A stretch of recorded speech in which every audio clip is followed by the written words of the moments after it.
Yeah, so good, boss. PKA 566 with our guest Driftor. Taylor? This episode of PKA brought to you by Lucy and ExpressVPN, a couple of wonderful sponsors. We've got Driftor back with us tonight. It's been a while. How are you? Thank you. Doing better, I think, for the most part. It's been a wild journey. In the pre-show, we were just talking. I was like, yeah, it's been like a month or two. And the guys were like, no, it's been like 8 or 9. I've kind of been out of it for a bit, but I'm back. I'm here hanging out, having some fun, and things are going good. Yeah, good. How's it has been so long. Last time we spoke to you, you were like tinkering with your tea medication. And I think Kyle was saying like, what you want to do is not do the thing that prevents that. So here's what was up. Someone was going right into that. All right. Kickstart your body to make tea. And we were like, why not just take tea? And then you synced up with Derek for More Plates, More Dates. He discovered, I think, a tumor on your pituitary gland. Am I getting this right? That is correct. Yeah. Which was preventing your body from wanting to make tea. And they put you on tea. And last I heard, you were in just a happy land. But I guess I'm out of date. It's been a bizarre almost 9 months. So I'll try to do the shortest version of this possible. Not long after the show that we did, my body basically totally shit the bed, and every system you can think of that could failed. Temperature regulation, nervous system, sense of orientation, balance, mental confusion. There was all the like muscle wasting, like ridiculous stuff. Was this all at once? Yeah. Wow. Cool. I went from literally like 100 push-ups warm up every day to laying in bed 18 hours a day within a week. So we did a whole bunch of stuff. I must have seen 15 different doctors, and most of them kind of blew me off. They're like, you're fine, go home. This is stress, go home. You're making this up, go home. And after Derek reached out to me, and I think I initially didn't even respond appropriately to him because I was just like out of my mind. But I apologized, and we did link up, and he introduced me to his doctors, and we did a ridiculous test. Like they took out 8 vials of blood from me, over 200 different things tested. Damn. And based on all of that, there wasn't any, well, there were problems, but not like normal ones. So they told me I really need to get a pituitary MRI. One doctor said, nah, you're fine. I went and saw another one who was more serious. I was like, okay, let's order this pituitary MRI. And they found a very small tumor and or lesion on the pituitary gland, microadenoma, thankfully, not macro. That's bad. Mm-hmm. And the weird thing is that while, yes, there is a tumor there, it's incredibly small. And the doctor said it's very unlikely to be causing even a fraction of the problems that I'm experiencing. Okay. So they referred me to the only pituitary endocrinologist in my city. And it turned out to be like a Dr. House kind of guy. And instead of the doctors, no. Like all the doctors are like just blowing you off. Lupus. Go home, eat healthy. Don't, you should work out more, some crap like that. Yeah. And this guy just comes in, is like, I've never seen this before. That's exciting. Let's figure out what's going on. And he put me on this program of trying basically a new med every 2 months and testing to see if to see if he could kind of isolate what system was going wrong. Mm-hmm. I did a lot of that. Derek's recommendation was immediately go to TRT. The pituitary endocrinologist is like, no, if we try different meds and sections, we might see which section is not cooperating properly. Okay. Turned out we learned nothing, and I wasted my time, and I went through about 4 major hormone changes in 8 months, which is lovely. Jeez. That's one way to do it. Wait, yeah. so this whole time you're like on these different pills, just up and down and no stability, just probably depressed as shit. Wild. Do you have a temper? I have a temper when my testosterone gets below 100. Okay. But before that, no. On and off the pills, I did have an issue where I would randomly cry about once a week. I would just be like eating my dinner and be like, that's like saying I get sleepy when my heart rate gets below 4. Or like, we'll do a fun one. One time I woke up in the middle of the night with an ice cold boner. It was like having a popsicle in your hand. But I mean, it was like dead flesh, man. It was fucking terrifying. So we go through all this crap. Wait, it was hard and cold? Yes. How's that happen? Your blood fucking You don't get to experience that very much. This is a once in a time opportunity.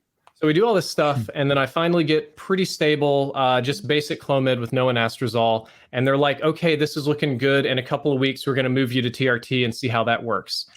And then everything goes cuckoo bananas crazy with my body, and my hands, which are fine now, more or less stopped working. I thought I got carpal tunnel like overnight, and they've just been fucked up for like 2 months. I have the grip strength of a 5-year-old girl. I can. God, type I'm for, glad like, we're not in a 2 minutes. studio together right now. Yeah. Oh, I see what you're saying. I'm keeping my distance, motherfucker. What's wrong with you? Dude, I went to go see doctors about it, got every test imaginable, and it all came back, you're fine. And I'm like here, and I'm like, I can barely brush my teeth. It's not fine. And it's been kind of a wild ride, but literally 3 days ago, I got some clarity. Apparently, I have the muscles in my neck are too tight and stuff, and I am crushing an artery and closing it shut. So my arms and hands and a lot of my upper body are getting about half of the amount of blood that they need. This is suspected, and you need an MRI to prove it. So they're trying various things to open up these arteries, and when they do, like it's kind of like a manual massage release. I can watch the veins in my hand just go poof, and the pain goes away. So let's hope that trend continues. But dude, I've been all over the world, like more doctors and more crap, barely uploading to YouTube. It's been a not so very fun journey. But I guess if you have questions, that's fine. But it's something I don't even like to talk about too much these days. I can't imagine why. I feel you. Yeah, it sounds horrible.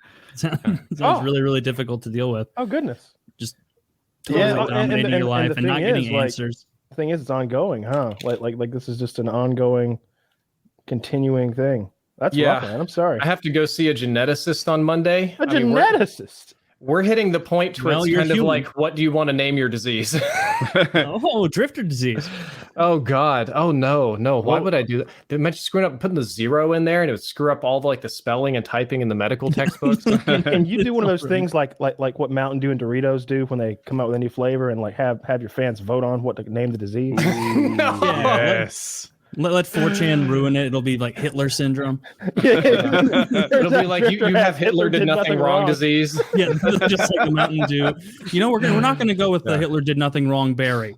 The important part of all of that is that Derek really helped me a lot and kind of put me on the right path toward figuring things out. So thank God. Yeah, I mean, must have been infuriating having so many doctors straight up tell you, you're imagining this. Go do more push-ups. Yeah, no, I literally had doctors to tell me to eat more meat and do push-ups. I had one of them tell me that I wish I could sell your blood. It's so good. I went to go see an endocrinologist, and I told him my testosterone was 50, and they're like, so? And I'm like, what?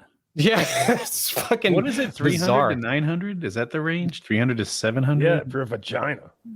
It's for all of us here, probably 800 would be normal. Yeah. 800 would be really high. I think they did this test of Olympic athletes, and the average was 450.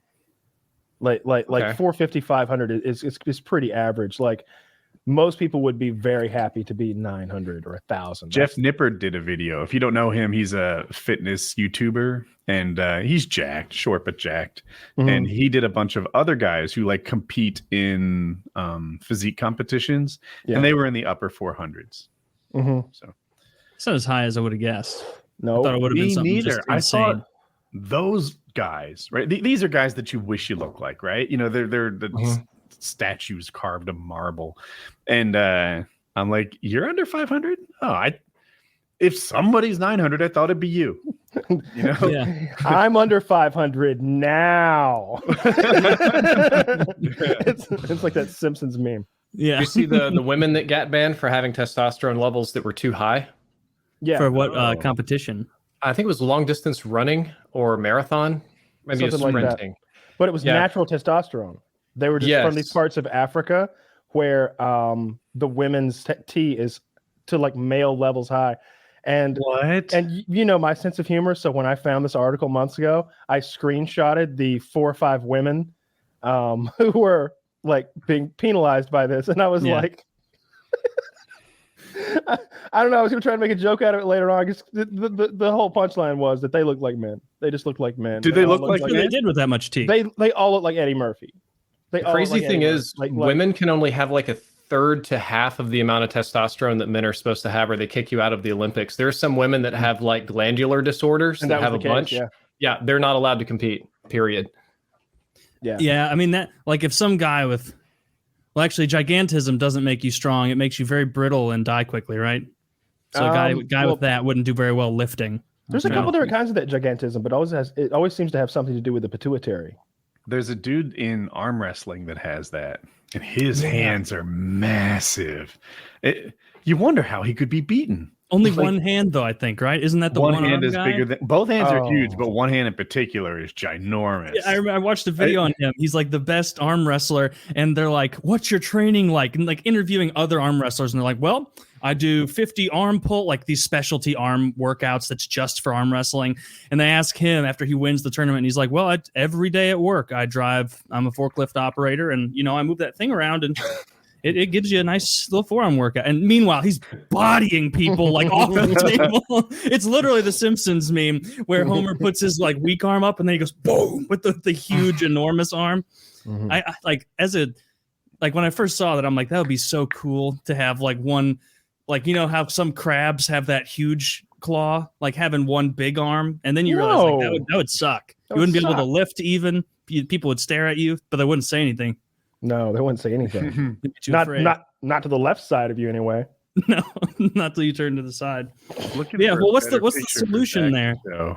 Do you make them take a pill to lower their T? Is that what they do? I don't know if you can do They that. just can't compete. They just don't let them compete.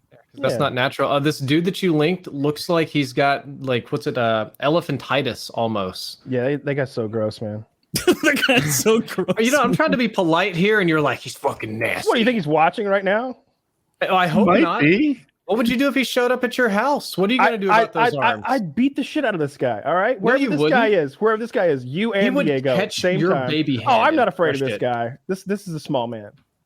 Oh, I don't think he's a small man. How tall is he? If he's like huge. 6. If he's like 6'4" with those arms, that's an Find out what enormous his human stats being. are. What are his stats? What are all of We're gonna his do a stats? stat comparison. I need them in 3 seconds. First, you have to go big arm wrestling man name. Then you have to find all that. His shit. forearms measure 19 inches in circumference. Well, Looks that's like just a right cartoon past whooping character. size. Wait, Looks he's 5'9"? See, And 250 pounds. I didn't expect him to be 5'9". see, Woody, this is easy work. You can't It's guess. not. No, he's gonna grab your 250. skull like the mountain and just squish Ah, it. Yeah. Very He dangerous would. over short No, distance. I'd reverse that. move. Cross your little head. Boom! Just pop you like a zit. Look at him. Look how big he is. Like that guy is just put on this earth to arm wrestle. He weighs 250. 105 of those pounds are just arms, which is is that an exaggeration? What a- Look at his quads in jeans next to the back of his arm. Right? What a freak of a human being. He probably thinks that he has the smallest penis in the world. Just every time you hold it and look down, it's just like barely there. Doing Send me a those- video of you jacking off. Oh, He's yeah. like, I'd really rather not. That's a sick line. I like that. It's good. Every time he's just sad. Every time he jacks off. God damn it! My giant ass middle finger's making my dick look small. His middle Each of finger. those fingers would be big dicks. They're I mean- sausages. They are soft. You look like you could pop them. All right, I've seen enough, Zach. I'm sorry. She could masturbate his middle finger. Ah, I wish it was still up. I had my Help fill. you draw that image. He's like fucking his wife, and she's like, "I need a little more tonight, hun. Can you finger me?" We need to bring out the big gun. He just like gives the woman a shocker, and she's just blown out like a tent in the wind. I don't know. I was thinking of something just loose and blowing away. I'm riffing. I don't know. That's a terrible human being. I hate that he exists. It's I'm glad interesting that- he found his calling, though, right? I do like that there's someone who's such a genetic freak that he can go in and ruin everyone's hard work. Like that's kind of fun a little bit. But if That is they're kinda kicking bullshit, out, right? if they're kicking out these women, although something tells me the World Arm Wrestling Federation is nothing like the Olympics in the, the testing, In the drug of it, testing? the drug Yes, I testing of it. imagine it's drug friendly. Yeah, They kick people out of the Olympics for cannabis as well, because that makes total sense. yeah. Isn't that why we sucked at skateboarding this past season? I thought I saw some story about that where it's like I saw the that U.S. too. It Yeah, the happens U.S. with had to snowboarding as send well. a bunch of like skaters who passed the drug test, and as a result, it's like, well, we're going to skater. He's nationally ranked 354 and 391. Let's see what happens. Only the sober skaters can go, which, as Yeah. we know, are the best for sure. They need to stop testing for drugs, at least like pot and shit, in all the major leagues. I think that's coming. I mean, major corporations aren't testing for drugs. It's getting legalized. For as far as the war on drugs is concerned, the drugs have won, except in Texas. I don't know if you guys saw, but they made Delta 8 illegal in Texas. Not only is it illegal in Texas, it is more illegal and has a higher level penalty than actual marijuana. That's a good sign. That's a good sign for marijuana legalization in Texas. That's what that means. Really? Yeah, because all the places where weed is legal, Delta 8 isn't. So legal marijuana doesn't want to compete with Delta 8. This is Delta 8. That's why the map really lights up to correspond with that. Like when I was flying into Colorado, it was like, oh shit, let me leave this in Atlanta. When I land in Denver, where it's like there's a dispensary on every corner, and then vice versa, right? I obviously can't bring my weed pen back here, but I can grab this as soon as I land. That's a good sign. I bet that means that the Texas legislature in some way or another has some outlet for real marijuana there. Republicans hate drugs. This was not a legislature thing. It was a Department of Health guy appointed by the governor. So they just made the decision unilaterally to not allow Delta 8 because they don't like people getting high, pretty much. Well, we also don't know what the fuck's in this thing. It gets you high. Delta 8 THC removed from hemp is the right word I'm looking for. Yeah, I know what's supposed to be. I know what's supposed to be in there, but I think, and then there's one. I bought this from a guy named Ape, and and he assured me that this would fuck me up for his word. I believe were his exact words when he was prescribing this device, and then he made some sort of hand gesture that I wasn't familiar with as I left. I don't know, but then. He at no point was like, "Oh yeah, these are made in Switzerland using that new robot factory they've got there." like nobody seems concerned about where these are coming from or how they're making them or like what the liquid is. Have you? Well, they know it's the Delta 8 derived. Wildly overrated. I've arrived at my decision now. I disagree. I'm offended. I know, and I'm pretty sure this is an unpopular opinion, but it makes you a little bit. Like dizzy is not exactly right, but a little bit spaced, and it gives you a case of the whatevers, and that's what being high is.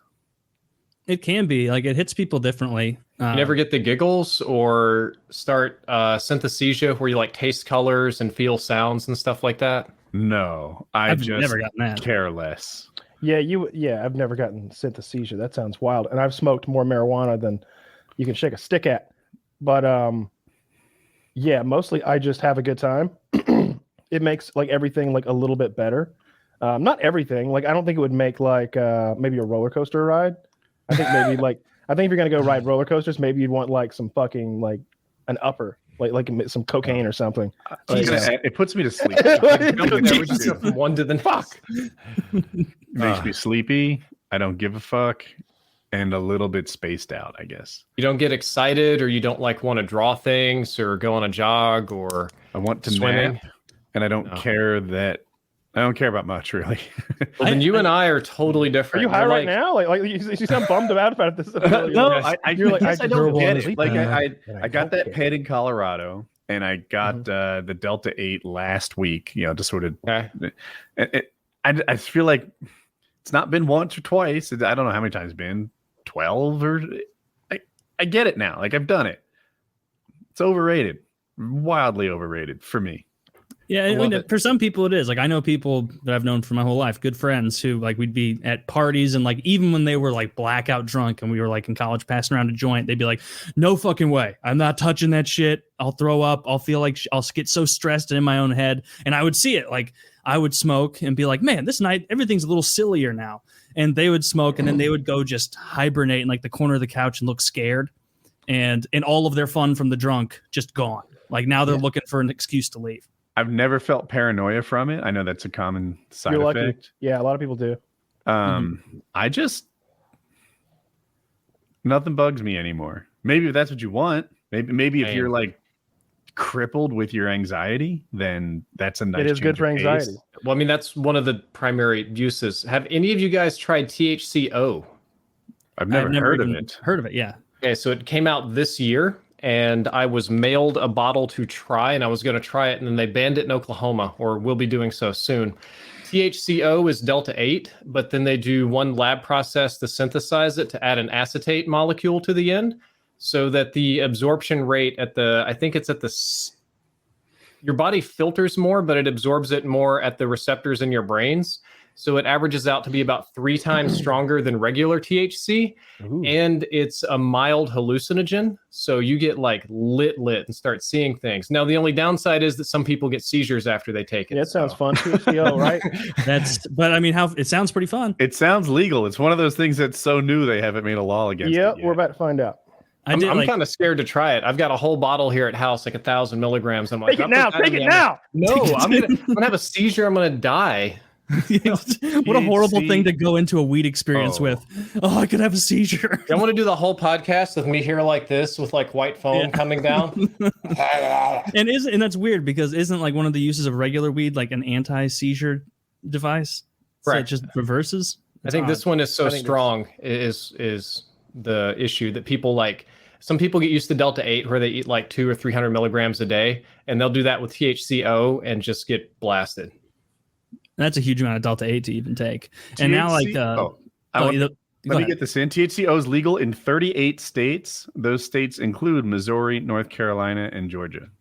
I'm having enough fun with just Delta 8. I'm going to leave the THC-O on the counter for a while. I'm going harder and harder core on my drugs until I find which fun. If Woody loves kind of cocaine, attitude we need. Woody just doesn't like downers, is what we figured out. He doesn't like the downer of weed. He doesn't like the downer of alcohol. If they legalize like cocaine and he does a road trip to Oregon, have the best abs. You're gonna be like we're gonna do the show, and every 15 minutes you're gonna go. Oh, another thing. Can I get this in? Like another thing that they started selling at the Delta 8 place I go to is called Delta 10. And like they keep making these other things that don't seem as good as just the regular Delta 8. They're like, yeah, Delta 8. But like, you know how they use like hemp to make Delta 8? They extract it from the hemp. Delta 10, totally synthetic. And it's like, that's not a selling point. No. Like, why would I opt for this? Like, y'all remember Spice from the 90s and early 2000s? Yeah, that shit was that was a panic attack in a puff. Just one puff of that, and you were. I remember that from 2 years president ago. of Panic Town. Oh yeah, I know of it. I've never tried it or anything. Smoking spice in prison. I got stressed out in my good friend's basement. I can't imagine the fear I would have felt. I remember we were watching the season 1 of Archer because he was like, "This show's awesome." We were passing around this spice, and like I was sitting there like feeling like I was vibrating and like I was gonna vomit and just being like, "How long is it gonna last?" But nobody else is freaking out. And then like we stopped doing it, and I'm like, "Did anybody?" They started passing it around again. I'm like, "Oh no." Then my other buddy was like, "Yeah, honestly, no. I'd rather. I don't want to do this. This is worse than sobriety by a huge amount." It's like if every time you had a beer, you had to reconcile vomiting part of it up later. No one would drink beer. Worse than sobriety as if sobriety was the worst that we had, like the worst state we had previously known. Well, like, for this some is people, worse that's than true. being at the DMV. Yeah. Taylor, what's that Hank Hill quote? Like, why would you do drugs when you could just mow the lawn? Why would you do drugs when you can just mow the lawn? That's what you're right now. Yeah, they're getting a little ahead of themselves with these THC derivatives. I think like Delta 8, they hit a nice home run. I'm keeping right up. I just ordered it. No, THC-O sounds interesting. Oh my God. It God. sounds like it's better than Delta 8. Dude, I was all on board. I was like, this is going to be fun. And then I saw the thing about the health benefits and I was like, or problems. I was like, oh God, maybe I should just wait and see what happens to other people first.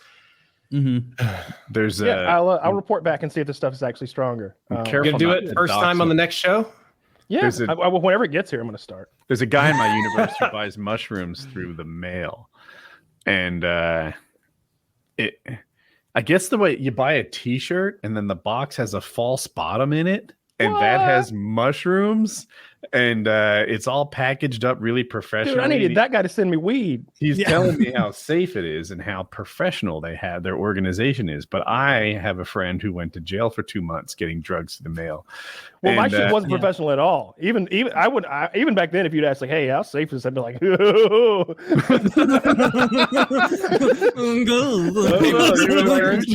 can I say? I want to get high. Silk Road. But yeah, these guys. I think it's a t-shirt or a hoodie or something that like comes for free with your mushrooms. And I don't like it. And you have to buy it with Bitcoin now. So very. They take Dogecoin maybe? It's like once you've gone through like once you've received a T-shirt with a false bottom bought through Bitcoin, it's hard to plead ignorance. And you know, it's not even like a new T-shirt. It's the T-shirt the mushroom man was wearing that afternoon. And the communiques they have between you and him look like that initial conversation between Neo and Morpheus. It's just green letters on black. There's not even a program running. I know a friend who like, and you're talking about the mushrooms like show up like ready to eat, Woody. Like you can just I think they grind them before they eat them and turn it into like a mushroom powder. You put them in like tea or stuff like that. You like steep them in tea, like in a tea bag, and you can drink it. Oh no, they put it in literally water, and then they kill it like it was cough medicine. But it's ground up, so it's water with like mushroom flakes in it, and then they just kill it and enjoy the shrooms. I don't know if stuff. That is it not tastes like dead birds. And then they have a chaser or something. Yeah, that's not a good. I don't know if it's like a fully. My friend tells me it's fully legal, but he's like, you can't order mushrooms, and he's been doing it for a long time. So I feel like he would have got caught. He's like, yeah, you don't ever order like the regular mushrooms that are already ready for you because that's really illegal. But the spores are fully legal for those same mushrooms, and so I order the spores, and then in my closet I grow mushrooms. And like he set up his own little like microdosing. He wasn't selling, not doing anything with it, but like making his own little bits to microdose with. And he's been doing that for a long time. So that must. I feel like it takes talent to grow mushrooms in your closet. Does he? Mushrooms are very easy to grow. Yeah. What's that old saying? I don't have any mushrooms by accident. No, there's like a saying for mushrooms: you feed them shit and keep them in the dark. Yeah. Yes. They grow on anything almost. Well, those are not things I want in my house. Well, then you don't want mushrooms badly enough. Clearly. Touche. It probably does smell bad. A man who actually wants mushrooms is like, how much poop do I need? You know what? I may poop every day. What kind of shit do I need? Dog poop? Use your own. I have access to free poop. I don't want to say where it comes from. Yeah. Oh, that's perfect. In the future, instead of selling like gamer girl bathwater, one of you guys can sell your own shit mushrooms right here on PKA. We could, as long as if the rest of the country follows Oregon's trailblazing over there. I was just there recently. Yeah. Oh, did you do any of the fully legal drugs? Not mushrooms, no. Because they have everything. I just did a lot of marijuana, like a lot. Oh, that's all you did? Yeah. I was gonna do mushrooms, but I kind of got hurt, and I was like just all the time, so not a good mix. So what is up with your hands? Oh, it was the circulation that you told us. Yeah. Okay. Are mushrooms supposed to be good for you for anything physically, or is all? Because the only thing I've ever heard people talk about mushrooms is like it opens your eyes, man, and changes your perspective. Two things. One is that it somehow upgrades your RPG character to make him more creative and intelligent and open-minded and such. The other, and there's some scientific backing to this, is that it's become an effective way to combat depression. If mushrooms are capable of upgrading a person, I feel like I would have upgraded, and I didn't. Perhaps this is your upgrade. What would you be? This is your final form. You don't get any for 2 years. Oh no! Yeah, aren't you already in your final form? I know what's hiding under that jacket. Yeah, pretty much. I mean, and we're getting there. Over 9,000 now. Oh my god. I don't know. That's my T level. Yeah. Over 9,000. 1,800. Mushrooms can help with PTSD as well. I didn't like them. I haven't liked them either time I've taken them. The stuff that I'm more interested in now is going to be something like DMT or acid. Like definitely. No, I don't want that frog. I don't want that toad venom shit though. No. DMT is like 15 minutes and acid is like 8 hours. Am I right on that? Yeah.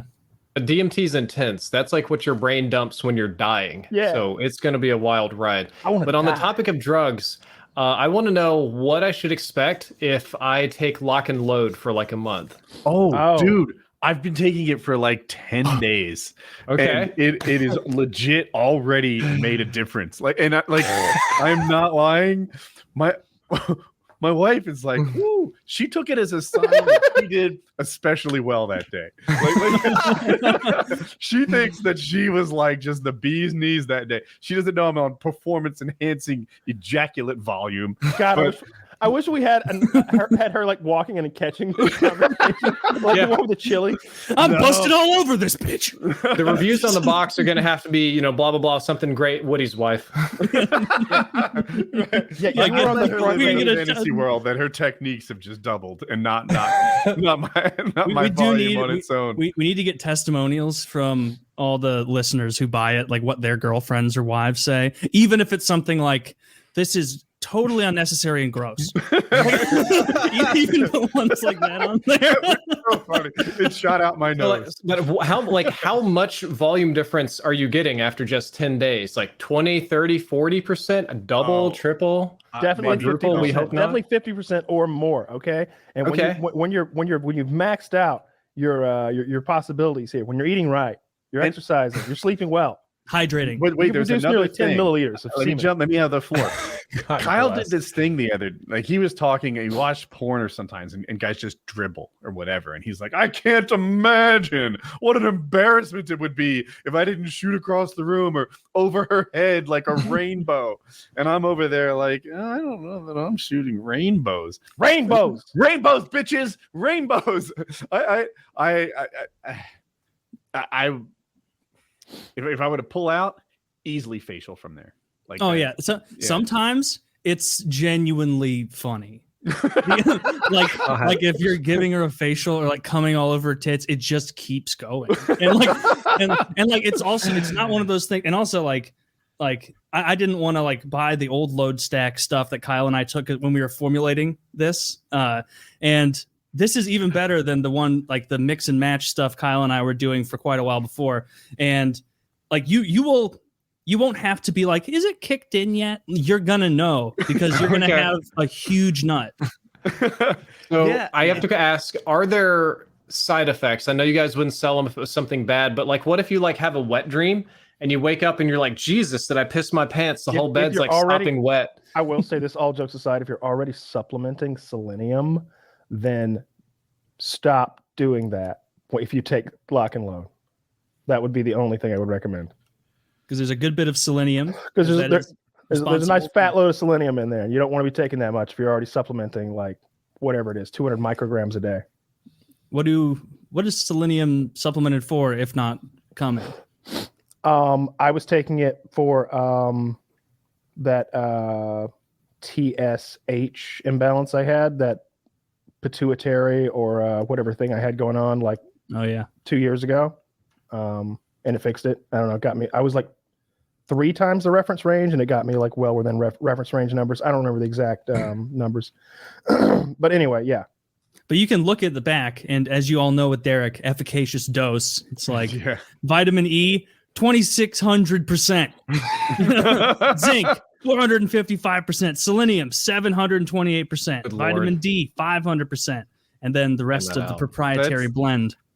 It's so Derek is always the efficacious dose is the thing. He's never 100%. It's always like how to get the maximum amount. He never does that thing that dicks do with like in a pre-workout, like they have 1 milligram of something lame, like just to say it's in there. And I'll tell you what else we did in our proprietary blend. I happen to know that there's an like I think that usually just means like, oh yeah, and we sprinkled some nonsense in there and we called it proprietary. There's a thing, we've got a thing in ours where like we went through a lot of trouble to like change one thing into another thing and get it in there. We really do have a proprietary blend that nobody else is doing. Because nobody else is trying to make your loads bigger. That's the main I feel like being a salesman, which is somehow like sketchy to me, but no, I'm actually just telling the story of what happened when I took this shit. I don't think anybody's gonna feel hustled here. Look, if you've got money for jizz pills, then you've got money for jizz pills. It's a binary kind of thing. You either do have the money for jizz pills or you don't. At first, I didn't even take enough. Like I'm 10 days into this, but for the first 5 days, I took half a dose. The instructions say like take 5 pills. And then I stopped reading there. Yeah. So I just took 5 pills. And it's like, no. And then at night, take 4 more. Yeah. I read it again. I'm like, I've only been doing half a dose. So you're not even maxing out your potential. I am lately, but yeah, I wasn't for a while. So many goddamn pills. And that is a snack. And that's what I tell everybody again. Like if we were selling you like fucking horse piss in a jar or whatever, some bullshit product, it'd be 1 pill, right? because we wouldn't snake even oil want to would be sell one like pill. we wouldn't even we'd be like, yeah, just one small pill per week does the trick. Like if you're selling magic beans, you sell 3, you don't sell a bushel of them, right? Yeah, Like, exactly. It's like 5 in the morning. Homeopathy. 4 at night, 1 drop will do and you. then Yeah. he says in a scary way, "Do not exceed 9 capsules in any 24-hour period." Or your balls will Or swell. what, Derek?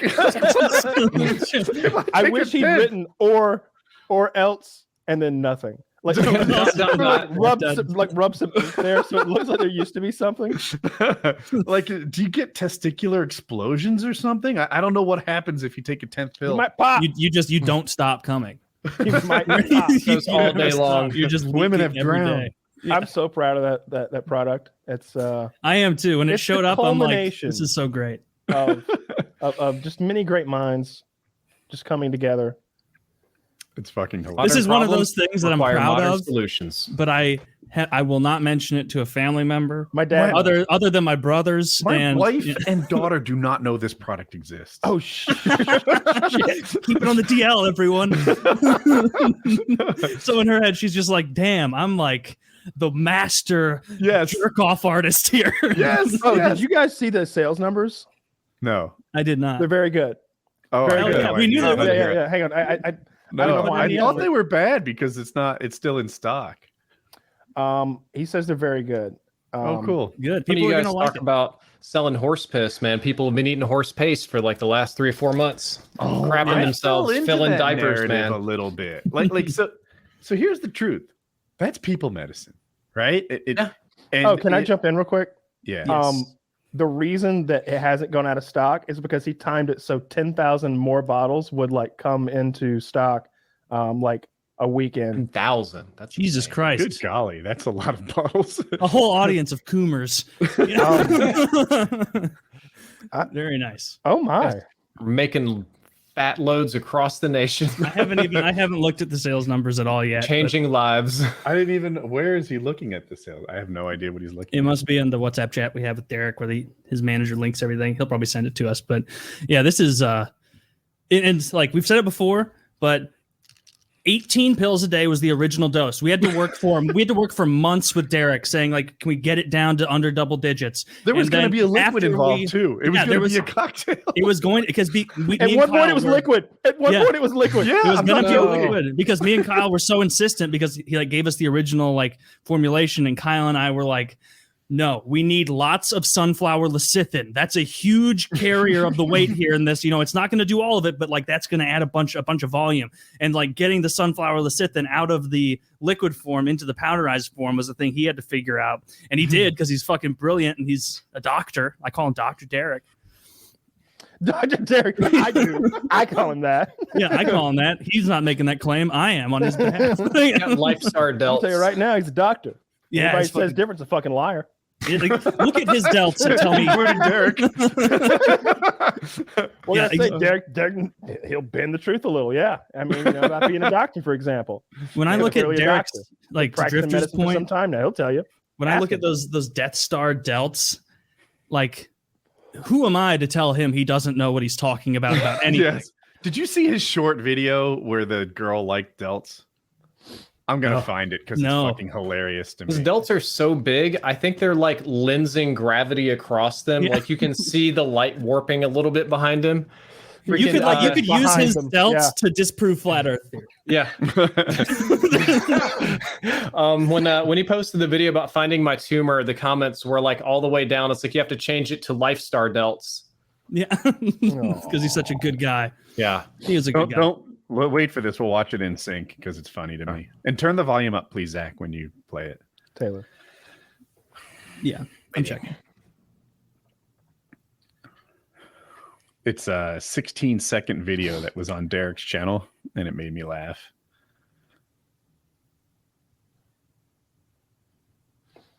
Ooh. When you can see their shoulder line, the one that goes like that. Fuck me. Some guy Derek will place one of these .com. I've seen him. I've talked to him for like 12 hours at this point. It still doesn't look real. It looks like someone put like modeling clay around him at the beginning or something. It's like They're silly. They're so big. Yeah, it's absurd. He's just a VTuber. It's all it is. He's got a really nice VTuber rig, kind of like how they made Captain America skinny for the Marvel movie, except the other way around. He's just like a skinny guy. It's all CGI on top. The muscles are imaginary. What is VTube? Virtual VTuber. YouTuber. Like ever see the people who hide their own face, but they're like a lizard or a shark talking? They would be a VTuber, a virtual YouTuber. Like Kyle, right? I'm right on that, right? Anime character. No, it's more like anime characters. Like they'll build a full 3D rigged avatar and have working eyes, eyebrows, mouth, lips, nose, hands, everything. Dude, I think that's what I'm talking about, though. I'm feeling like Clint Eastwood version old whenever I see a VTuber on Twitch with like 38,000 people watching live, and you click it, and it's, to my old ass, it appears to be an Asian cartoon character inside of a hot tub inside of an animated world, and she's squeaking a lot. She's going like a lot, and the people in the audience are fucking loving it. and I don't know what's happening. I don't know what's happening. I've never seen a stream like that. But Kyle, you were the original one. Before you revealed yourself as FPS-Russia, you would do that for every show with a poor quality like camera shark that would move its mouth out of sync with what you were saying. Yes. Yes. Kyle was a VTuber. You were a VTuber. I don't think that's accurate. I think that's rather untrue. Well, I'm trying to give you credit for something that you don't like. I don't think it's accurate. No. VTubing is really wild, though. I have a friend of mine that is now a very successful VTuber, and she transitioned from voice acting into VTubing and still does gaming and stuff on Twitch. Now, not in her case, but in the case of many of the super popular VTubers, especially overseas, there are media corporations that own your avatar. So you have to pay some degree of fee to them, or there's some degree of ownership, if I'm not mistaken, over your digital avatar. And sometimes they will graduate or move on or whatever to where that voice actress or person can no longer use it. And it's just very deeply confusing to me to kind of like step into a virtual avatar and be a character for a mega corporation in Japan and then have to dip in a little bit. And I don't quite get that entire scene, but anime fans eat it up. The thing I do understand, though, is that it allows people to reset. A lot of people like us, we go on camera all the time. It doesn't really like catch on. What if you could just snap and become a totally different person? Each of you could make a side channel talking about any topic you want as a VTuber, and nobody would know it was you. So it allows a lot of people to start from scratch. And could it be black on the other channel? Interesting. Yeah, you can be black. Boy, but you have to be cartoon black. Like anime black. You can't be, painting your face and, doing blackface. Yeah, you could do blackface and nobody would know because you just have a virtual character. But does virtual blackface count? Is that okay? Okay, so are you asking if you want your 3D character to be a white person in blackface? That's exactly what I want. You have a perfect circle around and you still go that is exactly what I want. I want my avatar to be in blackface. Like the Al Jolson white paint around the lips, like that level of offensive. I'm sure it exists. I'm sure that you could get on Steam and download one. Wouldn't recommend it. Probably wouldn't go very well, but I bet you somebody on 4chan has made you one somewhere. Jesus fucking Christ. Yeah, but they wouldn't know because you'd be a VTuber. Unless they're a PKA fan and they recognize the voice or a topic or he says something revealing. Oh, yeah. The next thing it's Keemstar. Revealed as racist. So racist as virtual avatars in blackface. There's no coming back from that. Oh no, you can just reset as somebody else. Yeah, reset. I'm an Australian guy in blackface. I'm a Native American Indian. He keeps starting these new channels. I don't think he understands it's causing him to fail. Dude, I want to talk about Trump's new social media platform, Truth. Truth? Okay. So I don't know what it's like exactly. It's either a Twitter clone or a Facebook clone or something, but Trump is starting again a social media platform. And it's called Truth. It's meant for conservatives. The Rule 23, which has the internet rolling, is that you're not allowed to say things on it that disparage either the platform or Trump. So you can only say good things about the platform or Trump. It's not really a bastion of free speech. And they immediately hacked Donald Trump's account and posted a picture of a pig defecating on its giant balls. We've all seen that photo. I like that one. Popped It right was into new my to head. me. Yeah. Oh, you never seen the pig shitting on the I've balls? seen it now. It's a good one. It's a huge amount nightmare. of shit bouncing on even bigger balls. It's They're wild. ginormous. Pigs have balls like I Pigs have are- a human head. I think that Pigs are one so fucking had some gross. sort of problem. Pig. if I everybody talks about like what animal they would want to be the most. Like everybody wants to be an eagle or a fucking tiger or some shit. Okay, dolphin. What's the last animal you would want to be? Like let's get rid of bacteria and like crabs and shit. But like the pig's really low on that list, right? No bugs also. Yeah, no bugs or nonsense. If you were a think I wanna pig, you be would a love all captive that. You would eat animal. poop and you would love it. There's a story in, I want to say, Indian mythology about a god that came down and turned into animals and turned into a pig and just loved being a pig so much he forgot he was a god and lived out his whole life as a pig. That's a Is So it it a would change metaphor? my preference, right? I could be a fly on poop Cheating. and just be like, "This is heaven." Yeah. you could. Well, but let's you maintain some Mm-mm-mm. sensibilities. We're gonna go back at some point. Jesus Christ. you wouldn't live very long as a fly though. Whereas like, what's the worst animal that also lives a long time? Like Tortoise. a turtle, A like tortoise. a little turtle, a box turtle, So or some of those- a snapping turtle. I at least want to be Birds live a long time. A tree. Some of those tortoise live like Tree? 200 years. I know what it is. I got the perfect answer. There's this shark that lives in the Antarctic that lives for like 400 years, and these parasites come and they eat its eyeballs. the Like, Greenland my shark. gosh. Yeah, none of them have eyeballs because all of their eyeballs have been eaten by this very specific parasite that has evolved to Jesus. like eat shark eyeballs, and so like all the sharks that are like, and they look Oh. awful. Like they look like a shark. They're dead. It's they're- called the they're- Greenland shark, Zach. I think it might be. I think that's correct. But I assume that they're not born with parasites, but since they They live get so to 'em long, right it's away. inevitable. They get to 'em right away. Yeah, Damn. right away. Like here, Oh. they get to You like don't see even a look little around a little they're just bit? like, oh, look at that, and then it's You know what they wrong. need? Ivermectin. That That would would probably cure them. Actually, if Well, they are if they, fish, not mammals. if they got their eyes chewed off at like day 1 of being born and they live for 400 years, they don't really know.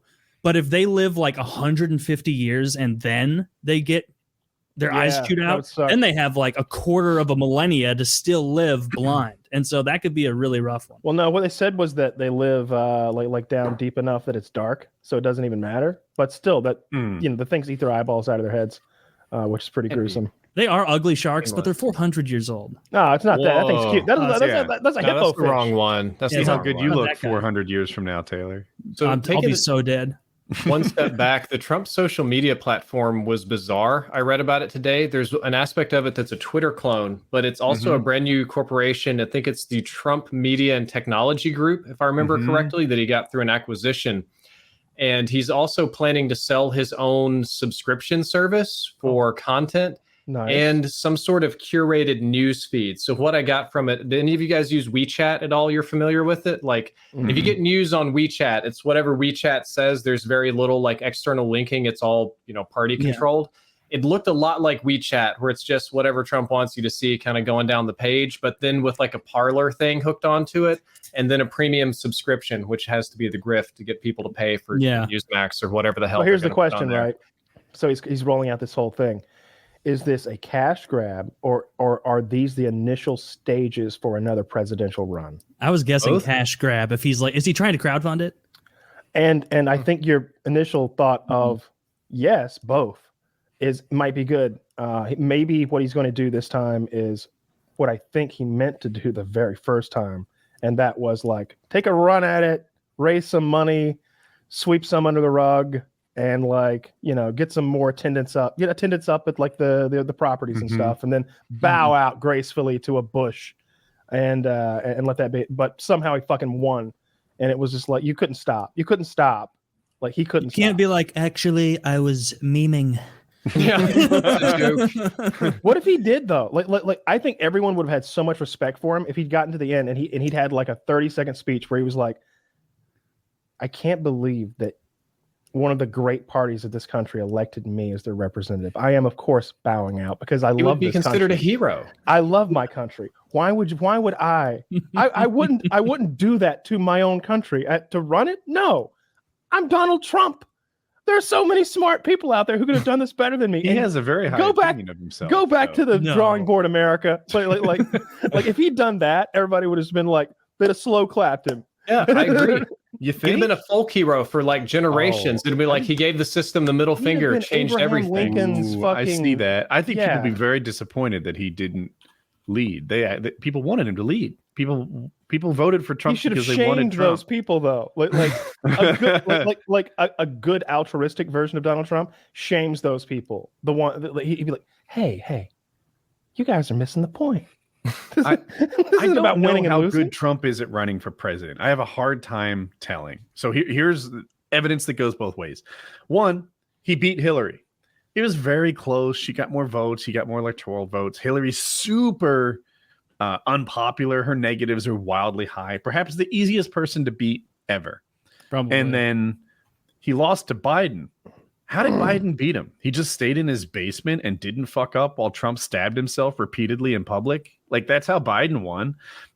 He didn't go out there and have bigger rallies and give inspiring speeches. He just let Trump be an asshole, perhaps dealing with this coronavirus thing poorly. And Trump shot himself in the foot and lost.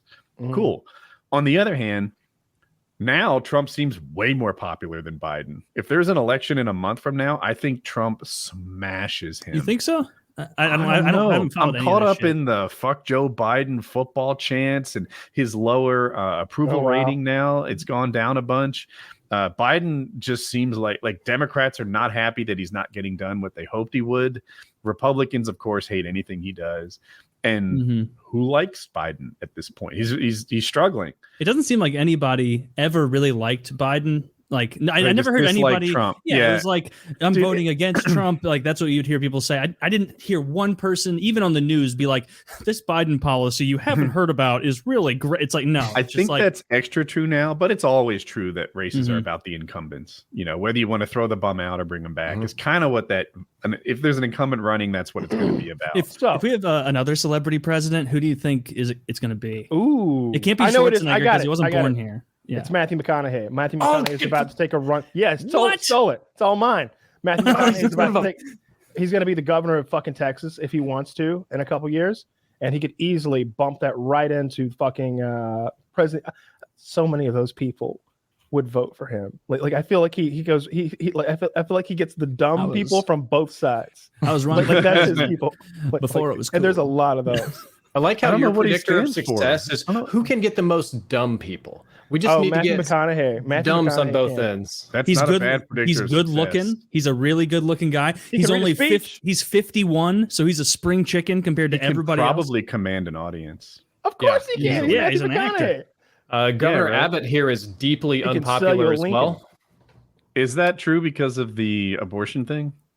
The abortion thing, there's banning Delta 8. There's an issue that we're probably going to lose power again this winter. You remember the big freeze and all the people dying in Texas and stuff? Sure. Well, Now it's an they didn't annual do event. anything and nobody got fined, and a lot of stuff is still not winterized. And if it shuts down, they get a $1 million fine. $10 billion company, by the way, who donated like $500,000 to the governor's reelection campaign, who directly oversees. It's the like person finding responsible for somebody with regulating them. $10,000 a buck. Yeah, that's exactly what it's like. So there's a lot of stuff here in Texas. I mean, our parliament's breaking down and they're getting weird about critical race theory in schools. And, you know, like Texas has like real problems and we're basically fighting a culture war. Even Governor Abbott has challengers from inside the Republican Party. He's got 2 or 3 people challenging him in the primaries because he's not Republican enough. But fighting a culture war wins elections, it seems. Regrettably. Or it can lose it if people don't like. We'll your takes. see. Yeah, I mean, I guess Biden won. You know who I want to see run? I want to see a 92-year-old Clint Eastwood run for office. He just showed how virile he is in Cry Macho. How? You know, Let's saw the test previews for how bad your health can be and run Colin Powell. Oh, you man. just weekend at Bernie's him. Like before people can vote, he's clearly rotting. That's Weekend at Bernie's too. You got to put the Missing a headsets lower on him lip. with the little music, and he'll just like zombie around. I was looking at a list of celebrities who also like run for office, and their definition of celebrity is so loose. I don't know who these people are. Sonny Other Bono than- did it. Yeah, I saw Sonny Bono. That doesn't I've heard count. that name, but I don't even really know who that is. You don't know who He Sonny was Bono Sonny is? and Cher. They were popular music in the 70s, I think. They had the show. Why would I was born in 91. It's not like I was born in the 70s. Like, come Well, on. then why are Sonny you and so Cher? close to it? Why are you so offended by me not liking? I What's your don't know, favorite I thought it was, Sonny I and thought it was Cher like cultural. song? It's like it's like not knowing who Elvis is. Or not No. knowing who Donnie and Marie are. Like, Some people are cultured and Osmonds, educated. yeah. Some people know about Sonny Bono, and some people don't. All right, so okay, I'm not gonna change the fucking Sonny and Cher talk. I'll go ahead. I was gonna say, if we're talking about celebrities I feel running, like it should be you done, know a though. future is coming when YouTubers start running for office, like schmucks like us, because we have a built-in audience already verified. And just think, imagine yourself running for office right now against anybody, let's say state level. You could immediately shit all over their life on social media and make a mockery out of any election, because elections are all about dunking on each other on social media and getting your little like sound bites in, and that's all you guys have done for years, and you already have an immediate built-in fan base that will support you. It's just like a shoe-in before somebody does it. like presidential whoever's debates, those people are usually quite good. But if you watch like Senate level debates, they suck. I feel like I could dunk on an average Senate debate person. You're old and I don't like you. They're Get a load of this terrible. fucking boomer. Am I right, everyone? What are your policies, Taylor? Fuck you. That might actually work, which is It might. scary. It might. I it would might. get into my position in Congress. I would make my only goal making it so that felons can run for president. Once that was passed, I throw all of my power behind getting President Myers elected. I think felons can run for president. Okay. I hope not. Well done, Taylor. Yeah, you just have to be over 35 and born in America. There's only 2 rules. Oh, you can't vote, but you can be the president. That'd Yeah. be funny. I think that's true. Would you Can say? felons hold That office? would make that whole part where they do like ceremonial. It's not I'm even gonna ceremonial. Where they literally vote for themselves. That would make that little part off. Kyle gets in office. Executive order: felons can own guns. I am resigning. And Yeah, I just instant fact checked it. A person convicted of a felony can run for the office of the president in America. Well, let's just keep that one close to our vest as sort of a backup plan. Yeah, if the podcast fails, Yeah, We'll yeah. get Yeah, you President. have to be 35 and born in America. That's it. Those are the rules. What would I'm your there. policies be? We're gonna cover 100% of lock and load on Medicare. Just anybody can have it. Oh. Line our own pockets. Make America nut again. yeah. I would build a wall. no, Build a wall around what? Just Um, mana. I think I would want a wall between us and Canada. I've had just about enough of them. That's where of the the cold air tomfoolery. comes from. Fuck them. I mean, it'll still come through, but we'll regulate Build it. the wall 10 feet What higher. we do instead is we stop building the wall on our southern border. We just build walls around entire foreign nations that we don't want them coming here. Perfect, Julius Caesar style. Yep. You keep them trapped. They So can if we, never could escape. if we could turn their country into a prison. Yeah. What is it called when you acquire another piece of land? It's something like acquire. Annex. We would just annex Mexico and Canada.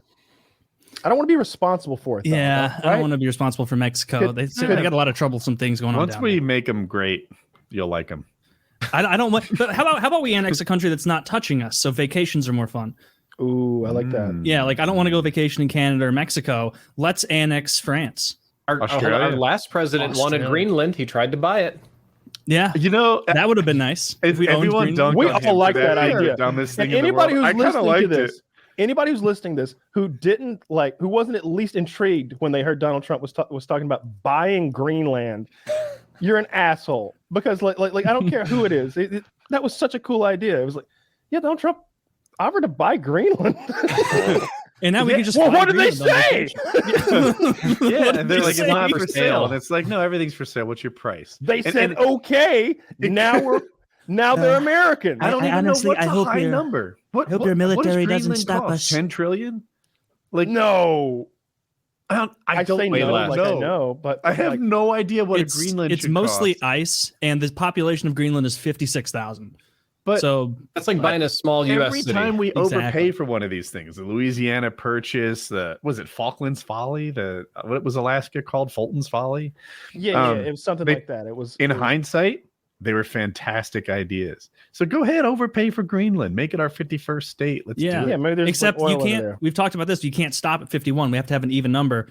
So 100. let's go for Iceland while we're at it. Can't we just let Puerto Rico in finally? They've Actually, been that's right. fine. They Yeah, hard. that's we take Greenland and then we let Puerto Rico in If they're number Yeah. 52, then the stars look Those right. Puerto Ricans out there, they've been working hard for a long time. They deserve to come on in and start paying their fair share.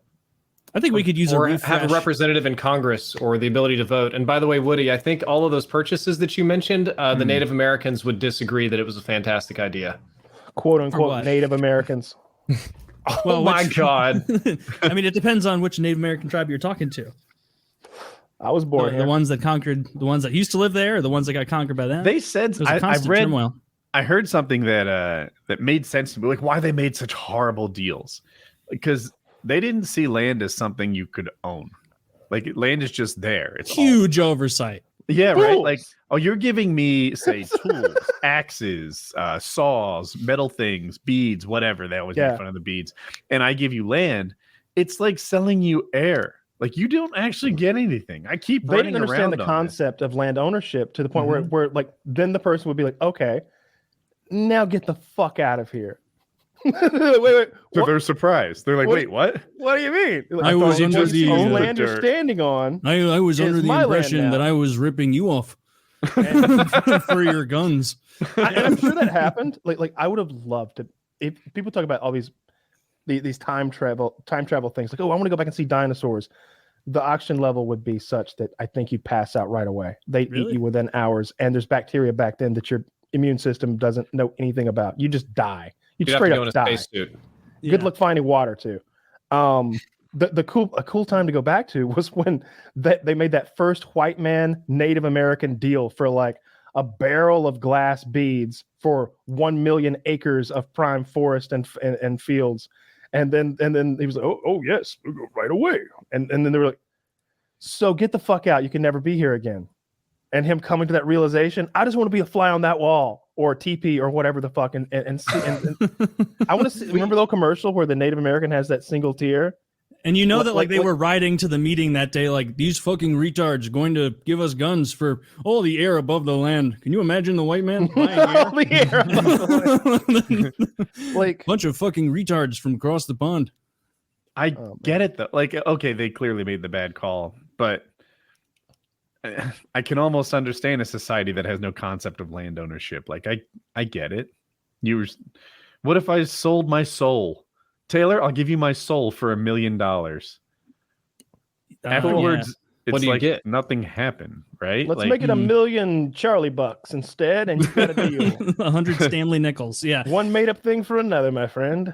We're talking about land use. It's a little different in Europe. A lot of countries, UK and quite a few of them in the EU, have public access to lands, even if they're private. So, like, let's say you own like 1,000 acres in the forest and it's your retirement home. If teenagers or whatever want to come camp on your land, you can't kick them out because everybody's considered to have free access to the land to enjoy nature, to camp, to hike, to whatever. Now, they can't come within some number of feet of your house and they can't tear stuff up. But even farmers and stuff, they have to let people at least travel through their land or Where's stay in it this? for a day if they're camping. A lot of places in Europe, I think UK is like that, but a few other places in Europe have similar laws. where it's like- unofficially, I feel like that it's America too. Now I know it's not really, and that you can't go on people's land. Like I get it, but if you own 2 acres and your house is on it, then I get it. I don't step a foot on your grass. That's your yard. That's your house. You know, it's trespassing. But if you own 20,000 acres, even though you own it, it feels kind of public resourcey. It's not, but That's how you get shot. We were always I really would not do careful. that. We were always really careful hunting about trespassing because, you know, if you're going to bump into anybody, they're going to have a gun, and you don't want to. Nobody wants a gun battle at night in the woods, as cool as that might sound. So yeah, that was. Kyle. I mean, then what do we do? Go back to their like, hey, so we shot this guy. He shot first though because we were trespassing. You see, on his land. Because of shit. Yeah. That's fair, So yeah. we really tried not to ever do that because you know you get in a lot of fucking trouble. And don't people you feel like that? Like it not far from me are the woods, right? And somebody owns it.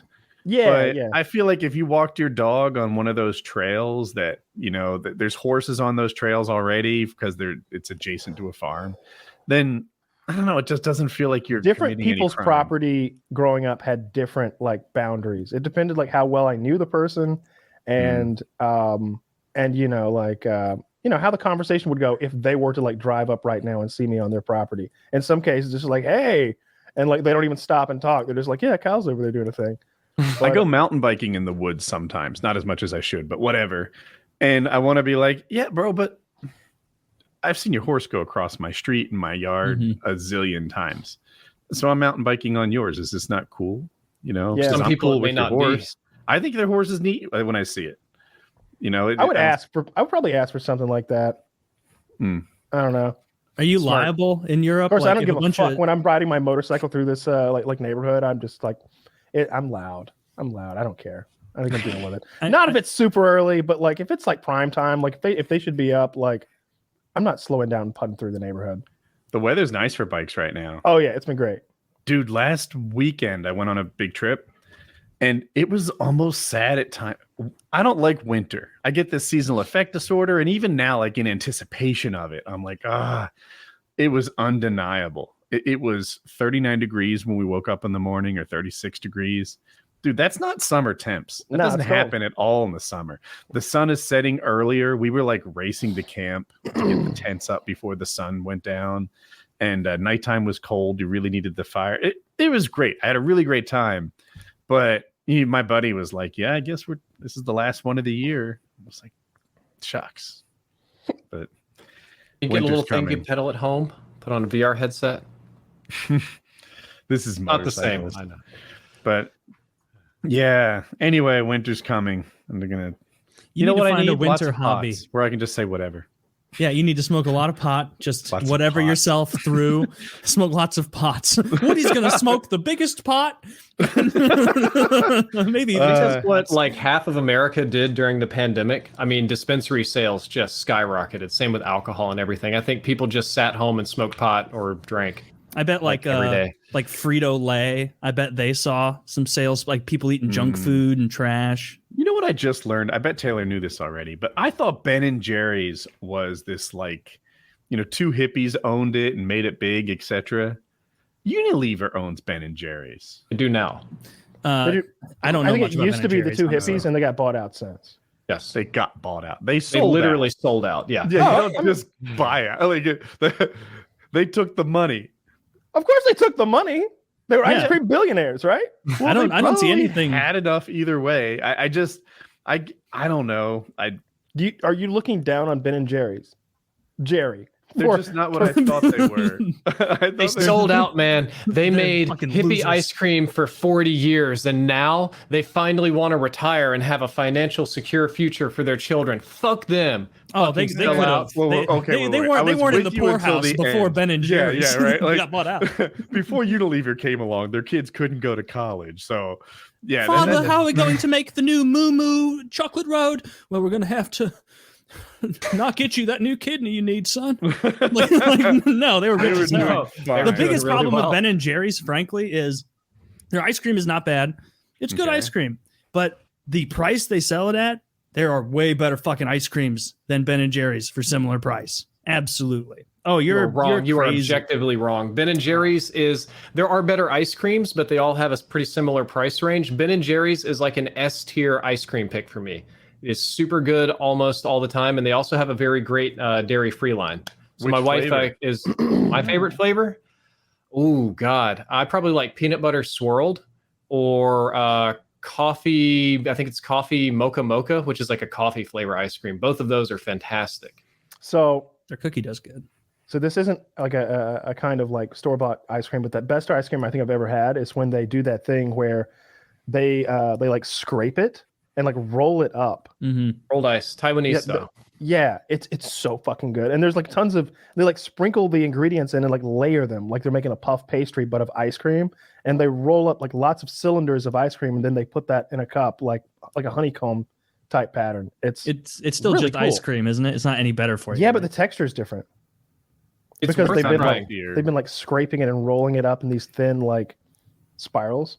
I'm not a big ice cream person, but like Mm. I've never eaten anything out of a container that was as good as the stuff I've gotten at Cold Stone, like a basic bitch chain. What's the update on the prosciutto? It's gone. I ate it.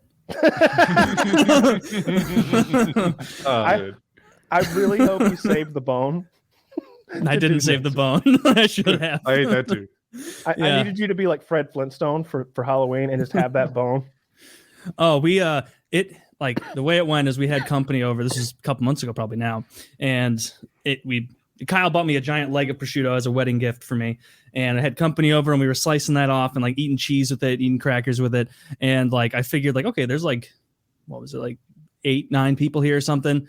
We'll get through a significant amount of this prosciutto. But I was doing that stupid thing where like you assume everyone's going to eat as much as me. I was picturing there'd be 9 of me in there. Yeah, we all eat a pound and it's gone. Yeah, most people were really reasonable about it, and I was not. And I just kept going back to the well. I really didn't feel good the next day. I was hungover on the amount of prosciutto. I got tired at one point of trying to make like long, thin slices across the top. Start taking hunks out. I started taking hunks out of it and just eating it like that. And like, yeah, we got through pretty much all of it, but you can't leave it sitting out for too long, I guess, after you've like sliced past the fat layer. Yeah, you got to cure it again. Then. Yeah, but it's great. Prosciutto. I'd rather have that prosciutto again than any ice cream in the world. It was great. So thank you very much, Kyle. I appreciate it. That's awesome. I'm glad it was good. We thought about getting one in Colorado, but it was one of those many thoughts that flew away like so many dead dry leaves on a winter's day. Just where you have these big plants. It's like that's the thing when you're like way too stoned. It's like you have an idea that's so good, and then you like walk from one room to another, and you're like, "Fuck." Yeah. It's gone. But in that moment, you know it. It's there. It's like, this is perfect. I've just, this knowledge has come from God himself. I can't wait to tell people. It's like it's like when you wake up after dreaming and you can like feel the dream slipping away in your waking moment where you're like, that dream was like me at a Costco. Wait, where was I? I was at a wall. Okay, I forgot it. It's gone. Like, at least that's how I am with my dreams. I don't remember them very long usually. For sure. Yeah. A lot of our big plans went away just like that. I did manage to order us a bunch of firewood, so we had a big fire one night, so that was nice. We had like a fire pit outside, so that was cool. And we did go-karting to that place with the cool go-karts, but most of the other plans, I was just like, I think I just want to get high because I forgot how strong weed was when you haven't smoked before, and I'm just real scared to move around too much right now, and I don't think I want to be around any big crowds of people. So that's what I did. I got so high, I was just like, I just wanted to stay safe. Chill. Since you've gotten back and you can like get high on Delta 8 and play games, have you jumped back into any of those like epic games or anything you were saving for when you could smoke again, or not yet? This week I've been only smoking like in the late afternoons, like now. Because I've been riding some in the mornings because it's been so cool. Like this is the kind of the weather that I had thought would be nice to ride. Not too fast, or you can feel the wind chill changing as you accelerate. Like you can feel it, like getting colder. You're tired, but yeah, too.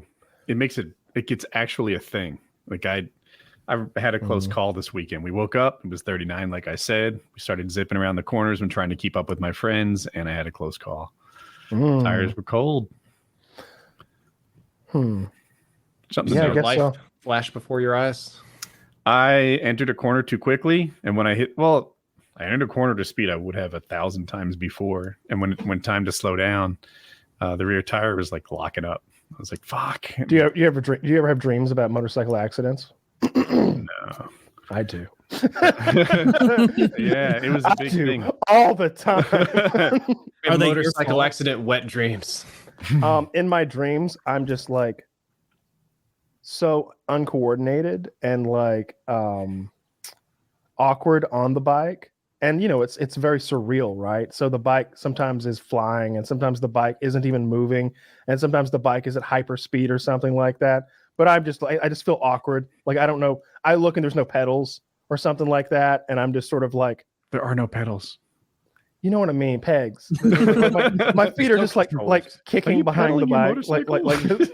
So that's a trick of your nervous system. Like, when you fight people in your dream and your punches always feel awful. weak. Oh yeah. Because you're kind of partially at least paralyzed while you're asleep, so you don't wake yourself up and act out the dream. So when you do a thing, you're giving those signals, but your arm's not moving. So your brain knows like your arm isn't moving in reality, but that feels weird in the dream because you're still kind of expecting to feel that. You think that's and you know it? it'll land Or and nothing happens. because I've also heard people think that it's it's a mental thing, that it's a mental thing, like because a lot of dreams are about not being prepared. For example, like I always have the nightmare where surprisingly I'm back in high school and I don't know where my classes are because I haven't enrolled properly in classes, and like it's time for final exams, and I'm like, how am I here on the last day of a semester, like expected to like make everything right, like right now? Like I have that dream a lot. And that's funny because you didn't care about school when you were there. Well, for something like that, I did. Like Gotta graduate. Yeah, you wanted to graduate. Like and that's sort of the nightmare, really, is that like graduation might be on the line, and it's like I need this class. And I was careful with that when I was like going through high school, like all right, the math checks out. We're good. I've had that same dream so many times, but in my case, it's not last day. It's like whatever. Sometimes it's mid-semester into it. Yeah, I realized, oh my god, all this time I was supposed to be doing this class. Now I have to catch up. Yeah, it's so common. I have that exact mimic, Woody. Like I've been out of college as long as you, obviously, but like I always wake up and I'm like, you stupid idiot. Like why do you like worry about that? But yeah, it's always like I'm sitting in my dorm and it's halfway through the semester and I'm checking online and it's like I'm in a finance course. Oh no! Oh no! Oh fuck! There's no coming back. And then why has no one notified me? And there's very little that happens after that in my dreams. Like it's just like I get really stressed out about that, and then it'll either like shift to a different. Mine dream will go end. on and on. Like I will have these long narratives where I'm trying to solve that problem, and it'll involve like just like talking to teachers and principals and stuff, and trying to cheat and like all sorts of like backhanded like efforts to like. Because the thing that would happen to me sometimes is like when we got our like first quarters like report card, if I was failing a class, then I would have to start doing the math, right? Like, all right, what do I need to make on this test to make the average go up to this? And that's where I did most of my calculations in algebra. it was figuring out. Get it. So I think I'm very different than all of you. I have extremely wild, vivid, and mostly lucid dreams, but there's also usually another me in my dreams that's aware of the world outside me. So it usually sets up traps and various things for me for when I wake up, and it's very hard to deal with. So I sometimes have lucid dreams. I don't understand what you're talking about with the second you, but so I'm very interested. So if you can look this up, you can look up, I'll type it in the chat, Jungian shadow. Probably my more evil myself, like think Nega Scott. But for a good example is I had a dream with my wife when she was then my girlfriend. We just took a nap in her dorm. And I woke up in her dorm and things were normal, but she was some sort of evil witch and she tried to choke me and stab me. So I punched her in the face. And then she put a bag over my head and suffocated me. And then pow, I wake up again, a different place. And every time I wake up, there's a different person, usually my girlfriend, telling me, I'm going to keep you asleep forever. You're never going to wake up and you're always going to be stuck here with me forever and ever and ever and ever. You know, all sorts of spooky stuff, head spinning around, eyes turning black. What's wrong with you, just man? Over and over and over. But so here's the trick. The thing that's doing that in my dreams is aware of the situation around me. So I'm dreaming the real world. And 8 times in a row, I wake up in a nightmare scenario of the room that I went to bed in. So finally, it's like, have fun. And then pow, I jump out of bed like a lightning bolt, scare the shit out of my girlfriend. And the first thing she says is, hey, it was just a dream. Just come back to bed. You know, she's like putting her hands on me like, come on, let's come back down. And of course, I think it's going to be another one of those loops where some sort of horrible monster tries to put me down. Awesome. Or there was an instance in my dorm room, I used to have like a big full body mirror or whatever. It would kind of face the bed. And it was the same kind of thing of mirrors over and over again. And the evil version of me saying, I'll be waiting for you when you wake up. I'm real now, by the way. Have fun. Pow, wake up, jump out of bed face to face with the mirror. And the idea is that it's trying to trick me into acting out in the real world. But thankfully, I'm smarter than whatever that is. That sounds horrible, man. So I'm going to recommend that you go talk to a professional about all that stuff you just shared with us just now. Yeah, like a dream doctor who can shut that No, down. like a real doctor with like a degree and stuff. I've been putting I've done that. An absolute quack. That sounded scary as fuck. Wait, I have an entire series on my channel about it. I'm sorry, I'm a little high, but are you describing some sort of a dream demon that you communicate with? I used to think it was a demon. Now you know. I mean, imagine this. Imagine you wake up in an office room, right? And you're strapped down to a chair and you can't move. And then an evil version of yourself looking identical comes and sits down and slaps a giant book on the table and says, "You're stuck with me for the next 12 hours. I'm going to read you a list of all of your sins. Oh, and by the way, you can't breathe the whole time you're here." Pow. 12 hours of suffocating while you hear about every single bad thing you've done in your life, like stuff like that. Now, I did go to therapy for all this, and it's all done with. All I had to do was kill that thing and consume it, and I haven't seen it in a very long time. So, how did you do that? Did it work on the first try? It was at the end of I had a extraordinary dream spanning a couple of years, probably. I turned it into a series for my channel, and resolved personal conflicts. And then about a week later, I went and I woke up in the conference room again with evil me.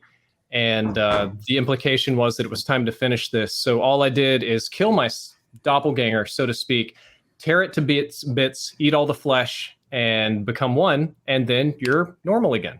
You know, that's literally like you're describing like a Freddy Krueger movie. It's like a Twilight Zone thing. So how did you get him to pieces? Did you tear him to pieces? Did you have tools? With his hands. And as you're doing it, you know you're dreaming. Are you correct? And you're not tasting anything. Oh, I tasted a plenty. Oh, that's gross. What part of you was what part of you was the grossest? What part of you was the tastiest? It all tasted mostly like blood, like uncooked meat. You didn't cook yourself? No. It's all nasty stuff. But save your dream self some worry. Yeah, so those are my dreams all the time. It's basically, imagine you would go to sleep and wake up in a world that's created by your alternate self. Now, in that, you're free to move and do kind of whatever you want, but you don't control it. So you wake up in various sort of nightmare scenarios over and over and over again. But if you try to wake up and break free, the other you will try to put you back to sleep through more effort. Now, I did learn a trick where I could always wake up. If I can get my heart rate up high enough, it'll wake you up automatically as like a safety system in your body. So when I know that I'm dreaming and I know that I'm stuck in a dream and it wants to keep me there, all I have to do is focus for a minute and raise my heart rate high enough to where I start like sweating and it'll just like pop me right out of bed. This sounds like a horrible way to have to sleep. I'm glad I haven't had so much problems in the last couple of years, so that's good. Well, did the lady, like when you went, or the I'm assuming it's a lady doctor, maybe you said she, but like when you went there to her, I'm picturing like you walked through like a bead curtain to sit down in her or something like that. And when you explained your situation, she's like, "Oh, this is something we experience all the time here." Did she have one like milky eye? No.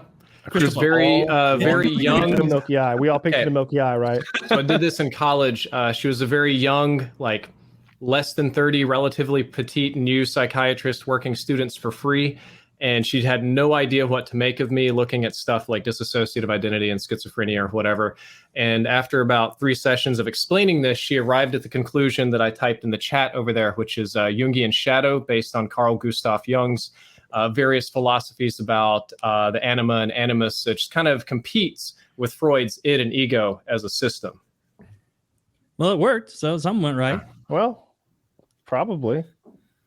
So is this supposed to take care of it forever? Or is it something where it's like, well, when it comes back, I have the arsenal. I'll handle it real quick. I think it's more of the second. This type of issue would come up with a conflict within yourself, typically. So that's how it comes out. But it always comes out in crazy dreams. So like I'll dream for, I said like years. I've had a dream where I was in a dream for like 100 years. I woke up the next morning. I didn't know what the fuck reality was.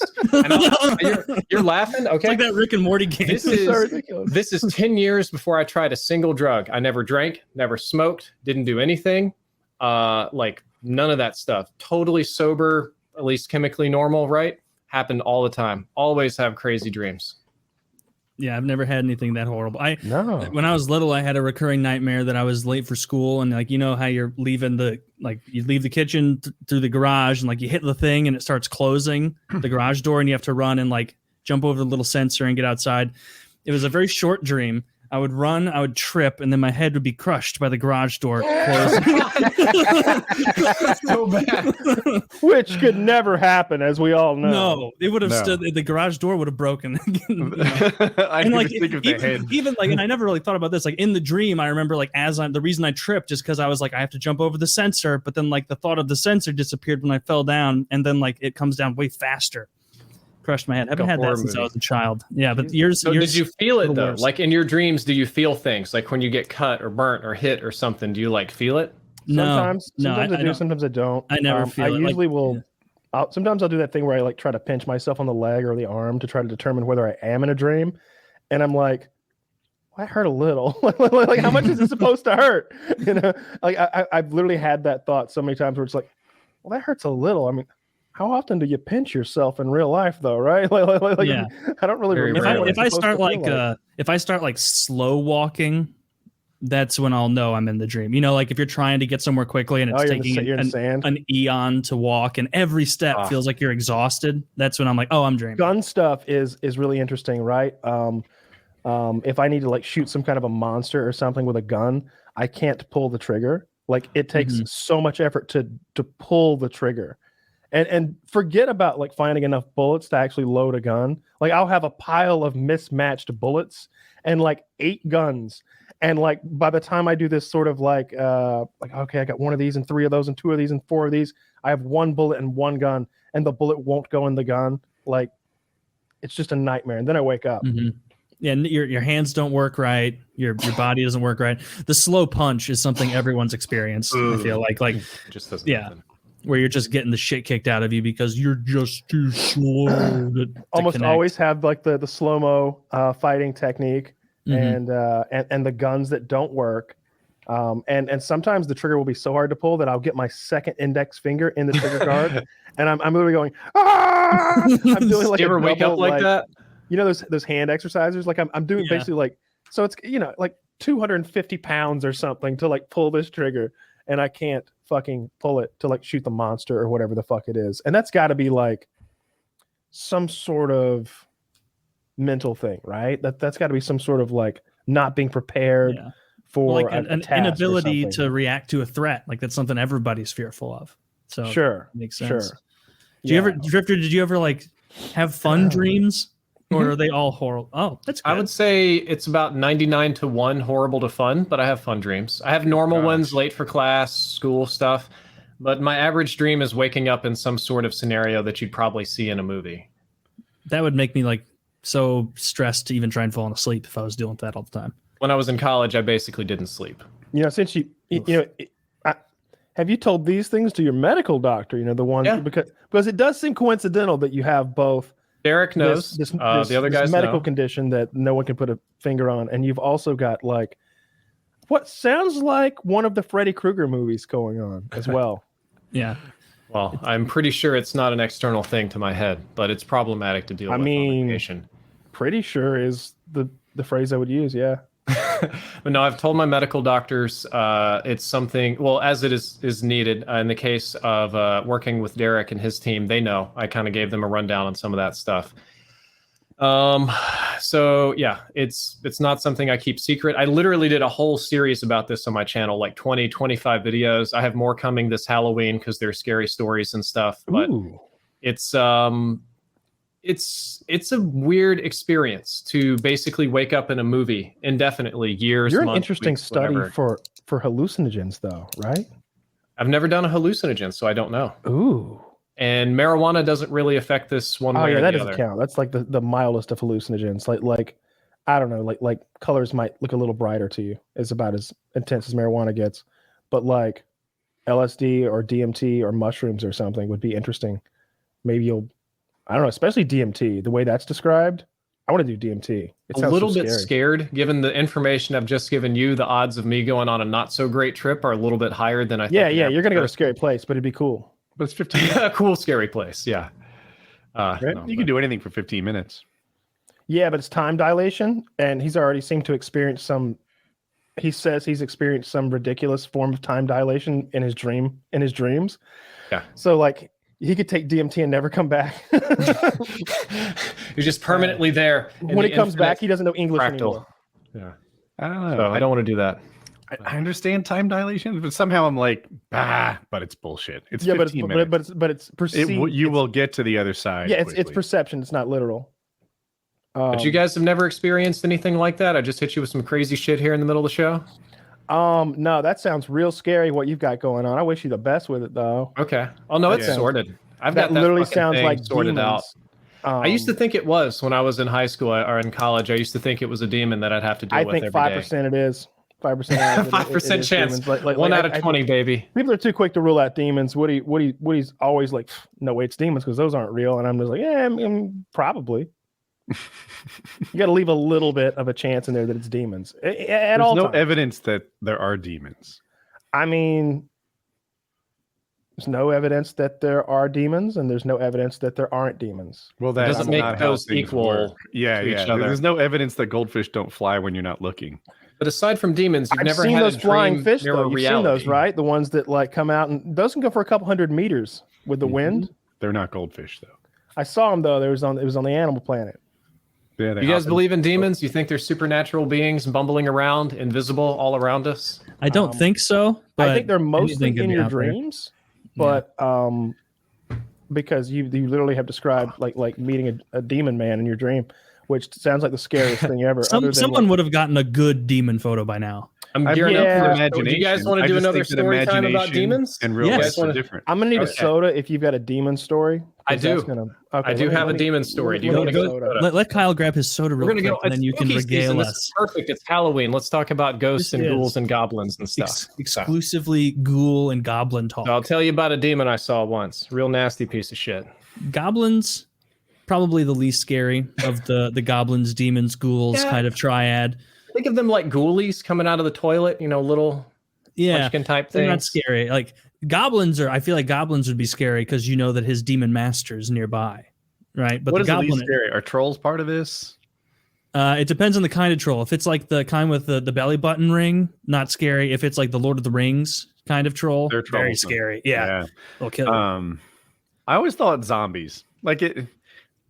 Zombies, of course, again, depends on the kind of zombies. If they're the Yeah. 28 days later zombies where they run, and if they get even like remotely near Yeah. you or like sneeze in your direction, then you have it in 5 seconds. And if the person gets a scratch on them, you have to immediately murder your wife because Yeah. she's about to become the most lethal predator that's ever been. All right, that's scary.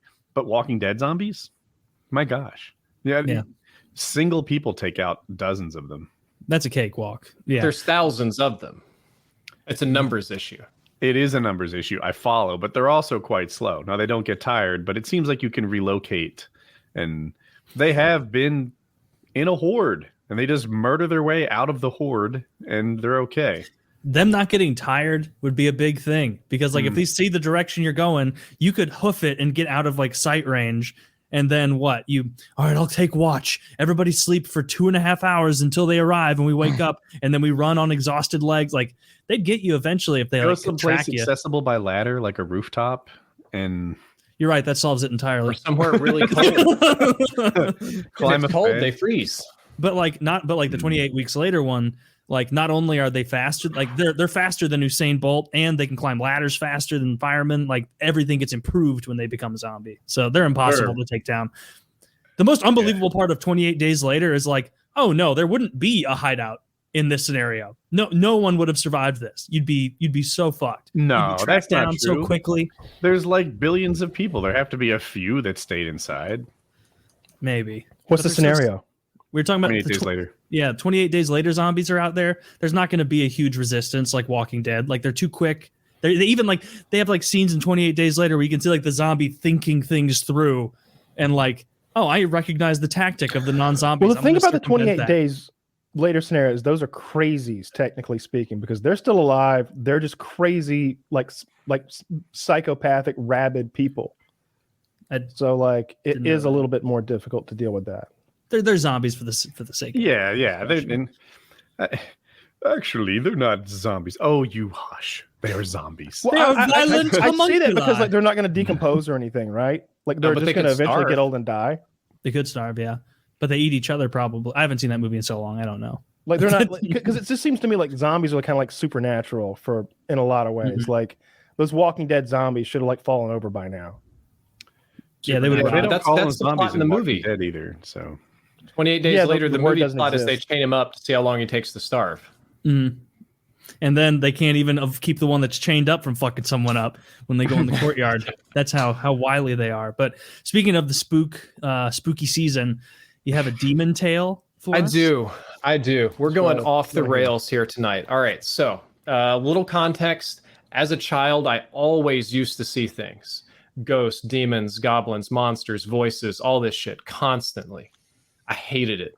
But it was a part of my reality, but it got lesser as I got older.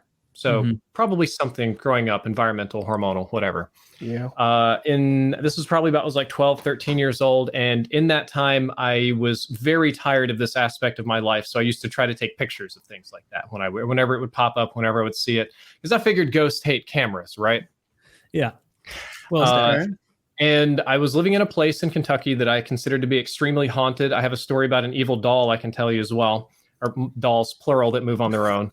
So I was freaked out. I was like a little nervous ball of mess of a kid. Every fucking day there was a voice or a noise or some goddamn light or some spooky thing or some problem, at least a couple times a week, right? can you describe like what it was you were seeing? Like a fully formed thing, a shadow? Yeah, person? we're getting there. We're getting there. Okay. So in the context of this story, I'm minding my own business in my bedroom. I'm just cleaning it. I'm like 12, 13. It's a mess, right? And it's a nice like old wood cabin kind of place. So we have these wood doors with the complicated grain pattern and stuff. And I'm minding my own business and I look over at the door and I watch it like warble very briefly as if something is trying to push through the wood grain pattern. Now, here's the bizarre thing. What you're probably imagining is something like the Predator or like an elite from Halo standing in front of it with like the light bending.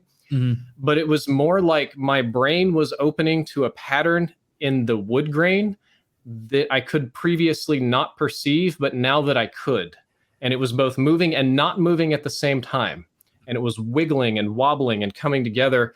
And it formed the shape of something that I would say would be a cartoon demon, something like you would imagine out of an 80s or 90s scary movie, you know, demonic goat legs, scary hands with nails and horns and whatnot, huge, full frame of the door just standing there. And it's like, hi. I'm like flipping out. I'm like turning white and I'm like just fucking scared shitless. And the thing starts talking to me and telling me how fun it's been to play with me and that my brother's on the chopping block next. Can't wait to see what he's going to do to him. And Jesus. But it was talking not in my ears. It was talking up here. There was a voice and thoughts in my head that were not my own, just flowing in from somewhere. And I was panicking. And I remember as a child caring about my brother a lot. So I told it to stay with me and leave him alone. And it thought this was very amusing, said it would do so. And then said, let me give you a little preview of the future.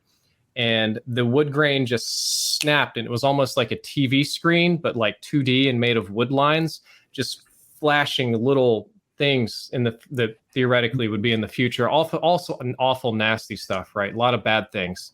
And then pops back to the demon and it's just like, bye. And immediately the pattern goes away. It never changed to begin with. I could no longer perceive this. And the scary thing was that of the 4 things that I was shown, 3 have come true. Ooh, I'm sure not all of them are things you want to share. Are any of them something you could? It's primarily personal things with my family. Fair enough. Just yeah. things that would, you know, like how grandma dies, stuff like that. Well, that's so you were hallucinating regularly as a child all the time. Not all. As I got older, much lesser. As a very young child, yes, at the very least. As an adult, I think would like Taylor to think phrased that these are incorrectly. When did the visions begin? As long as I can remember. You're right, Kyle. I'm sorry. This is the Halloween season. We need to buy in. Literally as long as I can remember. How long You want a have you been killer a doll gypsy? story? When did you realize you were a seer? When I was 7 years old, I you had to had to go shine. to various like psychiatrists and analysts or whatever to let them do whatever they were going to do. They put me on a lot of different medications that children should not take, and it didn't help the problem at all. I I had a terrible home environment, so it's probably some manifestation of that. That kind of instability is really bad for little kids. A lot of scary movies, stuff like that. You ever seen any aliens or anything? No, I've seen Your home shadow environment- people. I've seen lights. The fuck is a shadow person, man? It's it's like a fucking like a shadow on your wall of a person, but there's no fucking person there. Well, I hate that. Yeah, I don't like that either. I don't care for that either. Is I don't your know home if life that's what you mean. extraordinarily bad or like normal bad? Like parents got divorced, like half of kids go through. Extraordinary. Okay. Fuck. So, Enough to make you see demons and I was having a wooden good day doors. up until like 20 minutes ago.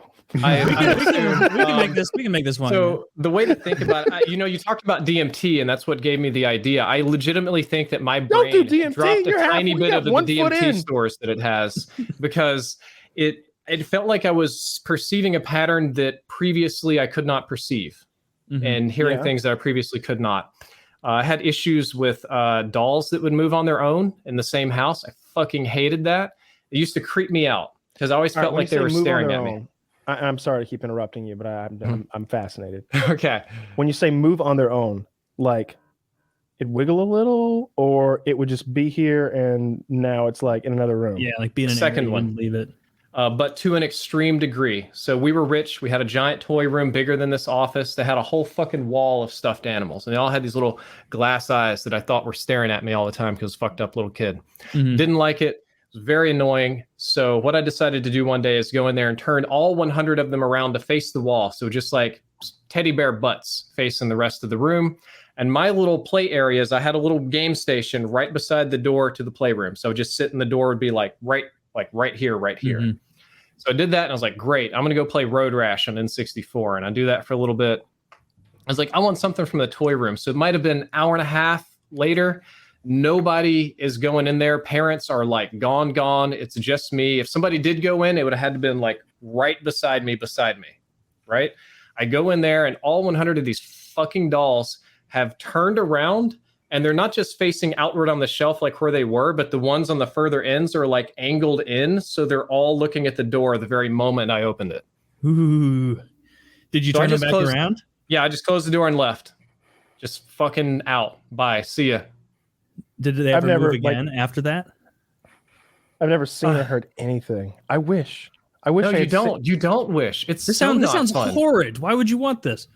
Well, I don't want what he's got. I mean, clearly he has a thing going on. You know, A I'm touch not of the talking about crazies. that. Yeah, Some people.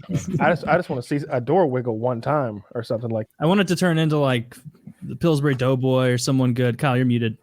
Seen Lights. I've seen Hat Man, The Old Woman. I've heard of plenty of number of like mostly weird sounds. You hear things dragging around in the wall, or little voices and whispers and stuff.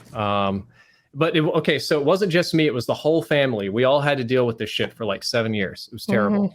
So they were seeing stuff as well with dolls Yes. and Yes, doorways. my mother especially. She's got a whole host of colorful mental problems, so her reporting is less than reliable. My brother has a few creepy stories. He was very young, and the interesting one is that the old man, my stepfather, is like this Vietnam War veteran. He's not into this spooky ghost shit. My mom complains about ghosts all the time. He's like, shut the fuck up. You don't know what real horror is.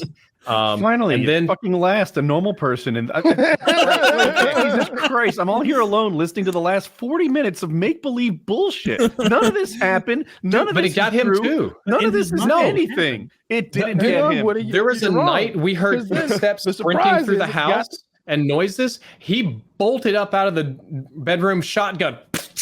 Who's in the house? And we're all like, we've been telling you it's a fucking ghost. And he's like, bullshit. And he just starts going around to see if there's anybody like breaking in the house or sneaking around outside and stuff like that. So it got him a time or two too. the demon got him. You just don't believe, Woody. You're just a skeptic. Well, here's the reality. I'm It's what skeptic. happened from my perspective, which Exactly. is only as reliable as you believe in me. And so I like think you have a mental illness, but I wish you the best. Just the I believe best. in your ghost stories this much. well, see, Woody, but we talked about this with like the Oh, schizophrenia goodness. thing. When we talked about schizophrenia a couple weeks ago, like Mm-hmm. in their eyes, everything they're saying is 100% real. And it's like they're not trying to like pull the wool over your eyes. They're like, no, I saw a shadow person. And so like to them it's real. And so it's like just as horrifying as if it is real, you know? Sure. And you can't unremember it. So as an adult, this continues about 3 or 4 times a year. I will briefly see or hear a thing that's not there, not a spooky ghost. I mean, I'll just be like laying in bed by myself and it's dead silent. And I'll hear, welcome to Wendy's. What would you like to order? And I'm like, the fuck? Just My random number auto- 6 with a Coke Zero. Yeah, just coming little right tiny, up. like maybe like one shadow person scooting by and then going to do his own thing super quick. But the difference between that and schizophrenia is a schizophrenic almost certainly believes that. Schizophrenics are confused that all of you don't see the same thing. Mhm. They don't. It's like the object permanence, or that one person can have knowledge that the other one doesn't. There's like an incongruency. So Yeah. those hallucinations are reality, but in my case, I know that they're not real. Damn. That as a kid, you probably thought they were real, though, right? Oh, very real. Yeah. Very, very much so. That's horrible. I've never seen a demon or a ghost, anything like that, you know, but I guess it's only a matter of time, Woody, until one crosses my path. I had night terrors for a decade. Oh, no. Yeah, my listeners have heard it before, but in fast forward, my house got robbed. I confronted the burglar. Later, the police called him. I think I read about someone like that in the paper. But even though in the moment, you know, it was the man I would aspire to be, afterwards, I was terrified. I couldn't sleep without a knife underneath me. The burglar had been in our home, like, I don't know how many times, 8 times, 12 times, like a bunch. And what are you guys laughing at? Oh no, I'm not laughing. Drifter was saying this went off the rails. I'm like, it's all good, you're good. No, I'm not laughing at your trauma. It's not. Let's Yeah. laugh. So to roll it along, I didn't laugh at I had all. this recurring dream where I'm sleeping. There's a figure in the doorway, and I need to either fight him off or defend myself, but I'm sort of sleep paralyzed. And then I would wake up in a sweat and, you know, not be paralyzed anymore. And that happened to me for like a decade. It was a long time. It was like a PTSD level trauma that Every night. no, it was really frequent and in the first couple of years and infrequent towards the end of the 10. You weren't seeing like someone sitting at the foot of your bed or anything like that when you were in like the terror state, right?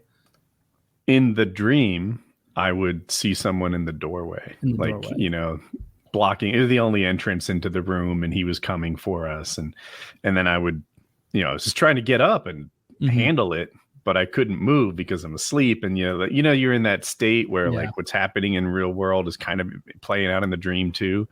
And I'm just barely able to move. In the dream, I'm paralyzed with fear until I wake up. Okay. Then what happens when you wake up? My wife would console me, say it was just a dream. Like that's what happened. I realized it had a bad dream.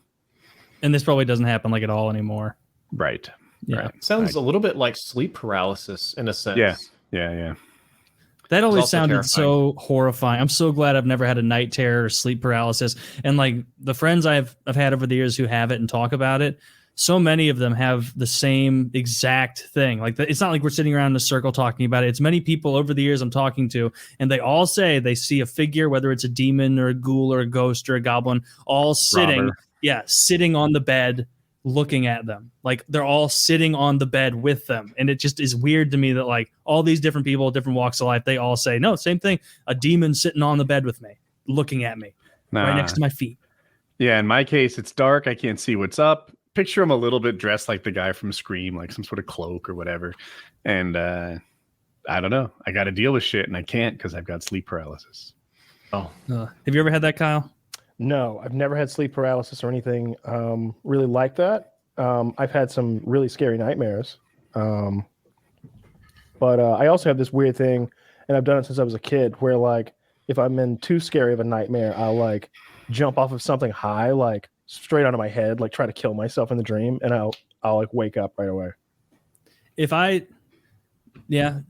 I'll have dreams where like I'm falling from a mountain or something, like I'm just falling, except then like the fall decelerates and then I'm just walking, like the fall just ends, and it's like that like stomach like roller coaster feeling, but it's not even unpleasant because like even though like because I'm never falling, I'm like failing at flying. It's never like straight down. It's like going down like that until it's just like, ooh, just start walking like the Harry Potter people when they're like all going through that warp and then they're just fine walking. Then you're just But like that seems- almost flying. Yeah. but I always know I'm dreaming when that happens, so it doesn't really get too spooky. Man, I don't have any good nightmares to So share. if y'all are falling, do you wake up before you hit the ground? No, I hit the ground and like have a sensation of breaking my neck, and then I wake up. Hey, we're in the same Oh. boat. Oh no, I'm the Fucking opposite. suck. I wake up just before I hit the ground. Probably the better way to do it. Yeah, I didn't know there was another choice. I choose mine. If I don't jump from high enough, then I just hurt my neck, and now the bad guys are closer. What? I've never tried to commit suicide in a dream ever. Yeah, I learned that there's like this there's a minimum height to acquire to like accomplish suicide in a dream. And I tried to like jump off a chair once in a dream. Like that, no, that's not high enough. You gotta get like 5 feet off the ground, 6 feet off the ground, something like that. A I've heard chair. Cats can jump from any height in real life.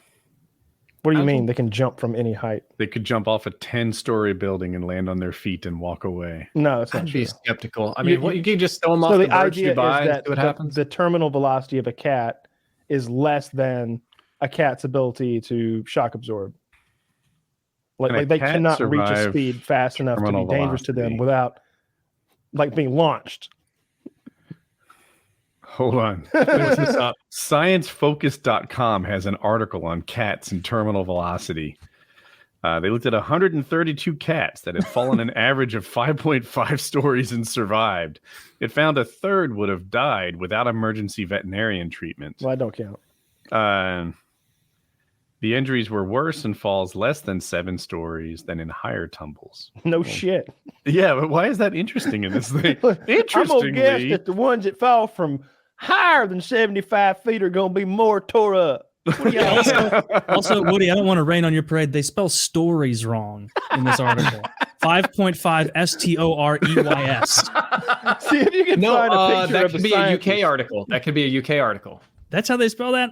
I think so. Oh, well, oh, that's. I think. I hate I that. could be wrong. oh, Captain Spellcheck over there. It's a BBC Focus magazine. It is a UK article. Get out of here. Taylor. Stories. Yeah, look at me. Quite the dumbass for not knowing that. This brain. This is functions hard science, perfectly. Taylor. We're throwing cats off of buildings. Researchers Can say you- cats reach terminal velocity at 7 stories, 21 meters. If you like threw the cat down the 5 stories, Oh, that's would have cheating. no chance. No, it wouldn't matter because it would still hit terminal velocity.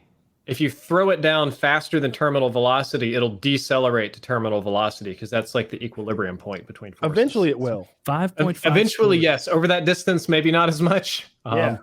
The bigger problem is if you launch them Yeah. like out of a cannon or something, you'll have both a vertical and a horizontal component of your velocity and energy and all that force, actually. That's why shooting bullets straight up doesn't do anything because they just fall down at terminal velocity is nothing. But if you shoot them at an arc, they'll maintain that horizontal velocity and have vertical when they hit, which can be bad. So if you launch cats out of a cannon or a catapult or any other type of A device, trebuchet is my preferred method. excellent man of culture. It's actually worse for them than just throwing them off a building. I don't know this from research. Of course. No, Okay, I it's- know- You're I 100% know this- accurate. this I've thrown a lot of article- cats. All right, let's be real here. This article cannot be right. And I'm This going to one- tell you, when you launch a cat, it's cheating because they do not survive. Look at this article. It says, it just casually says this sentence.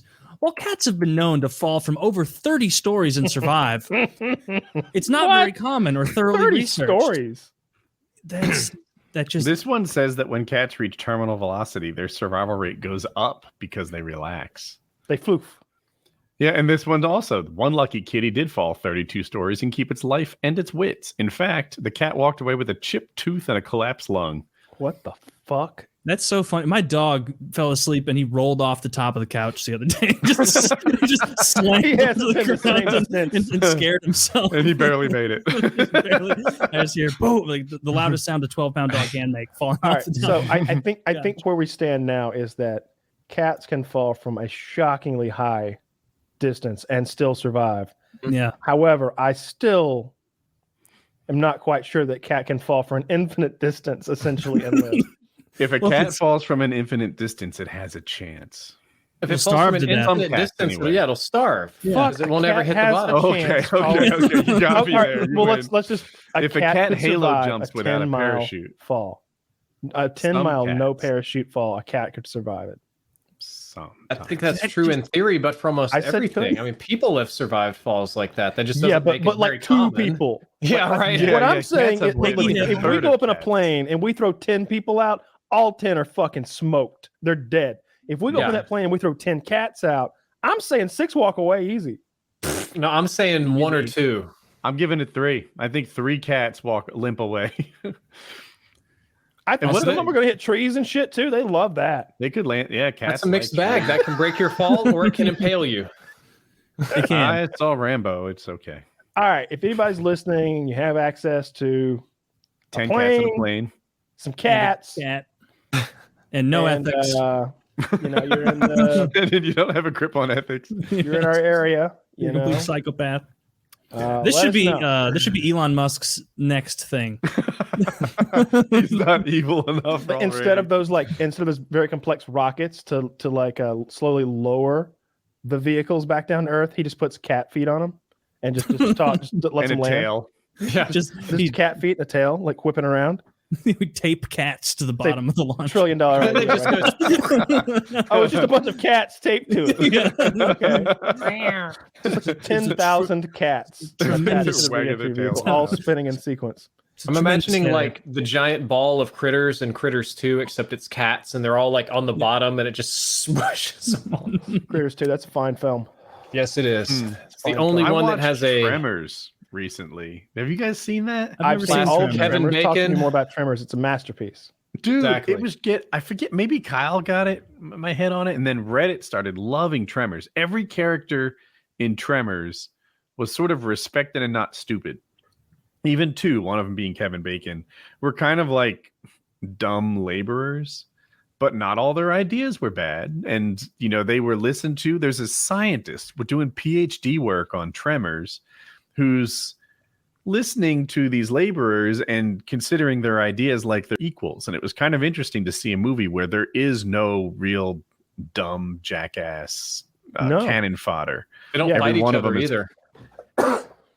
Yeah, they don't they sort fight of all- each other. they They disagree work here and together there, well. but they're There's all not on a the villain same either if you team. think about it. Usually in monster movies like that, you have like the human villain who's like mixed in, like the greedy landowner or who was like mining, and that's what woke up the graboid. You know, that character would be there normally, and that doesn't exist in Tremors or in Tremors 2. In fact, like the coolest part of Tremors 2 was the Mexican government was like, Yeah. whatever you want, whatever you want. It all took place in Mexico, right? The first one, I don't know about the actual filming. The second one. The second one is all in Mexico. Okay, that's what I thought. Is the But now second there's one like as good as the 900. first? There's like The Tremors second 9. one is tolerable, but after that, it gets into that sci-fi channel bullshit that's just you can't watch and appreciate. But the second one, basically, it doesn't have Kevin Bacon because Kevin Bacon became Kevin Bacon, but it's got the other guy, and they hire him to go down to Mexico to deal with, because some natural gas company has an issue with graboids down there, and he gets like this white guy who's his partner, and they've mastered this new technique where they've got RC cars, like remote control cars, with dynamite on them. And when the graboid grabs it, it takes them down, blows them up, and they're killing like slews of them. But then they realize they need more help because the problem's like super serious. By the way, they're getting paid, I think, $10,000 a worm, and they're killing like. That seems cheap, though. They're it's piling up. It's adding up quickly. Okay. They're murking them. It's like an extermination. Like they're not even a threat anymore. Yeah, it's like 10 a day or something like that. Like they're making $100,000 a day at least. So they bring back the gun nut from the first movie. Remember Bert? Sure. Mhm. He was Reba McEntire was Survivalist. his wife. He is the character who, after the second Tremors, is your mainstay guy throughout the entire series. He is in every single sequel, and there are, I'm not exaggerating, at least 7 total movies. It's like Star Wars. It's like Sharknado. Tremors in Antarctica is what they did, I think. Yeah, and so the hook in the second one is that the worms are only like the second part of the gestation process. You know, like they're like the larva that's going to become a thing, and it turns out that they become 3 of these bipedal creatures that like run around and Above eat ground. people. Yeah.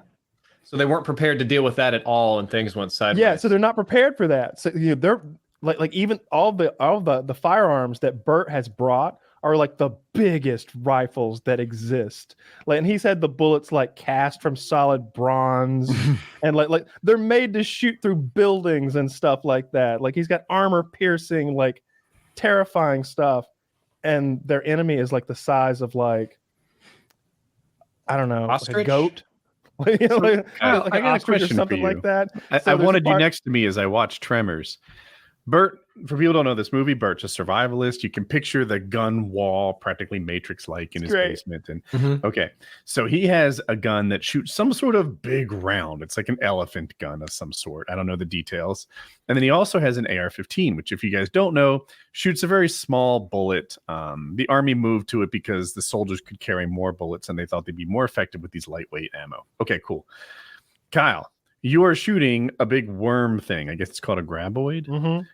Do you want like 2 shotgun slugs or elephant rounds? Because it didn't seem to have much. Or do you want 30 little bullets from an AR-15? I don't want a gun at all. The gun's a waste of time. It's going to be very rare that the gun's going to matter. The gun might be helpful as he's eating you. You get to use the gun, but you're already eaten, so you've got to blow him up.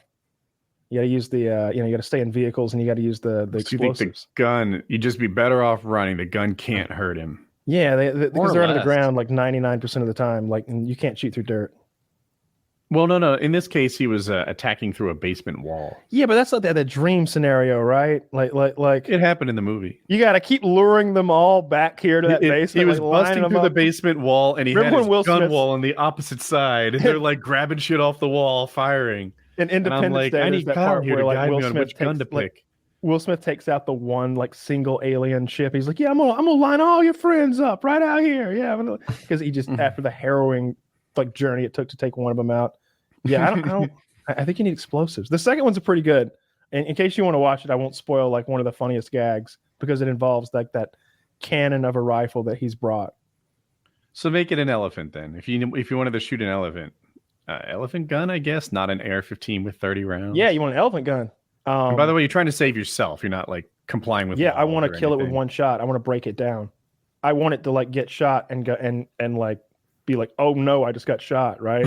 Yeah, you don't want it to. You don't want the elephant to go, "Motherfucker!" Yeah. Remember that scene where Marcellus I am Wallace just livid. sees Bruce Willis at the red light? He's got that coffee and donut. How many? You don't want I- to shoot an elephant and have him react in that manner, right? Okay. Yeah, your aim is tremendous, Kyle. How many rounds just from an AR do you think it would take to kill an elephant? I don't know what elephant skulls are like. I don't know what that's like. Yeah, I was thinking, like, would it even penetrate an elephant skull? Sometimes speed. My guess would be that it seems like you just shoot him in the head and it'd go through his skull and it'd kill him and he'd fall over dead. But maybe not. That's my initial opinion, is that if you shoot an elephant in the head with an AR-15, he drops dead. I'm thinking to something I saw in Mythbusters where they shot into water to see how far the bullet traveled. Yeah. And to their surprise, the 50 cal did not travel as far as they thought. They thought that thing was going to like shoot the bottom of the pool. But instead, it hit the water and stopped pretty quickly because more speed was bad, I think. So now I'm thinking about penetrating into an elephant, probably a comparable task. What do you want? You probably want something slow and heavy. Yeah, so most of those rounds, I don't know a lot about them. I've read about them, and reloading manuals. Reloading manuals are they begin with the smallest bullet and they end with the biggest bullet. As you might, maybe that just makes sense, but it's the way it works. And for each round, they have this like 2-page thing. It's like, invented in 1777 by Colonel Maximus. This round was made by chambering this thing into that thing for the first time ever and using the new propellant invented by Hornady. And they give you this backstory, and then they give you like 8 recipes to make that caliber do 8 different things. And then in the very back was always like the scary stuff that like I'd never even seen in a gun store or heard of before. And that was always like the elephant shit. But nobody hunts elephants anymore. So that stuff's Reddit has an answer for us. No. Okay. This is from a Reddit thread where as we know, all the experts reside. And they're saying that modern poachers tend to use AK-47s to take down rhinos, which I know the 7.62 round is bigger, but it's a similar kind of concept. They're also saying that some poachers prefer 22 LR because they'll put a shit ton of shots like into the eyes or to the neck and kind of like let them bleed out.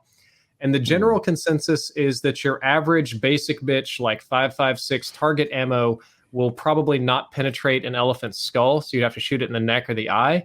But if you go with anything more like special, like anything with a higher grain or 308 or 300 or some of these more interesting rounds, you have a better chance of punching through the skull. But really, it's a matter of shot placement. If you hit an artery or an eyeball, and how many shots. It's like, is it just you shooting an elephant? You might miss. But if it's you and like 6 guys hosing an elephant with AR-15 rounds, Was it like a Borderlands villain now? I mean, you just have to go for the eyes, because like think of an elephant and its silhouette as it's charging towards you. There's no neck. You can't see the neck. The Eyes head's are hard blocking. to hit. I just want to hit it in the head. That's why you need 6 good friends, like Driftor was saying. Just fire on them. get your buddies, Slow go to a friends. foreign country, kill a bunch of elephants with AR-15s, come back, put your pictures on Instagram, get harassed and fired probably. My dad will be Like, what did president. I do? What did I do? Like, just you're like wearing the trunk as a scarf. Most of the ones they kill, though, those are like older elephants. They actually pay the conservation society for the privilege of killing them, so it helps in a sense, which is bizarre, Yeah. but it promotes a bad culture. But it's a bad look. Yeah. Oh, it's a bad look. That's the same thing that like, remember that dentist story from years ago where they're like, this fucking dentist killed this lion, and then it came out, they're like, the Kenyan conservative, like, they're like, well, he was actually not able to sire children anymore, and he was aggressively like wounding the new males that were trying to get older, and so we just let him kill this guy because he would have destroyed the pride or whatever the hell. So, and then you're like, nah, I've decided to be angry. And he also paid like $50,000 to do it towards the Conservation Society, if I recall correctly. Yeah. Like So, he's done more for elephants than we have. Yes, but I he still look definitely down has. my nose at him. Yeah. I think Have I know any of you I've guys asked rode an this elephant? before, but like none of you have ridden one before, right? No, I have An not. elephant? Yeah, I've ridden one before. How am I the only one who hasn't ridden an elephant? That's Never ridden an elephant at all. I look at I'm such a fucking loser. What are you from a third world country? They don't have no. That's where you find the elephants. In a third world Fucking country, you've probably square. ridden one every day. Yeah, probably. Man, none No, in I St. rode mine. Louis. I rode mine at a circus as a kid on a school field trip. Yeah, circus. I mean, you always see those. Well, I guess these are cartoons from the 90s. You don't ever see elephants go crazy at the circus and kill people, right? Not in the modern day. I've I'm never sure in seen like World's Fair, like 1904. But what was that? Some elephant like went wild at like the turn of the 19th century, and they hanged an All right, so elephant there's from two a crane scenarios. as punishment. So there's 2 famous elephant scenarios that you're conflating. One of them involved an elephant killing its trainer, and it was put on sort of a mock trial, found guilty of murder, and then it was hung from a crane to death. And then there was another elephant that went like crazy and went running through the streets, and they shot it to death, like the police did. And there's this really haunting photo of it, like you could see the fear in its eyes as it's running through the streets. It's real dark stuff. I've seen that. It's sad. They call it the name of the elephant was Mary, and they posthumously named her Murderous Mary. Oh, Didn't Thomas Edison electrocute one? He did something with like alternating current. In his bid to demonize alternating current, he killed an elephant with alternating current. He's like, you people want to power your homes with this shit? Look what it does to old Bessie here. Have you seen about electricity? Was AC the right choice? Yes, It was. 1,000,000%. Because yes. it travels farther, right? Right, you I had believe that's the massive deal. line losses with direct current. So like if we had direct current as our main thing, computers I guess would run a little more efficiently since you have to convert that. But you would have to have a power plant like every quarter mile. And if you lived far away from it, then you would just have like really weak power on the ends maybe. There would just be like coal burning power plants all over every city. Oh, it's my dream come true. Here's Or nowadays solar. this picture I just linked to Zach to put up. So like another propaganda piece about electricity and like current. Oh God. Here's a cartoon of like them being like, is this the world you want to live in with electricity? And people are tangled in the wires. Look how many wires there are. Look at the guy in the back left middle, just horse is woefully dead. cursing God for the lot in life he has. Cursing God. And then the cop running away like a maniac. And then like I like the The dead spider. horse. Yeah, dude, Me it's the a most. Yeah, let's not forget about the dead horse. Yeah, And the the guy dead horse. Yeah, and then the wagon. Child is now an orphan. Look at how fucking busty that lady is, freaking out. Damn. Real. Yeah. I mean, that would have been back in the day of She like has a whalebone corset on. corsets. She'd have had like a 12-inch waist there. Oh yeah, and like the skull with the light bulb on the back with like made to look like a spider, an evil spider that will pull And you look up at the into old esse trusty web. gas lamp in the background. Just Yeah, the looking- trusty gas lamp. not hurting anybody. I don't know why that's not an electric lamp. There's obviously plenty of lines. You just know That's there's like it's powered with trusty whale oil. Trusty Smithers brand whale oil. It never hurt anyone. Except for all the animals they killed. Like the Well, of course, we hurt the whales. No, they killed manatees too. There was a species of manatee that went extinct fuck because them. because sailors would kill them and store them for food because they didn't have natural predators and they were friendly. I So mean, if you're eating the manatees, I'm okay with it, I guess. I've been, all like, of them. manatees are. I've been around like wild manatees when I'm kayaking, and they'll like come up right next to you, like so close you could like almost reach out and touch it. You can't touch them; that's against the law. But it's like no, these things really are sea cows. Like the way a cow will walk over when you go to a farm and be like, "Okay, you're just another one of those things," and Did then you kind touch of them? meander away. No, you're not supposed That to. is not a Break the law that I law. obey. I thought you if- weren't if allowed I'm- to touch them. There's lots of things you're not allowed to do that I do anyway. If a manatee came up to me and asked to be petted, I would pet that manatee. If he was the one I give him ornery one scritches. and I got killed, I'd never live it down. No, Couldn't technically manatee you would not. kill you? You got stuck between two of them and they just smooshed you in the water. I can't Yeah. imagine not petting a manatee that presented itself for petting. I think it was just I'm in curious about agreement what the with Woody. kayak was. But yeah, I had in my head, maybe it's not even right, but I was like, yeah, you're not supposed to touch these, so I'm not going to touch it. This is another fact check we have to do. Just let me believe it. I'll be bummed if I could have pet it. You could have if you could reach him. This is a law that has very little weight. for You're me. not allowed to touch them, feed them, harm them, or molest them. Is our concern that the manatee is? They say that Okay, about that's funny. kids too. Is our concern that the manatee is going to go to the authorities and rat us out? I think that it must I'll tell be you that one people thing's for back in damn the sure, day. manatees don't talk. No, they don't. You're not You even can if molest them all you Yeah, want. even They'll if you- say shit. I mean, at one point they're like, you can't touch them, you can't feed them, and you can't harm them. And then they had to have another meeting, and you can't rape them. You can't- It's there because somebody did it. yeah. But the theory is that manatees were the original inspiration for mermaids because sailors would get drunk and see these mammalian humanoid things and be like, that's a sexy lady. I like them thick. They must have been very drunk on grog because they're huge. I mean, these are sailors in like the 1700s that had zero education, probably inbred. They'll live to be age 35. They're malnourished and they're going to live on alcohol. So Someone sounding a that's little true. elitist in their description of sailors. Yeah. Ooh, la di da. You don't drink rum laced water to survive. sorry. I what know a, he was shitting on what grog. a I missed that depressing thing part. to have to drink. Grog. That sounds don't know anything horrible. about It's grog. like they used to put rum in the water barrels to help it, stay safe. But then you were just drinking like low alcohol water all day, which can't like really make you feel like refreshed. That would feel terrible. Yeah, it wouldn't be good. And you're like sucking on lemons to not die. What a shitty time to be alive. You'd be thankful if you had lemons to suck on. Mm-hmm. Yeah, that's true. They were that was their day yo, when man, can I lemons get you a got brought lemon? on board. Wait, did they have Speaking of lemons suck then? on, can we segue into a lock and load commercial? Yeah, we could. I don't think lemons existed then, but yes, Lemons existed. Wait, limes existed. Limes. lemons are new? Lemons are new, I think. Any Limes ads? definitely existed. Lock and load. I think lime is the one that they always talked about them sucking on for scurvy. But I'm sure lemons would have done the job just I as had well. no idea lime. Given the lemon- option, they would have eaten anything else with vitamin C. Tell the Like, people how they can get frothy pools of. yes, we're gonna give them Vitamin a C couple. delivered directly. We're gonna hear from Lemons a have couple. been around since 200 AD. I'm sorry, Taylor. Oh no, it's okay. We can jump back to lemon talk after the advertisements. Yeah, So- fact checked. We're wrong. Citrus Okay. chat. This episode of PKA is brought to you by Lucy. Lucy Nicotine is a company founded by Caltech scientists and former smokers looking for a better and cleaner nicotine alternative. Finally, tobacco alternatives that don't suck.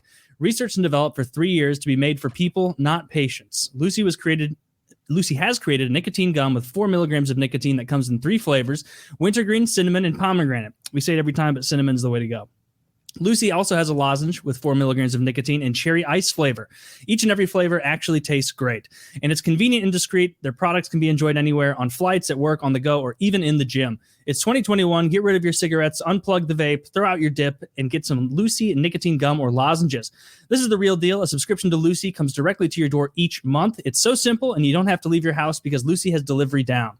Painkiller Already listeners, go to lucy.co and use promo code PKA to get 20% off all products in your first order, including gum or lozenges. That's lucy.co and use promo code PKA at checkout. Also, we have to give this disclaimer. Warning, this product contains nicotine derived from tobacco. Nicotine is an addictive chemical. So head over to lucy.co and be sure to use that promo code PKA to get 20% off all products in your first order, including the gum or lozenges. This episode of PKA is also brought to you by ExpressVPN. Admit it, you think that cybercrime is something that happens to other people. You think that nobody wants your data or that hackers can't grab your passwords or credit card details, but you would be wrong. Stealing data from unsuspecting people on public Wi-Fi is one of the simplest and cheapest ways for hackers to make money. When you leave your internet connection unencrypted, you might as well be writing your passwords and credit card numbers on a huge billboard for the rest of the world to see. That's why we've decided to take action, which is why we're recommending you get ExpressVPN to protect yourself from cyber criminals. ExpressVPN secures and anonymizes your internet browsing by encrypting your data and hiding your public IP address. ExpressVPN has easy-to-use apps that run seamlessly in the background of your computer, phone, and tablet. Turning on ExpressVPN takes only a single click. Using ExpressVPN, I can safely surf on public Wi-Fi without being snooped on or having my personal data stolen. For less than $7 a month, you can get the same ExpressVPN protection that I have. ExpressVPN is rated the #1 VPN service by TechRadar and comes with a 30-day money-back guarantee. Protect your online activity today and find out how you can get 3 months free at expressvpn.com/PKA. That's expressvpn.com/PKA for 3 months free with a 1-year package. Visit expressvpn.com/PKA to learn more. You need a VPN, and you know why. Yep, you got to be safe online. Netflix. And this episode's also brought to you, this and every further episode forever, Lock and Load. Have you ever came and were laughed at by your partner? We've all been there.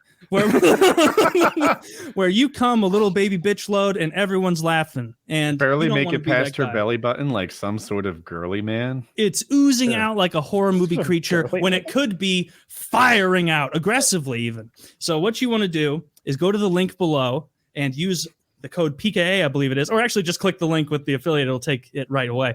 So check out Lock and Load. Come like a champion. Everyone in your life your girlfriend or boyfriend. Everyone must know. Tell everyone in your life. You guys are gonna tell your coworkers, like, dude, check this out. Check this out. Come to the bathroom with me. Your dad needs to know. Your dad needs to know. Your mom They needs to know. What have you noticed that your parents' love life seems to be a little lesser than what it was at one point? How about you buy a little Lock and Load for dad, give him to him as a nice little Christmas gift. Tell him to take it. Tell him to not tell his wife the way Woody is not telling his wife. And then she's going to be like, I'm the sexiest bitch in the house again. I'm feeling confident. I'm feeling good. And then your parents are going to get back together. Your life's going to. She's going to be talking to all the other wives. Does your husband shoot gigantic pasty loads? No, mine does. No, my husband's a little bitch and I'm thinking of divorcing him. Is your husband available? All this and more when you buy Lock and Load, the load stack, formulated by me, Kyle, and with Derek's expert opinions helping us where we went wrong with our formulation. It's got the official seal of PKA right here. I'm so proud. I am so proud of this product. I'm so proud. And it works. It genuinely works really well. So if you want to come like a champion, you're gonna have better orgasms, or at least I do from it, because the more you're busting, the more sensation you're getting. Wait for your videos. Look, you see our email right there, business@pkaonline.com. That's where you send the videos. That's where you send the videos. I want to see. We need before and most after. Impressive. And look, don't get lazy on me here, boys. This is important. We're gonna watch you come. Yeah. Don't get lazy here. Like I want to see artistic cum shots. Okay. I want to see penises wearing cosplay. Ejaculating. I want to see action gifs. 18 plus only. 18 frosty. Chunky cottage cheese like loads of doom and despair. All over like little, I don't know, like little figurines and stuff. like do like a Mount Vesuvius version, right? Where you Exactly. got everyone's Anime fleeing, collectible dolls. and your Spray cock 'em. is Pompeii. You want every time you come, the girl you're with is going to be baffled. Baffled. 18 plus only, obviously. Yeah. You shouldn't be. I mean, this is an 18 and older product. Says without saying, or goes without saying. True. So yeah, show us. Is it send animal Woody safe? emails of loads that you take that you've shown. Like, except you can even include a before and an after. So you can. And what you're going to also notice, it's not just the volume you're getting more of, you idiots. It's the pearlescence. Pearlescence is it off the looks chain. so much Whiter. better. Yeah, it's much You look like wider, a rapper's it's car thicker. now. So don't be a It's all one gulp. sparkly. Don't be a one gulp chump. You want to be a titan. You want to be a champion. Make that bitch chew it. Lock and load. It shouldn't be crunchy. Lock and load. And also, you got to make It's sure you're gotta chew hydrating to a it. lot. Yeah. If you haven't quenched her thirst afterwards, you're not on lock and load. This shit looks like wood glue. And that's Oh what my you want. God. So buy our cum pills. Buy our cum pills. We worked real hard on them, and it means a lot to us. And we're This very ad, proud of them. this ad is a lot more fun to do because Have you ever considered filming a pornographic ad? So you've got the lock and load.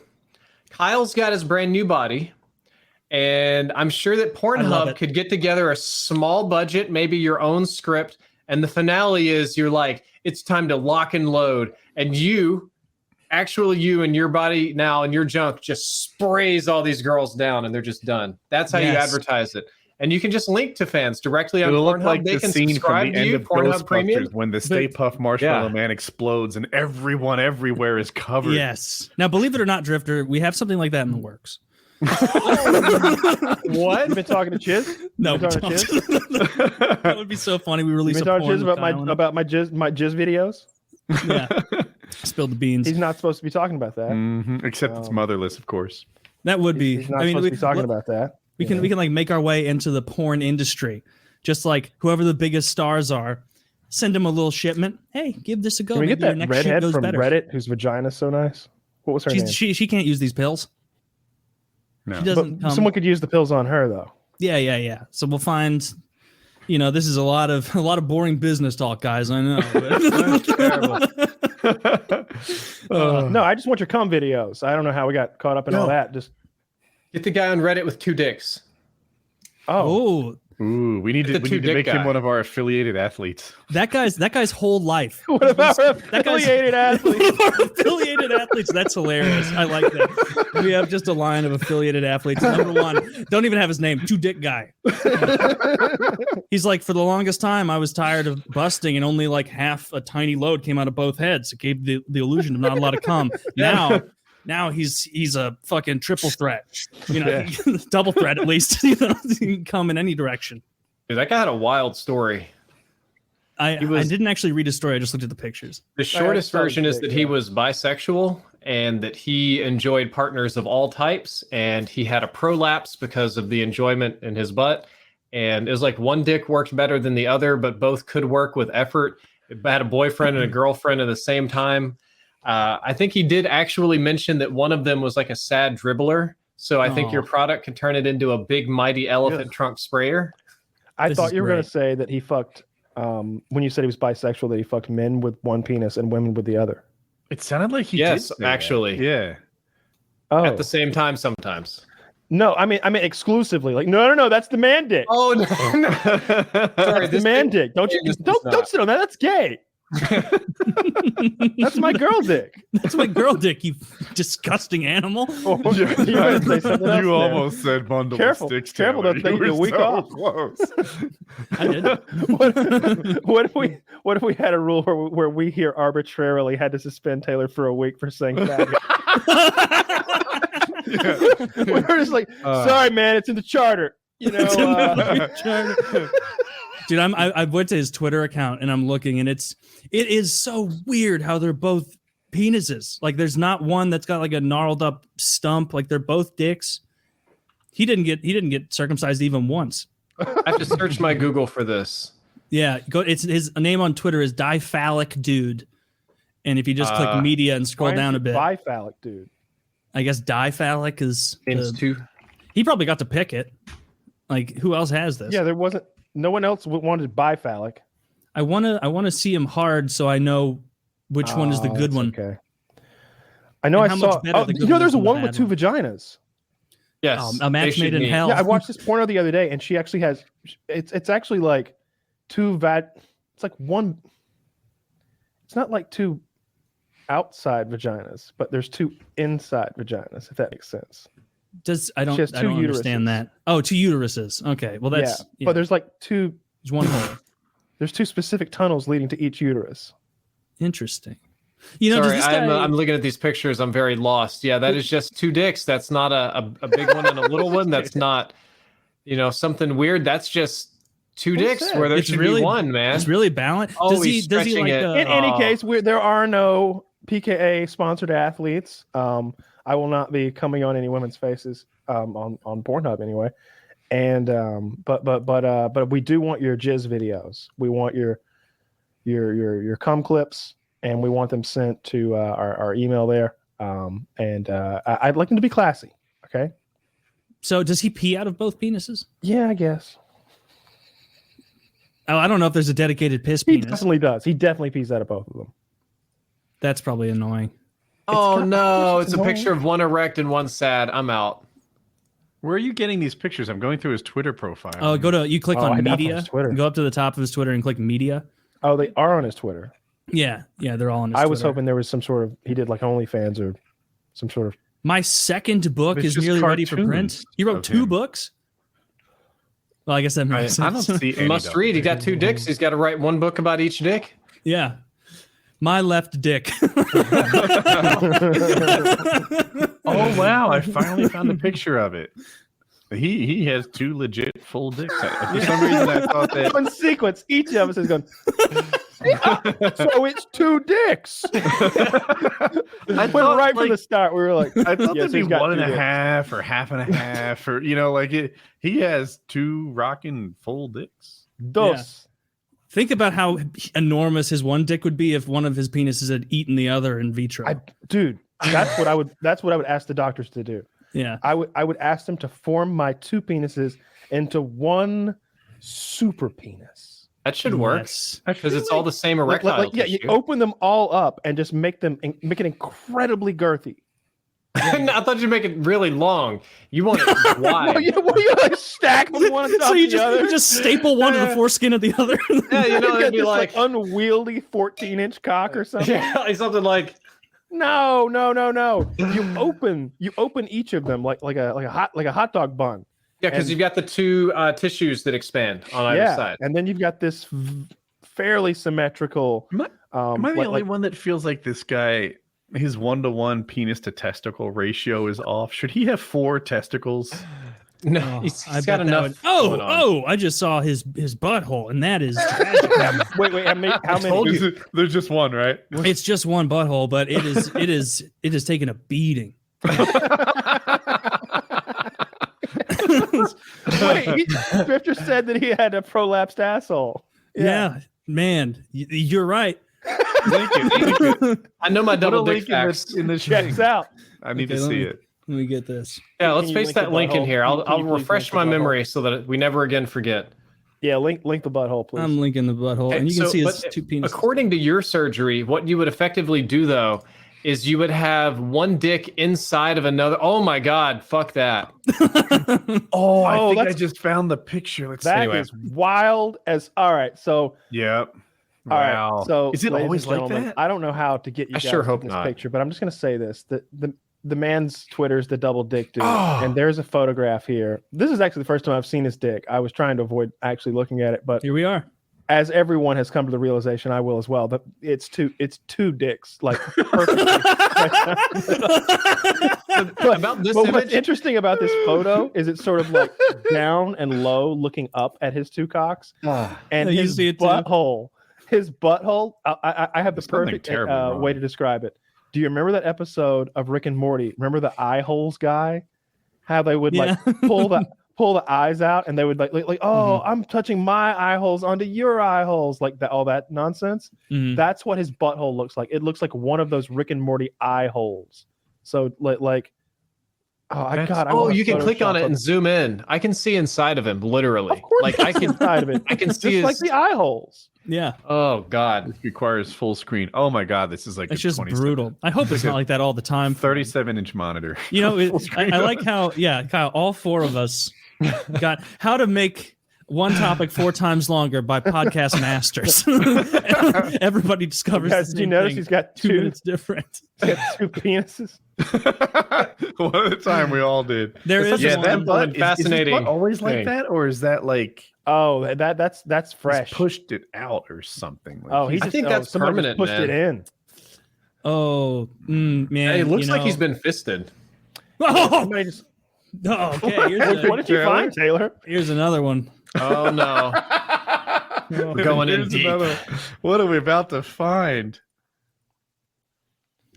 Oh, that's not healthy. Oh, That looks like one guy, one jar. Yeah. Is he incontinent? I mean, Oh, it's no hard way to he's imagine. incontinent. It's hard to imagine that wall's keeping anything back. Yeah, I don't Dude. think that's a functioning sphincter. There's Well, not right damage now, it's in the not. in between the cheeks, not just the asshole, but in the like flappy area in the cheeks above is like stretched out and fucked up and like oozing liquid from the skin somehow because that it's sweat seeping or through the lube? prolapse. Yeah, I don't fucking It looks like know. he's got a skin condition. Yeah, you're right. Like some sort of Well- weeping something. You should get that. Well, these are all And from that's 2014, so And that's why you should buy Lock and Load. that's why you Zach should buy says they Lock. can't go to happened Chipotle. There's a video. There's a picture of him sticking all the way up to his first digit on his finger in each of his penis holes. Oh my You can God! keep don't that tell one. me You can keep that one all to yourself, bro. He says doesn't hurt at all. In fact, it feels amazing. If that was true, you would link it. Okay, here you go. All right, I'm not looking at that. You're looking at it. It's for the show. Which dude, looking at pictures of a prolapse guy's There's no ass, way people who it are says, listening man, to what this a want what me a to see this man finger his 2 penises. what a great audio Nope. show. View. Oh, Enough of that. Listening to this once. yeah. I don't No. get sounding. I don't get. There are things that aren't like I'm not really into feet, but like I can stretch my mind to imagine someone who is into feet. Yeah. Right. Like okay. The feet are pretty enough, I guess. Yeah, right. Like every so often I see someone whose feet are perfect. Now, yeah, it's not my thing, but like I can get how somebody else might be. It would be thinking like if they were like really into women's necks. It's like, yeah, that. I'm into women's necks, like the necks. and the Vampires. jaws yeah, but are I'm not making like freaking out all the time about women's necks. I don't want to like find your scarves and sniff them. it. Right? Yeah, no. But like, I can see how like someone might take feet. Licking your jewelry and stuff, like getting necklaces and So what was this word you said? Sounding. I think it's one I may not. have sounding heard is of. when you penetrate your pee hole to varying Oh, degrees. Yeah, Yeah, I'm And familiar. sometimes Dick the into goal is dick. to go deep, and sometimes the goal is to sort of stretch the pee hole to the point where it can take larger and larger diameter Look at this. sounding rods or various objects. And it I- is PKA's most hated fetish, I will say. Yeah. amongst the Second, hosts, or second amongst the crowd? possibly to furries. Furries are cool. Oh, I would dress up Hey. as a mascot all day before I shove a fucking pipe cleaner down my dick hole. I'm Or you with can do both. Here, here. Yeah. Yeah, I would absolutely. My only Yeah, problem why with not furries both? is it seems like it's too hot. It would be so uncomfortable. And those things, What we've if it's said it really before, cold but out, it would though? smell like shit. Well, you know, Ooh, the yeah, vast outdoor majority of furries furries take don't more like winter. wear suits all the time. That's like They a wear- yeah, they special do. occasion thing. Right. Well, they wear it during sex, and during sex, I'm already too warm. Yeah, you're like No, getting. They're that's- going to be. They have They're to on. wear They're them having at like church, too. because it's not like I imagine they're going to meetups where they're wearing it all day at like their conventions, Mhm. and then they're fucking just a day of wearing like a mascot costume or something. Like you're going to be hot, sweaty, disgusting. So hopefully Just do they it in the have like shower. hopefully they have like a walk around. Yeah, and then you just like walk Yeah, around with right. like black mold growing off your fucking wolf fur. Gross. I would be I a just wish clownfish, something- so I could do it in the shower. I just wish there was. They're just, they're just weird. But it's fine. I like. I know people who are furries. It's We had I a won't furry say on his the name, show. but that gentleman who's in the Discord. Yeah. I like him, but I just hate. Oh, what's that thing that the church ladies would say? Like, love the sinner, hate the sin. Like that. That's how I feel about him being a furry. Love the sinner, hate the I feel sinner. like the vast majority of furries are normal people that don't wear suits. Like that, it's He's more got of a fucking wolf head. I'm sitting sure he behind does. him when he talks to me. But wait, how Not can they everybody be a does furry if that. they don't have a suit? Well, it's just the person who has a persona or they're into that in their own time at home. What a bullshit furry. They just pretend they have a suit. I don't respect this level of furry. Get yourself a fucking Sonic the Hedgehog outfit or get out. You know what I just thought the most pathetic thing would be though? Like if you were a poor furry. Like if you couldn't afford like an actual manufactured furry suit, you had to like make your own. And There's it was a lot like, of that. remember Spider-Man's first suit and that Tobey Maguire Spider-Man? How garbage it was. Yeah. He's just swim. He's like masking tape and leotards and shit. I think you'd find that there's a lot of that. I mean, it's a lot of young people, a lot of artists, LGBT stuff. So I don't imagine that. I think the fursuits are the richer furries. I want to pick on them. You can't even have like regular oral sex as a furry because you'd have to take the head off. Right? I mean, unless it's a well-designed head. Yeah, couldn't it be like a mouth hole that slides open? All the ones I've seen are like, Makeup? more like mascot-esque. Yeah, the You two know, big noses, right? Where it's like it's almost like they're looking through like the mesh in the mouth, like the way people at sports games do. I don't know though. I've only looked into it when we talk about it on this show briefly. This should be a hangout question. Since Woody is the expert on sounding, apparently you've seen more of that than anybody else here. I need to ask you, I've seen my is the final level of sounding a smaller dick, real one, going inside of another bigger dick, where like two guys like face each other, and I'm just doing it with my hands here. The smaller penis idea? goes inside the big one, and they fuck each other like that. And then you bust directly into the guy's bladder. Actually, yes. Oh no, it would be a busting Woody, contest. were you there when we had this exact thing? It would They had lock and load. like when it's like when Voldemort and Harry are and who the guy who takes lock and loads. Dude, what's so funny is like me and the rest of the degenerates in the Discord had this exact conversation like 2 months ago, and I don't remember who found it, but we literally found like the scenario you described where one penis is fucking the other penis. So who won? Nobody wins. Nobody wins a scenario like that. Like One penis having sex with another penis seems even gayer than anal. it seems gayer than anal, right? Like Right? he Because anal is something that heteros can do too, but like I think penis and straight penis. people could probably do this with some stretching. oh, Wait, straight people could do this? Theoretically, you're gonna fuck a woman's urethra? I mean, with the right amount of stretching and the little blue pill, you could do anything. Oh, that can't be good for her. I don't think so. You get a lot of UTIs. I'm Sounding sure in the can't be- future, when society collapses, somebody will kidnap all of you, some warlord somewhere, and force you to reenact some of these pornographies. He might. I hope that I'm on Team I Furry hope and not not. Team Sounding. Creepy fuck. When I'm captured by this Don't wish that evil on me. by this vegan-esque rapist. Don't wish that evil on me. Some sort of Society collapses. post-apocalyptic rape scenario. Yeah, you live in a cage, and they bring you before the warlord, and he's like, entertain me with sounding. Oh no. I can do voices, kind of. You know, I know Sopranos well mocking. enough to tell it like a story. A good one. yeah, Please. you're like an old storyteller where they're like, quiet, gather around. Kyle's telling the Sopranos. Got the ultimate ending. Yeah, sounding is probably My the alternate worst. Sopranos ending involves Tony going to Russia, and we get a throwback to the Russian from the woods. You should Oh, check what- the inners. Tony's got to flee to Russia. What That's happens? where all his money is. What happens though in the end of your version? I haven't really thought it out. He still it seems like he Someone's right should die, himself, though. right? He should die at the I end. don't want Tony to die. I want look. I always like the bad guy to win. Like that's one of the reasons that I don't like Breaking Bad. I wanted Walt to just like get all the money, get a hotter wife, get rid of the crippled son, and like be on a yacht or some shit. Like I wanted him to get a better wife and a better son. Like, that's how little I thought of his home life. Like Wow. I was just like, maybe like the Mexicans will kill the wife and the crippled son, and that'll just make Walt super Scion mode. Like he'll power up to like 8 more fucking levels or whatever. Yeah, And gets his along hair with back. Mega, I couldn't even imagine having you as a father. You just come home and you're like, you're so disappointing. I hope that Mexican cartels murder you, son. Then I can start a new family not filled with pussies. Yeah. yeah, I mean, that's what I want for my TV characters. I wanted to, but they were all pussies. Like Walt Jr. was a piece of shit. Skyler was a piece of shit Why was Walt Jr. a piece of shit? because What he did he do? immediately turned on Walt when he found out like just the basic like knowledge that Walt That's was true. a criminal essentially. Like he didn't have like the fine print yet even. And don't need maybe he fine reacts print. the same way if he does, but he didn't have enough information to immediately turn on his dad. He's selling meth. Meth fucks people up worse than bullets and guns. It's I don't like care what he's doing. It's his dad. it's literally like selling poison to teenagers. So wait a minute. Taylor, If would I you turn your start dad selling in if meth, you are you found going to him turn on selling me, meth? Drifter? What do you, all right. So we got one no. We got all right. I would not turn my dad would in for never cooking turn my meth. father in if I Yeah. found out he was selling meth. Woody, if you found out your father was selling methamphetamine and at like a professional Walter White level, as we would expect from a gentleman and a scholar like your father, would you turn him in? Absolutely not. Not even a close call. Yeah, See, I of would- course, PKA Am is I the united only on one this. that would?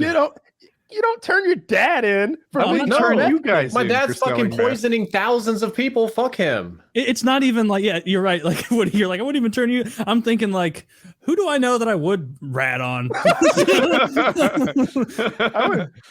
It'd have I to be an mean- enemy, someone who was a rival of my dad's business. You just like keep it to yourself. You go to Thanksgiving, like, hey pops, how's business? Like, Yeah. Yeah, it's going great. He'd be like, maybe "It's really I good. I'm occasionally great at it." blackmail dad. Like, Dad, I don't want to say anything. My truck is 3 years old. I'm just throwing it out there. Yeah, you won't even have 3 to years ask. old. He'll buy you a Challenger or whatever car got Yeah, bought right? for Walt Jr. Walt Jr. getting a Challenger and turning his dad in. What a bastard. Yeah. Oh, that's The one of the things I worst. always bring up is like Walt got his son, that crippled fuck, that Stop. badass car. And then when they're like pants shopping with his mother, and he's Mhm. far too old to be pants shopping with both his mother and his father, by the way. That's the age where you give them $200 and you point them in the right direction. Yeah. Jesus Christ. She's like patting him down, like, oh, those look real nice on you. Yeah, that's how the kids are wearing them now, and it's so fucking cringy because his mom You is just like buy your clothes researched- online now. That isn't even a scene. Not back maybe then. like right now, but when the show came out, I can relate to fucking pants shopping as a teenager Okay. and shit like that at least. Yeah. So and like Walt is the one who goes and like beats the shit out of the bullies who are like mocking him. Walt does that. Like that should have been like ride or die for life when somebody does that. Yeah. So like, no, there's no way I ever tell on my dad my dad would have to be doing some horrendous shit for me to rat him out. Like he'd have to be like on the weekly, like kidnapping more kids. Yeah. what do you Maybe, think the like- consequences of thousands of people doing meth are? People lose weight. I mean, people. A lot of Personally, happiness. I'm for personal freedoms. I don't think we should be restricting what people put into their own bodies because the government shouldn't own our bodies and make decisions about our bodies. I think we should. So I think Broadly, we should be same able to, here, but there are limits. Like there are some things that are just pure poison for your body. and we should be able to poison ourselves too. Yeah. I don't think suicide should be illegal either. I don't think there's any laws against me drinking battery acid. No, I think there is in some localities. Yeah. I'm pretty sure suicide's illegal in a lot of places. that's such a silly thing to make illegal because, like, do they actually prosecute you if you fail? Sometimes. Man, I hope not. Because you That'd didn't be- commit the crime. This loser here, Your Honor. Now, this Well, that's kind of the thing. dumbass. If you a lot of suicides don't work, and it's a drain on society, and they have like lifelong medical problems and stuff. Yeah, but nobody's going to go, I was going to kill myself, but then I thought about the legal ramifications if I failed. No, Killing myself. wanna I don't break want to the do law. 3 to 5. Let me just with a finish my bullet through my taxes head. before I go jump off the Empire State Building. Yeah, no, that guy's got more on his mind. No, I Wanting just to don't die. think that the government should care if people do meth or anything, really. Would you turn- But Would you turn so like it'd have to be like a fucking pedophile thing, right? yeah, that I would tell Yeah, them. that I would pedophile rat. thing is all bets are off. You got to rat on people. Yeah. doing stuff to kids. Yeah, I can't be having that. Like, I can't be The having that. victims That's aren't like volunteers in that regard. No. that's like They've like been, when like, you're kidnapped. that's a mice and men scenario, right? Where like, oh, you just realize he's Lenny in this scenario. Oh shit. Well, what if your dad's not doing it, but he's selling the tapes? What if your dad is a connoisseur of fine illegal tapes, Ooh. distributing them broadly? How much? All right. This isn't even a punchline. This isn't a joke. How much money is he making? What is an amount that would make it cool with you? Yeah, and I don't even know. It would have to be like a scary amount. Yeah, like high five figures, right? Like here's how I imagine. And I might sound crazy, but here's the scenario that I'm imagining. I'm like, Dad, how could you be involved with something so vile? I make $100 million a month. I'd be like, a month, you say? Like, why is my car 9 years old? You guys are very different than me. Well, If that was my dad, I'd kill him on the spot. I wouldn't even turn him in. You know, that's Death. because it would be cash, so you could just murder the pedophile, and then now you have $300 million or however long he was Drifter, how selling did your child evil as pornography. fuck? I'd burn it. Burn it. You would I burn hate the money cash? burners. That just Give it to a charity that helps traffic children or something. I'd give a small amount. Give it to a charity. I wouldn't would touch give one of single the million. fucking penny of that money. Yeah, if hell's real, you'd go to hell for keeping that money, probably. The hell's not real though, so we're all good. That's gonna be so shitty if it is. Dude, I want all that There's money, a lot though. of things I can be patient with, but people that fuck with little kids, there is zero patience, zero sympathy, and zero All right, it's a empathy. hypothetical, goddammit. Yeah, I mean, That's my We're getting hypothetical. the pitchforks ready for our dad. Look, man, I mean, there's no whether you amount rat of your money. dad There's or nothing you not, can doesn't offer matter, me. 'cause I'm going after him now. Now the meth thing doesn't seem so bad, does it? yeah, we loosened your approach on meth at all with this Yeah, pedo we talk. we really ratcheted it up, and now meth seems like who's getting hurt here, In for a other than the volunteers. entire country by proxy. You know, Yeah, it would have to be something like that for me to rat my my dad out. And like you said, like I don't think I'd rat my neighbor out. Like if I like looked through the fucking like blinds and I saw my neighbor like doing some meth kingpin shit, I'd just be like, hope that never involves me in the future. And Well, no, if close they're- the blind. if they're cooking meth over there, Ooh, I'm going to like call that in because it could blow up, and that impacts me directly, which makes it serious. Yeah, I don't like they're that. far enough that it won't impact my house at all. I think I'll be okay. I think it'll just be a cool story. Mm-hmm. And my bedroom's on the opposite side because it would between my two neighbors, let's just say the demographic for meth cook is the one on this side, and so I think I'd be okay. Cracked like, out white trash If guy. my neighbor blows up their house in a meth cooking accident, maybe I buy that land cheap and just expand my empire. Sure. I knew someone who had to live in a hotel for like multiple weeks because a meth lab blew up on their block, and it doesn't just destroy the house, like the houses next to it were like damaged. They were only like in there for a couple weeks because it was like some debris like fucked up their roof or something, like a few houses away. But like it can be a way bigger explosion than you're thinking. It would have to be pretty big. I'm in the middle of 14. Oh, for you, Yeah, yeah. it would This be- is like a it'd be- normal yeah, neighborhood. it'd be a 500-pound bomb wouldn't affect you from the edge of right? the Yeah, it would be hard. There's just a lot of empty space. So yeah, no ratting our families out. I think we all agree. It would just have to be something so fucking wild for me to rat my. It literally has to be the pedophile shit. Yeah. You know, or like I don't know. Maybe if he's a cannibal. It depends who he's cannibalizing. If we're being honest, though, right? Like if you find out your dad's a cannibal, you're like, you're like 9. You go 9-1. Wait, who do you eat? I eat homeless. If he says homeless, I close the phone. Well, You still have to call 911 because he's probably got diseases. 911. I'm here to report Right. a hero. He eats pedophiles. oh yeah. If he's like, I eat. Oh, pedophiles, God. I'm like, He kills oh. and eats pedophiles. Now that's Drift, do you turn in your father for that's that? a pretty cool No. dad. If your Okay. father eats pedophiles, you're like, you're down. I'd help. You like- help. Would you help with the eating, or would you No, help with the fuck that. butchery? Butchery. Oh, okay. Do you help You're with gonna the become like butchery? an entire vigilante. It seems like you've really got it in for the pedophiles. You might become a vigilante any moment. Yeah, you're. A I have pedophilist. reasons for that. Oh goodness, I'm sorry to hear that. Well, in any case, steering right back into this dark, scary place that you do time and time again. Oh my god. I'm surprised you went to cannibal after that because like I don't know, unless you're cannibal like seems pretty repugnant. it is repugnant, but unless you're like kidnapping children or something, like, or I guess is cannibal like he could find a dead guy and eat him. It doesn't mean he killed someone, right? Well, that's a good point. You just eat. yeah, like but you nobody wants like human roadkill. I mean, if we don't know the mind of this maniac, I That we're like to making imagine up? my father's not a maniac. He's one of those like thoughtful cannibals, right? He's a gourmet cannibal. Yeah, like he's just like, like Maybe- a Hannibal Lecter. well, sure, okay. Oh, without the murder. And And no, maybe Hannibal he's, like, Lecter. He was picky murdered about kind who of- he. Yeah. What if you're like a really health conscious cannibal? I only eat healthy people. Yeah, you only hang out outside Ooh. CrossFit meets. That's the Netflix thing. The Santa Clarita Diet, I think. Ah, yeah. I've scrolled past that. I've never watched it though. I've seen it. I think it's something like that. Is it? Health conscious cannibals. Is it good? Or no, not really.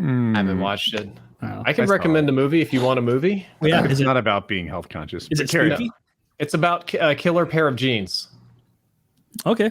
What is It's it on called? Shudder. It's called Slacks.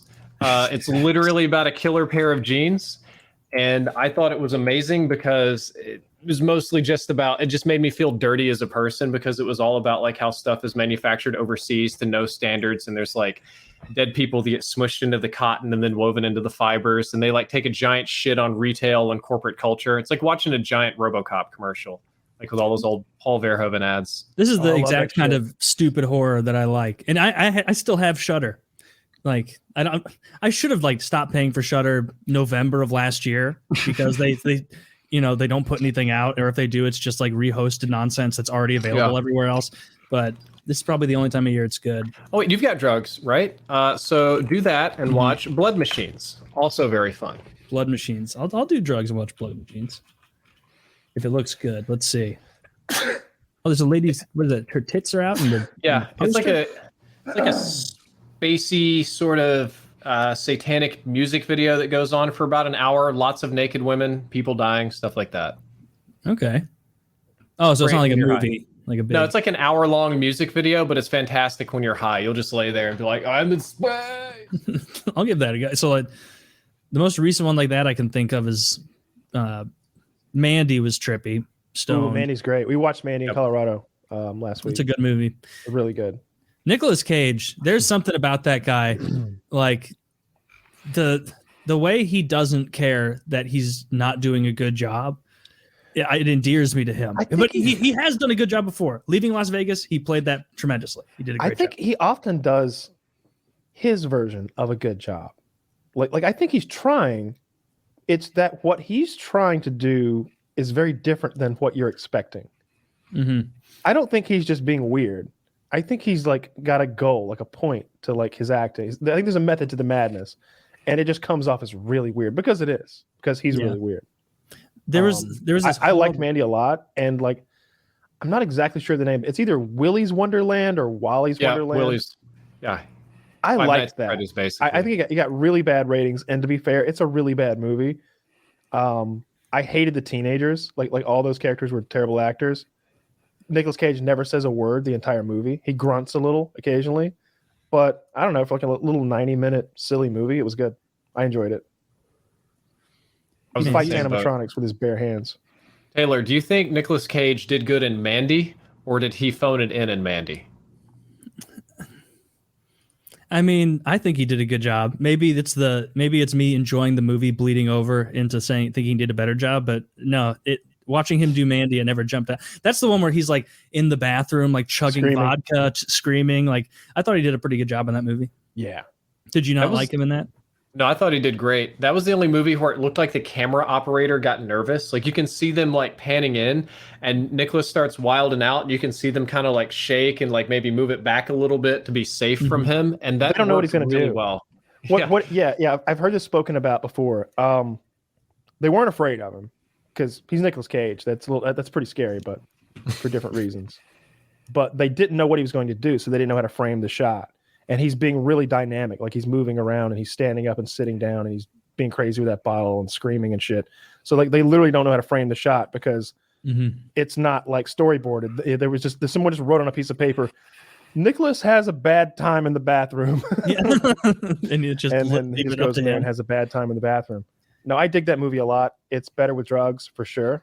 Dark room, lots of drugs, and it's a really good fucking movie. I don't like the first half. That part's really kind of hard to swallow. The trippy stuff at the end is way more fun, in my opinion. I like the full trip. I like the stuff at the beginning. I feel like it's really soothing. Maybe the very beginning. The whole thing, man. When they're flying over those trees at the very beginning with the helicopter shots. Yeah. I'm talking I about like the horrible when she's Manson walking down family. when Manny's walking down that foggy like path. When she's talking about we were talking about their favorite planets, and they're like getting these psychedelic sort of visuals. All that shit's cool.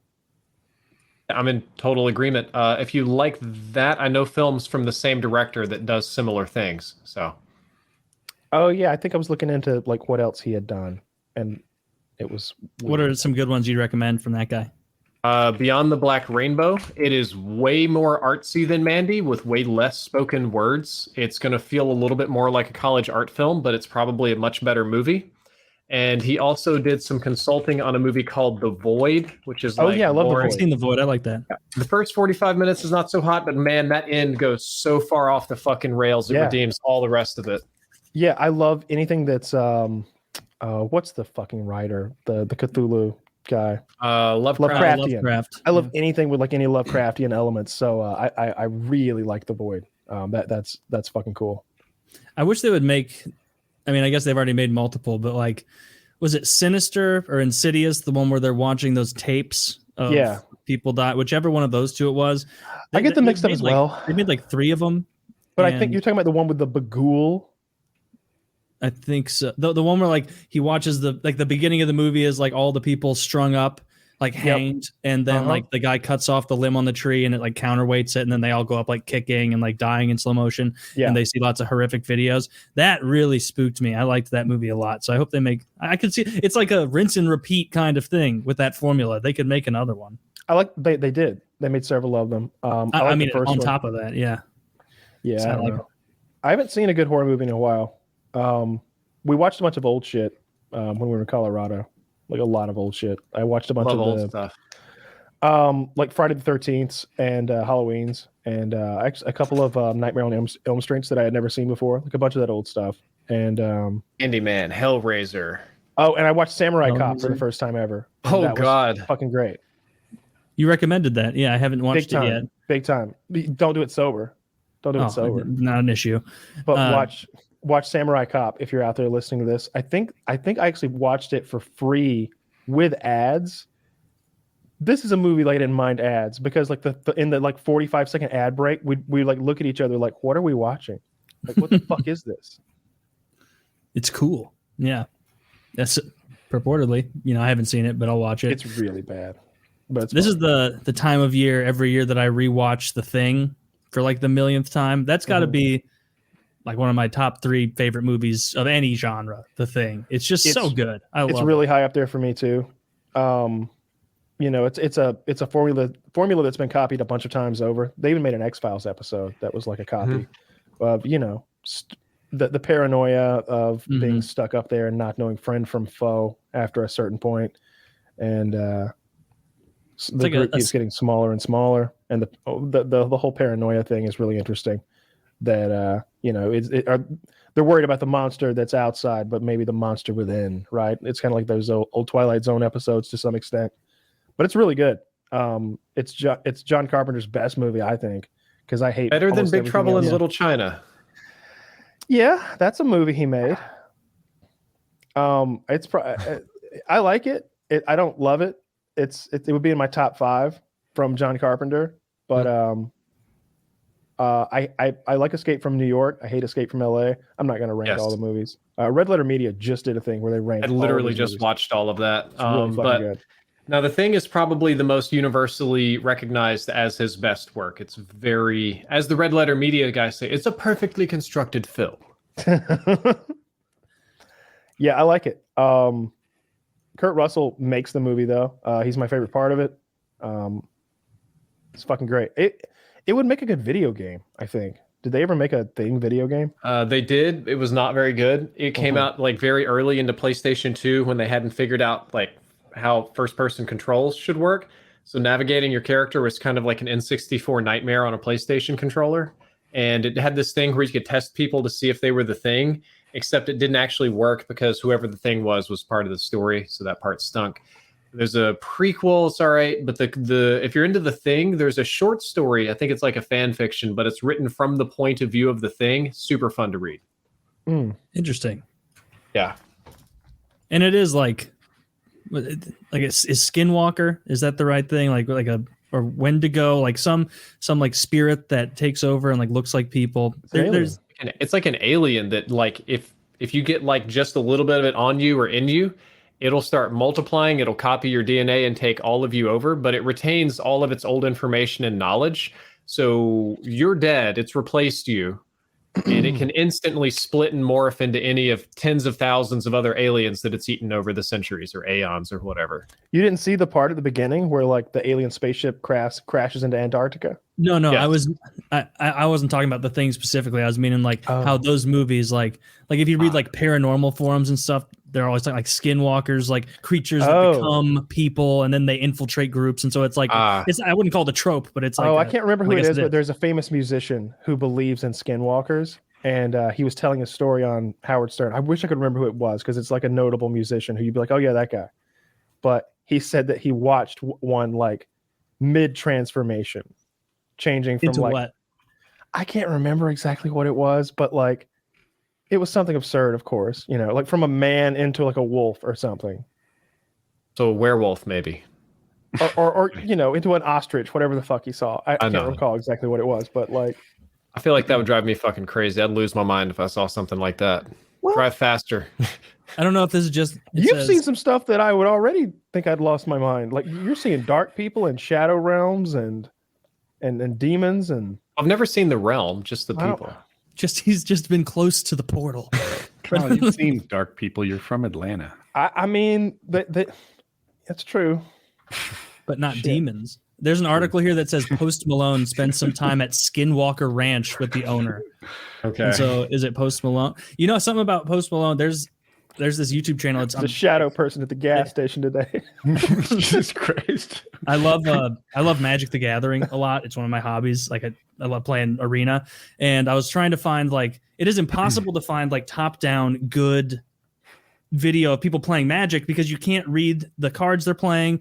They don't take the time to put the graphics in and everything. And there's this one, it's like called Game Nights, I think is the name of the series, but I don't know the name of the channel. And they like have edits, and every single time they play a card, it's like explained and brought up and why they did that. They're playing like 4-player Commander, and they have guests. And I saw one that was like Post Malone hangs out with the Game Nights playing Magic the Gathering. And I was like, really? And like open it up, and like he's not like fucking around at all. He is very good at Magic. He knows. I was impressed. He was like it, and they do it interview style. So like he's playing and he'll be like, I'm playing the Bliss Enchantress or whatever the fuck, and then it would go out like to him like office style, and he's like, when I played that, I knew that Josh was gonna play this. He thinks he's so fucking clever, like that kind of stuff.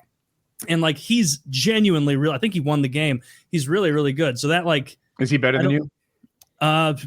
They were playing a format that it's called Commander, where you use a 100-card deck for more multiplayer, like 4-player. I pretty much only do 1v1 with 60-card decks. So in that format, yeah, he definitely knows way more than me. But he's super knowledgeable. So that like it was one of those. I had no opinion on Post Malone other than that his songs are catchy. And then when I saw that, I'm like, this guy, he's cool. You know, this guy plays Magic. This is the coolest celebrity out there. The coolest game for the coolest guys. Yeah. So Driftor, I know you gotta get moving. Thank you so much for coming on the show. Anytime, it's always fun to be here. Thank you for putting up with my nonsense. I felt like I hit you guys up with quite a lot of nonsense. It was good. I enjoyed it. I wish you all the best with the medical stuff. Of course. Thank you. And the shadow people. Better. They're sorted. Don't have to worry about them. You know, they always come back. You've seen the movies. Don't say things like that. We're coming back. We all really are. Yeah, they might come back tonight, really, probably while you're sleeping. Right now. You know, they don't really scare me so much anymore. We'll just kill them and eat them. Well, good luck with that. Is there anything you want to pimp? Any channel? I'll do a brief one. If you like these crazy stories about demons and ghosts and weird dreams and whatnot, I have 2 series on my channel. They're old. They're like 10 years old, where I'm using my real voice instead of this one. So I'll tell stories about dreams and ghosts and all that stuff. And I have a 2-part Halloween special coming out probably the day before and the day of Halloween of some of these scary dreams. But I hired artists on Fiverr to animate various parts of them. That's awesome. Nice. That's awesome. Check that out, guys. Check them out. Great. So, see you guys later. See you later. Thank you for coming. See you. So he said he uses his real voice, not this one. I'm just so confused. Is he British? So confused by the last. How long we go? 3 hours? We're 3 hours in? Yeah, this episode's been going like an hour because I've been so fascinated by Driftor. Wow. Did you know he had all those things going on? No, I didn't know anybody had that much going on. Like with seeing demons and ghouls and them, like just straight up auditory and visual hallucinations he was having constantly as a child. So he has a severe neurological disorder, huh? Yeah, some sort of But only sensory, but only one penis. Mm-hmm. I mean, I'm fine with one. Would you rather? Half Would as you many rather as I have need. two? No, it seems like it'd be annoying. Yeah, I think one's Especially if one's a dribbler, and I don't know, lock and load might really change that dude's life. You know what the real problem is? They're side by side in that picture. I want them on top of each other, like this. I need You them want, farther apart. You want like an now I over under understand. dick. Yeah, I need them closer sitting together. sideways on you. I see what you got going on Yeah. there because she's vertically oriented. Yeah, You want to be. Well, that makes sense. yeah. Man, one good way to have two dicks. This guy got the other one. I mean, there's like 100 different worse ways to have two dicks if you think about it. If you stick one of them on his forehead like a goddamn unicorn, he hates himself. I mean, compared to his asshole, the dick situation is fun. Like his ass looks like that area in Siberia where they tested the Tsar bomb. Absolutely ruined. That looks like the Tunguska region of Siberia. No, that his asshole looks so awful. It does look like a crater. It looks like It an is, asteroid fucking unfortunate. struck it. And how did that happen? Just A lot of huge things going He's in just there. put in a lot of. It real wasn't big just stuff in a there. dude's dick in his butt. It was No. probably Oh no something way bigger. Big no. toys. He's putting massive things in there repeatedly. Bad Right. dragon stuff, probably. Well, I mean, he Driftor said that the guy prolapsed. Like that was one of his things.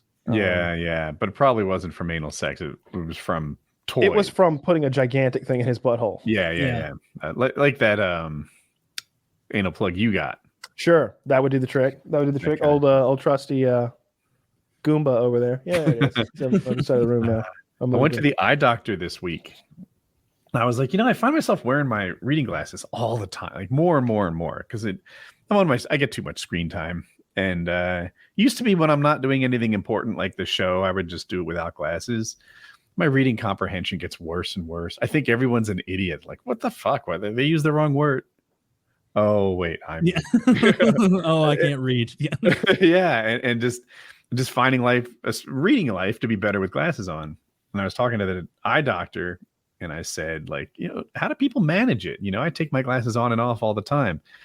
And she's like, yeah, you should probably get glasses you have on all the time now. So There you go. Welcome to the club.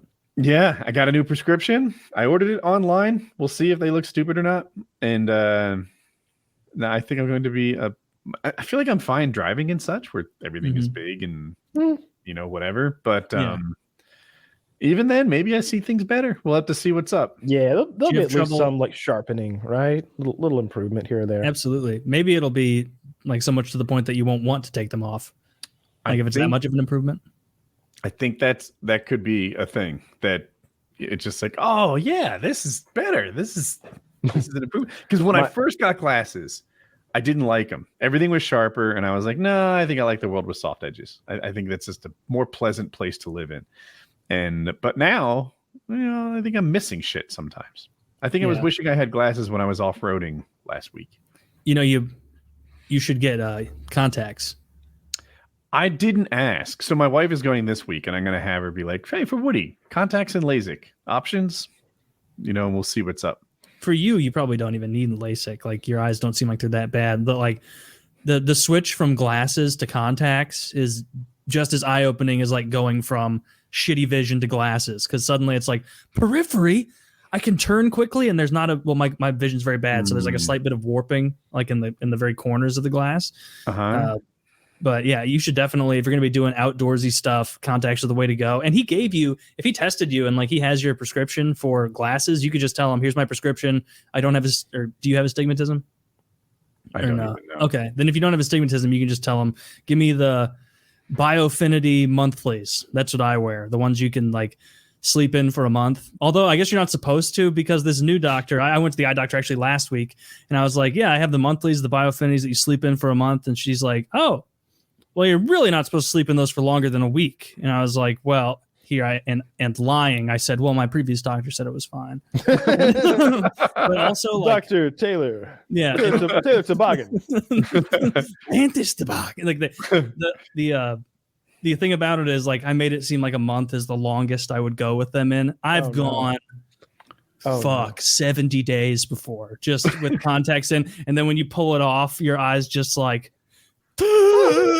moisture. like it does breathe through the contacts, so it's not like the kind. If you try to do that with daily wear, I feel like I've seen you wear infection. Glasses on the show every so often. Like I do. Yeah, I wore the glasses for a couple months in a row until last week, because I was out of contacts and putting off going to the eye doctor, and then I was driving at night, like maybe 2 weekends ago, and I was like, this is absurd. Like, all of the lights are bleeding together. This just sucks. I'm going. And so I went, and my eyes, like they say, once you get to 30, like around about 30, they start to like plateau a bit and not get as bad. And so I only got a little bit worse in both my eyes, which is pretty nice. I got two new pairs of glasses, and one of them was like $350 or something. And for a lot of people, it's like, oh, $350. All right, you need to pay the $20 lensing fee or whatever to put them in. For me, it's like, okay, well, $350. Well, we have the lensing fee. Now your glass is going to be very thick, and so that area that overhangs the frame is going to look cloudy. Would you like us to apply a sheen there so that it doesn't look cloudy from the side and it looks clear? I'm like, give it to me. Yeah. And then she's like, okay. And obviously, like, you have the special left lens for because of astigmatism. And do you want the thinning of the lenses so you don't have really thick? I'm like, get them as thin as you can, bitch. And then by the end, she's like, all right, that's this pair of glasses, $495. And it's just like, God damn it. Like, now I'm spending $500 on glasses because these glasses were grand. Oh shit. Yeah, I think I got a little ripped off, but maybe they're just really nice. I have double vision, so they're like prisms, and then I want them really light. They are really nice, and I need the anti-reflective shit because I do this job. You don't want to be looking at two fucking ring lights on either lens all show long, and I just get like every option except when they put a tint to it, or like they're like photochromatic where they change, that's the worst look. You look like such an idiot. So I have like everything but that. You have to like walk in from outside and then just stare into a corner for 5 minutes so you don't look like a goober to everyone walking around. My next ones I got online. They're Ray-Ban frames, and I just checked all the boxes, and I had my prescription, so it wasn't hard to enter the data. We'll see if they're any good. I feel like is there anything you're more particular about than the way glasses look on you? Like, I'll buy a random t-shirt, pants, shoes online. I don't give a fuck. My shoes come in, they're a little too big. We're going to wear shoes a little too big for the next year, aren't we? So, when I was there with my wife, we were looking at glasses before my appointment. And I'm like going around putting stuff on. And like, first of all, when I shop for glasses, I need to immediately, like, only 10% of the glasses in the store are going to fit me because they need to be sized for a wide head. Otherwise, they're going to like squeeze. Right. So I need the big glasses. And I kept putting these ones on with like big lenses because I told you guys, like, I want a pair of glasses with like big ass lenses that I can see more periphery. And she's like, that just looks bad. Like, don't get those. And so I settled on getting one with the big lenses and one like beater pair that I can wear. I won't mind as much if I guess I'll still mind because it was like $300. But yeah, they should be showing up in the next week or so. I'm excited. Although, like, when glasses show up, it's like, oh, nice. Well, I have contacts in, so I don't want you. Like, I'm using the far superior option right now. And like, what did you? Or I guess you don't have contacts. What if you have like bad vision, and people with worse vision than me can confirm this? Like, you switch after a long time from glasses to contacts. Like, the whole world, it feels like you opened up your like field of vision in a video game, and like your hand looks bigger. Everything like feels like it's a different distance. Everything's bigger and weird, and you get a headache for a little bit. At least I do. But once you force through that, you're great. Are magnifying. They're reading glasses, which is why everything's blurry when I walk around. And when I go to the bathroom, everything's like 15-20% bigger. I'm like, fucking, who's hanging dog? I'm hanging dog, boy. And look at the size of that shit I took. Oh, big man. Big man. Okay. Oh, a little gruesome there. I'm gonna go pee real quick, and then I want to talk about the Dave Chappelle special. Oh, yeah. we all watched it. yeah. I thought it was really good. I thought it. Well, I guess we'll wait for Taylor to come back. You won't be long. I'll share my thoughts then. We watched Snatch for I don't think anybody in the room had seen Snatch before, and I was going through movies for the group to watch, and I was like, "You guys seen Snatch?" And nobody had seen it, and I was like, "Ooh, nice! This is perfect." And everybody loved it. Everybody loved it. It's a fucking great ass movie. It was cool to see them react to like Brad Pitt just knocking everybody the fuck out all the time. Is it okay that he's playing the toughest guy in the UK? Yeah, okay. He looks like Connor McGregor, and I feel like Connor McGregor like built his persona off of like that character. Dude, let's talk about Connor for a second. You know, he broke a DJ's nose now. Are you familiar with his latest assault against a civilian? His latest win against a civilian. Okay, touche. I don't like it when he beats up civilians. I've never liked Really? If I get into a fight with an 8th grader, he should be okay at the end of it. Whatever happens in that fight is what I choose to happen. That's not fair. He's underage. What about another grown man, a legal if I combatant? get into a fight with Connor, whatever happens is what Connor chooses to happen. I could have a broken jaw, a broken nose, hurt feelings. He can choose how this ends. And he picked broken nose for a DJ. What did he not play the song he wanted? What happened there? What did the DJ do that got Connor so? You know Connor's an alcoholic at this point. Just like going to bars, drinking too much, and punching beating people DJs. up and punching DJs. No, that's great. I didn't know he punched DJ, but I salute him. I hope that he continues to like pile these wins up. Honestly, like when's the last time Dustin Poirier beat up a civilian? Haven't heard it. Fast forward and watch Connor McGregor's 30 for 30. That is going to be amazing. Oh yeah, I agree. What happens to Connor? Connor is in a downward spiral. He can't win a fight anymore. He that's not true. He's kicking ass all over the world. He just can't be professional. He's on fighters a anymore. global tour of ass whippings right now. Old men in bars, young men in bars, yeah, women in bars. For Korean Zombies, mouse friend or whatever that guy was. I'm mixing up Brian Ortega by mistake. Anyway. I want to know what happens to Connor. He's on a downward spiral. He's out of control. He has so much money he won't run out, which is usually where downward spirals end, but it's not going to happen to him. I don't see him losing $250 million or whatever it is he has. It's outrageous. I think every year, out of control Connor is wealthier than the year before. He's doing great financially. In every other regard, he's just crashing and burning. Where does this go? Does he die? I think he dies. I think he dies. I think he goes hardcore. Here's my guess on how Conor McGregor dies. He is in a very fast car and he crashes it, and he's probably drunk. On drugs and alcohol. That's how Conor McGregor not a dies. bad guess. Yeah, that's a strong one. That or boating accident. I like boating accident. Boating accident. That with, of course, drugs and alcohol in his system. Yeah, maybe. He's out of control. He's interesting to watch. Like I don't want him in my life, but I like him on my TV. Okay, Dave Chappelle. Yes. We all watched it. Yeah, we did. The whole world said it wasn't that funny.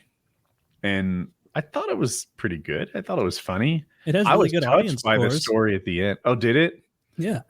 Or the tomato meter, like the critics hated it, but like the audience scores 95. Like people like it. Yeah, I watched it in Colorado the other day. We watched it as a group. Again, really bugging high. And I liked it a lot.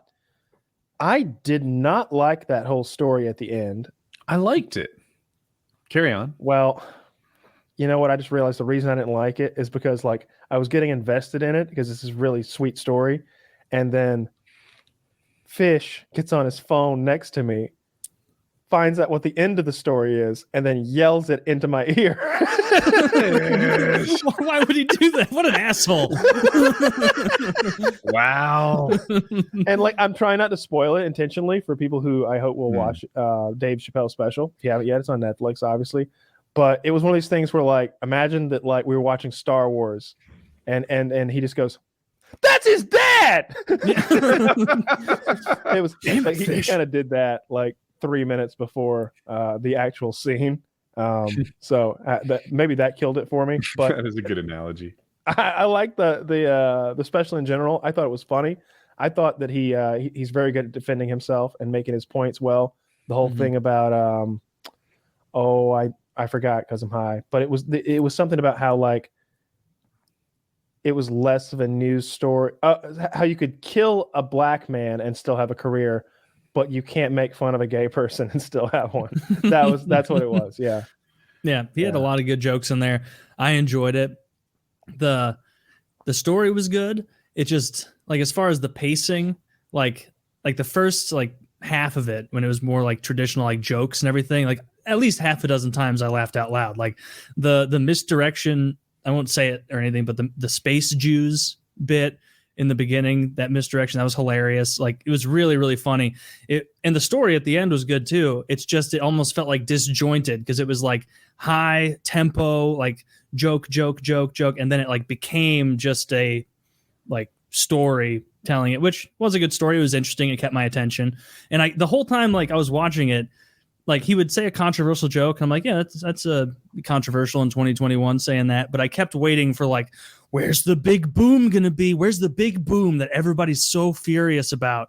And I got to the end of it and it's like, oh, people are just being fucking ridiculous about this. Like being like hyper offended at him. Like I expected something like huge that like he would say would be totally, in these people's minds out of line. But like, no, it seemed like a good stand-up special. He said he's taking a huge break after this. And something I've always liked about him is like, he does whatever he wants. He'll leave money on the table. Joe like Rogan does that too. Yeah. And so that endears him to me. So overall, it was a good special. I liked this special more than the previous two ones on Netflix. Those didn't make me laugh as much as this one. So I would agree with the audience score. Was he talking about a woman when he was talking about someone having a Joe Rogan neck? Yeah, which is very funny. Yeah, I want to say I'm not going to say talking about like a trans woman having a Joe Rogan neck. And that's such like a 2021 reference, Joe Rogan's neck. Like, or I guess it could be the last 5 years. No, I dug it. I liked it. I agree with you. I think it was the better of the last three specials. Mm-hmm. And there were several points where he was like, might be a while before y'all see me again. Rogan I was just like about Chappelle and said that he was kind of laying low, waiting for the heat to pass, and it's which implied to me that it bothered him. It was funny. He said in the show a couple times, like, I hear this stuff and it gets to me. Mm-hmm. I was like, oh, that's interesting, because you think that when the paycheck's big enough that they become invulnerable to negative feedback, but that's not how it works. Yeah, I don't think he needs more money. I think that he just wants people to like what he does. I bet Adam Sandler feels that way. I bet that's why every like 2 or 3 years he makes another like good fucking movie. Like, come on, guys, look! I did another one. Did you see what was that Gems movie he made? Forgotten Gems or Uncut Gems? Did you see Uncut Gems? I did. Was it good? So good. It's so Really? good because Adam Sandler's a good fucking actor. And Yeah. but like. The Uncut Gems will kind of go under the radar. I think that was one of the ones that a lot of people did notice, though. And then he'll be like, all right, let me make 5 movies to make sure David Spade and Rob Schneider have enough money to make it through retirement. I feel like that's what it is, really. Like Rob Schneider, hey, I think he's just a good friend. I think he's just the best friend ever. And he's like, Rob Schneider and David Spade are like, hey, maybe we should make another one of those great Netflix movies. Yeah. And Adam Sandler's like, oh, did they want you to make one? They're like, nah, they probably want you to make one though, right? David Spade's more successful than you're giving him credit for. I want to say he's been on TV for 20 years in a row.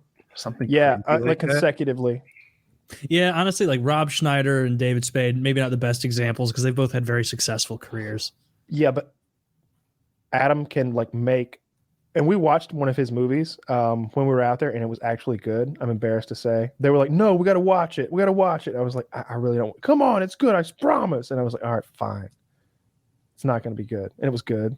Like, What was it called? It was a new movie with Adam Sandler and David Spade, where they like steal these guys' identities they've got these dead bodies at the morgue, and Adam Sandler's character like works at a morgue as a janitor or some shit, and basically he steals two dead corpses' identities because he thinks their lives will be better than him and David Spade's lives, and he wants to like basically steal dead people's identities, which when you think about it kind of is a victimless crime, you know, okay, like steal a dead person's identity.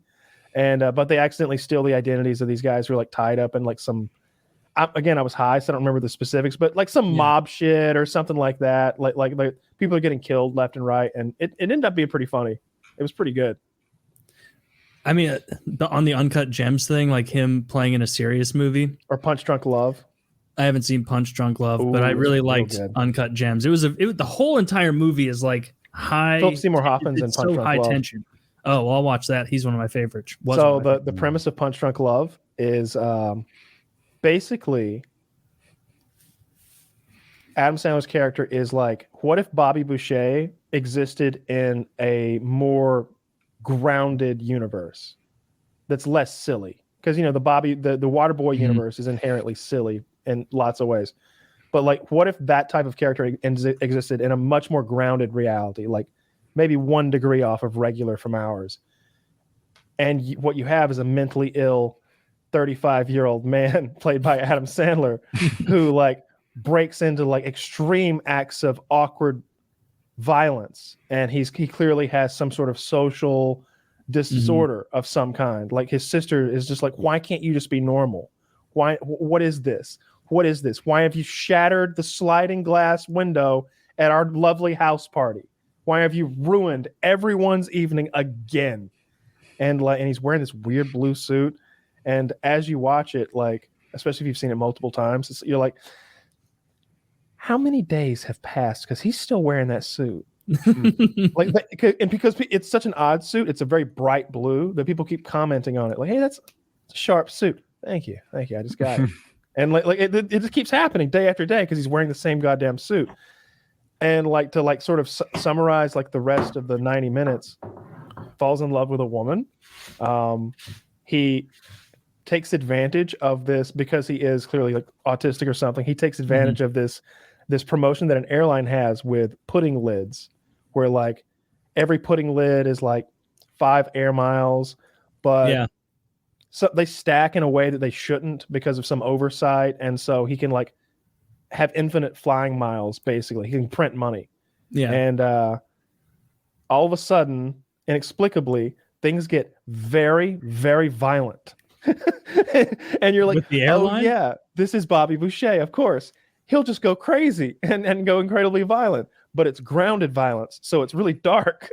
So like all of a sudden people are getting smashed in the streets with crowbars. So it's not that, it's a dark comedy, maybe? It's a dark comedy. Maybe. I dig it a lot. Punch Drunk Love is really good.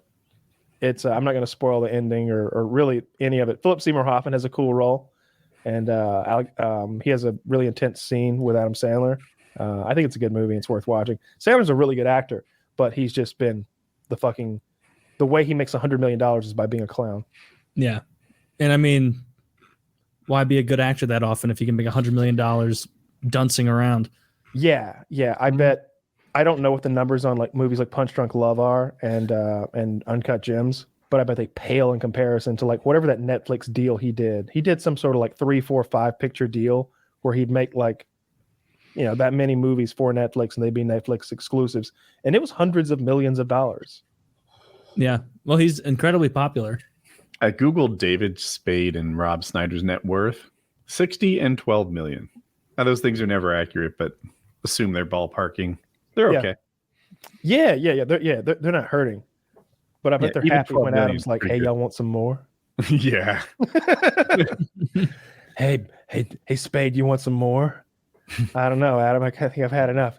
You want a little more, don't you? I wonder what Adam Sandler's worth. Oh my God. I'm gonna guess Maybe even close to Jerry Seinfeld money. $650 million.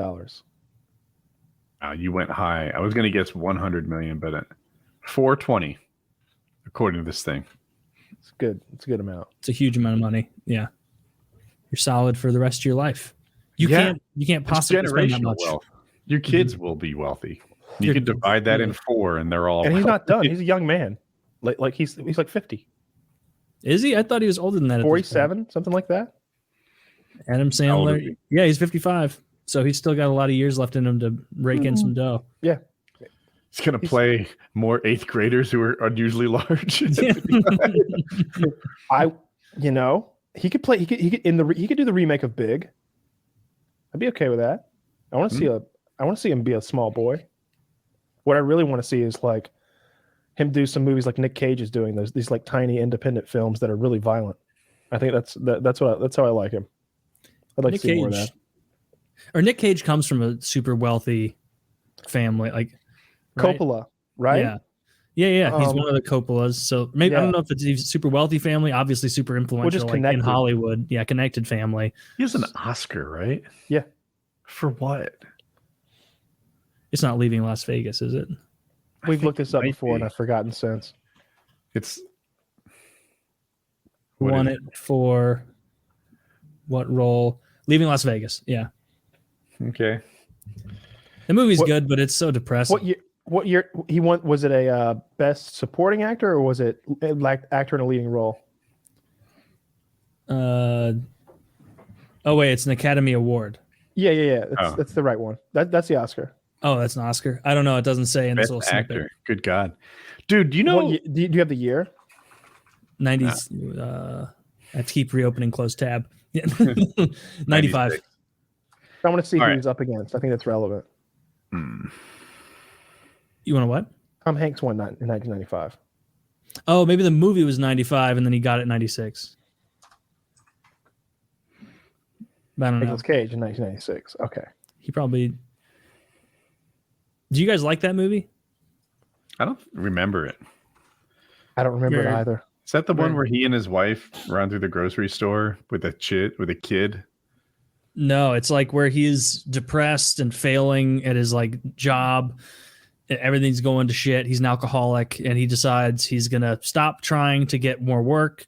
He's going to take all the money and everything he has and move to Las Vegas and drink himself to death. That sounds like a terrible movie. It's okay. I got it. Good. And it makes more sense now, like why Nicolas Cage won. He was up against Richard Dreyfuss and Mr. Holland's Opus. Anthony Hopkins for Nixon, Sean Penn for something called Dead Man Walking, and Massimo Troisi from something called The Postman. So it was just a year where there wasn't much. Yeah. But he still won it. Yeah, he still got one. So good for him. Do you think actors care that much about that shit? Yeah, I bet some of them do. I think it's a big pay bump as well. Kevin Spacey won for the supporting actor that year for Usual Suspects. Another great movie I need to rewatch. Great actor. Yeah, I think they care a lot. Great man. He's a great man. I dare you to point to half a dozen reasons he's not the best damn Boy Scout leader this side of the Mississippi. Who's the actor that Don Cheadle replaced in Iron Man? What's that? Who's the actor Don Cheadle replaced in Iron Man? Oh, fucking light-skinned black man from that Hustle and Flow movie. Not Cuba Gooding Jr. No. Who was the black guy? Terrance Howard. Terrance Howard. Yep. All right. I learned why Terrance Howard got replaced by Don Cheadle. I did not know the backstory. Terrance Howard was well paid. He made like $3 million in that first movie. He was paid much more than Robert Downey Jr. Yeah, he would have been a bigger star. Iron Man. He was a bigger star, and he also wasn't a big risk. Robert Downey Jr., they weren't sure they wanted to hire him at all because he had all those substance abuse issues, and it was a real risk. Yeah. So they got Jr. at a discount. RDJ, maybe whatever we want to call him. Sure. Anyway, Terrance Howard was supposed to have a much bigger part, but they left a ton of Terrance Howard footage on the cutting room floor. They didn't like what he did. So then Iron Man 2 comes around, and he's expecting a pay bump because I think he won an Oscar. If not, he won something, or he got Oscar nominated or something like that. Hustle and Flow. If it was the year around Hustle and Flow, like that did really well, like critically. So any actor in his position would expect a pay bump, would expect a higher pay raise. Yeah. Because his other movies did great, and he's a bigger star, and it's the second one. And Iron Man did well, and Iron Man did he's well. a key character. So he was expecting a pay raise. They gave him a pay cut. They said, we really didn't like what you did last time. You're going to have a smaller role, and you're going to earn less money than you did previously. And Robert Downey Jr., on the other hand, got a big pay raise. Oh, yeah. Second one. And that's where the money went. And he's like, I'm not into it. No, I'm not going to take a pay cut. So they got Don Cheadle. And that's what happened there. I never knew. That was a horrible error. I knew it was something. I knew it was some sort of It was described, the way I saw it described was as like some sort of prima donna stuff, where he wanted like special treatment. But sounds like maybe he did like have a point with his negotiation tactics there. And obviously he didn't know that the Marvel thing was about to be like a 27 film epic that was going to require his character for like 8 or 9, 10 movies, something like that, where he can make $1 million every movie. It's like millions probably. I bet that and by the keeps him end, awake at night. I'm almost positive that War Machine is about to get their own either movie or TV show. I'm almost positive I wouldn't bet against it. I'm almost positive that's about to be one of those shows. Is War Machine the character he was? Yeah. Yeah. Yeah. It's like, dude, just fucking. But you can't know. And no, there's no way. You gotta be like, come on, man. Like, how are you going to cut my pay when like the movie made millions? Like, the movie did great. His other movie did great. He was nominated or won some award. Those are things that increase your pay. Oh yeah. And so he had every expectation to be paid more. But I can see their side too, where they're like, we actually don't like your work and value you very much. It reminds me of I know Woody's not a big Family Guy watcher, but like there's a later season of Family Guy where they do like flashbacks, like time travel, like seeing the early like poorly animated ones. And Meg's voice in the first season is different than Mila Kunis. And they're like listening to Meg talk in the first season. And Stewie's like, why is Meg's voice so different than now? And and Peter's like, I don't know. Seems like she's about to miss out on a huge opportunity. So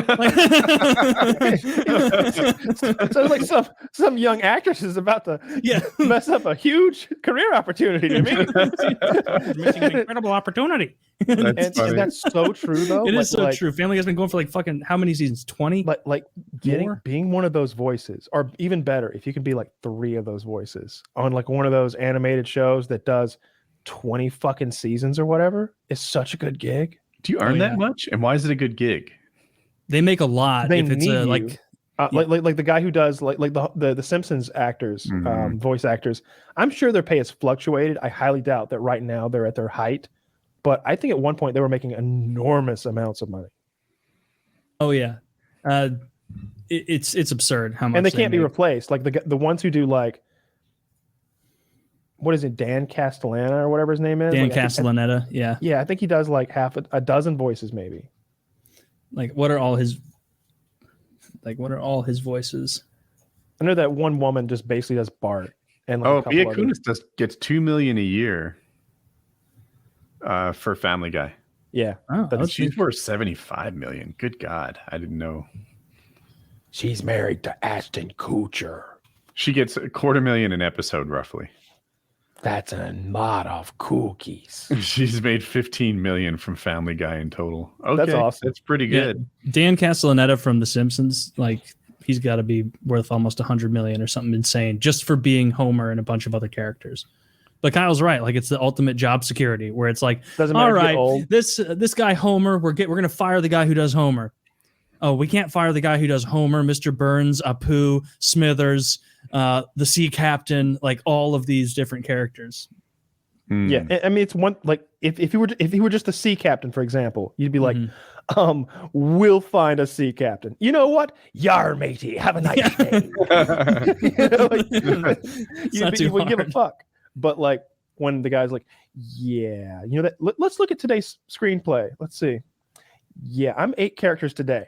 It's a problem. You know why it's only me here at the table, Reed? Because this is 10 pages of me talking to myself. Or if you're just that woman who does Bart Simpson, it's like that needs to sound like the same. That needs to sound like Bart. Like if that sounds different, I'm going to notice. I think the Bart lady does multiple. I think it's Lisa who only does one. Is it that hard to switch voice actors?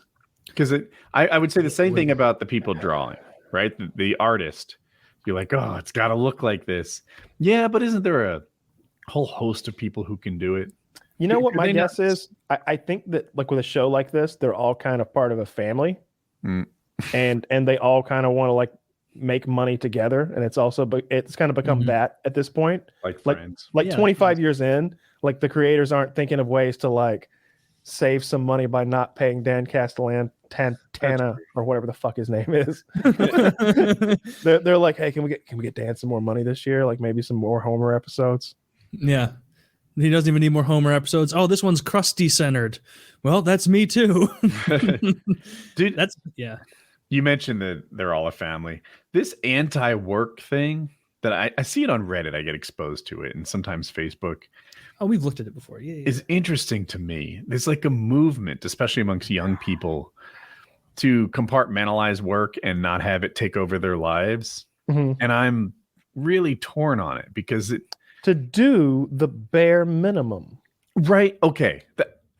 Then you see some of what I'm seeing too, which like on one hand, look, if your employer's taking advantage of you, if you're a waiter or a waitress and they're calling on you to fill in for someone else and they seem to give you a hard time for it and not the guy you had to fill in for, or if they use family or pizza to fuck you over as like, hey, you know, like, tell you what, Kyle, we need you to work all weekend, but take pizza Monday off. Yeah, you're gonna get a pizza party. Yeah, it's like, well, you want me to work on demand for Saturday and Sunday, and then I can have Monday off, and we're going to call that square? Yeah. How about you suck bullshit. A dick? You know, yeah. No, so like, I get what that I've part. seen. Go ahead.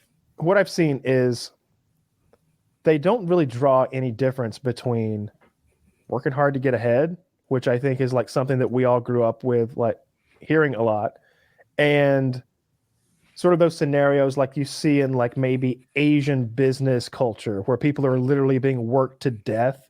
Like everything is sort of like painted with the same brush. And I see it on like a boring dystopia or something like that on that subreddit.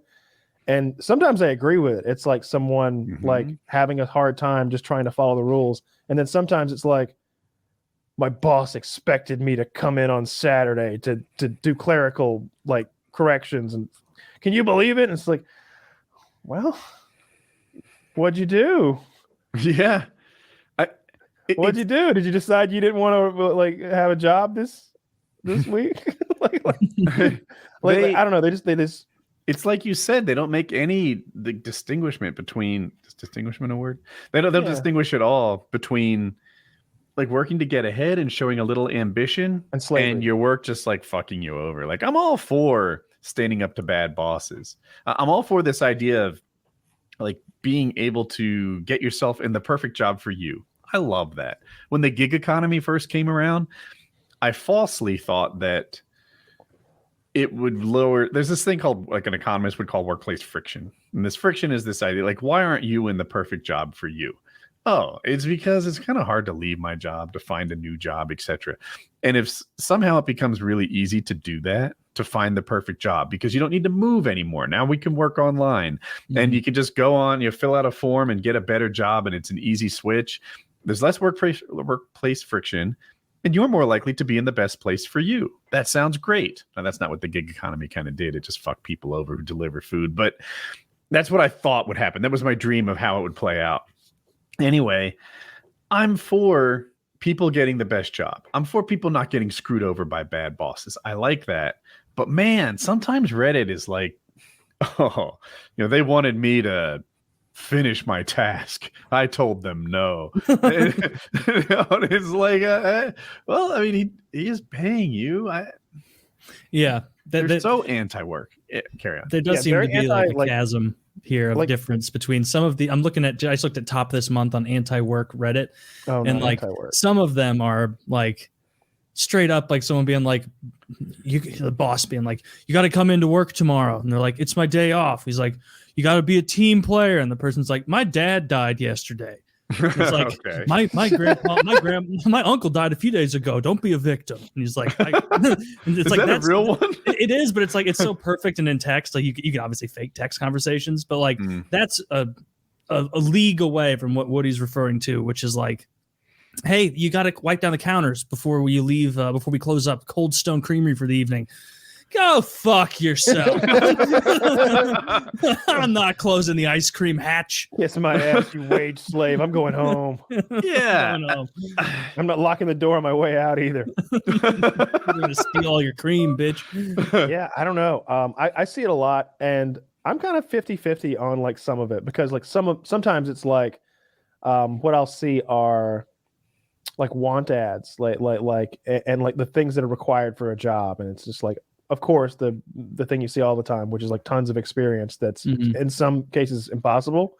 Like they'll invent a new field of expertise and then be hiring for someone who is an expert in that career of expertise that was just invented, but require like 6 years of expertise it happens at the brand new field. Like Google will make a new API, application programming interface, and they'll be like, we want you to have 5 years with it. This thing is 18 months old. Or maybe a piece of equipment, even like you know, okay. or that, same thing. Like they don't make any fucking sense. But right. I don't know. Some of or it. You know, just, do you have a master's? We're willing to pay you $14.25. Oh, you can fuck off with that too. I get it. I'm as anti-work as anyone, but I'm more like, I don't know. You should be rewarded. I just want you in the right spot in the right job, not so much flipping the bird and not getting ahead. And that seems like what anti-work encourages. Just doing the minimum. Some sort of Fight Club type anarchy where we wear leather clothes that last a lifetime or whatever he said. If you follow the anti-work subreddit's mentality, I think you'll always just bounce from one terrible job to the next. It's not really about setting yourself up with skills where multiple employers are wishing they had the opportunity to pay you 6 digits. That's where you want to be. To the point where like, what? Like the rules are better? And where like no one is allowed to work extra hard? They want to put a cap on productivity. That's what it's about. Because they're allowed to bow out of extra work. They just don't want you to be able to do the extra work, right? That's what it comes down to. I'm processing this. Yeah, but the world's not going to change. Of course not. That's that sometimes I see young people, you know, like, oh, I'll be a teacher. Well, you know, teachers don't earn much. Well, I'm going to change that about teaching. Are you, sweetie? Are you? you raise the pay anymore, you won't be qualified to teach, bitch. You're right on the cusp right as we speak, if I'm being honest. So I went into a Walmart for the first time in literally months today because, you know, they're dirty. But I needed a blowtorch. I needed a blowtorch to do Delta 8. And you do? It was a class trip, okay? He's taking Delta 8 dabs now. He's graduated. I'm dabbing Delta 8. What of it? And so I need a blowtorch. I didn't possess one. I don't think shit. I might have already on one. In any case, I had to go buy a blowtorch. And while I was in Walmart, I noticed that all the weights are back in stock. So is the whole like COVID thing with the supply lines, is that slowly starting to end now? Because I was shocked. Like, because I remember at the beginning of COVID wanting some dumbbells, and it was impossible. And like literally today or yesterday, whenever it was, they had a bunch of them. They were like all stocked up with dumbbells, and they were cheap.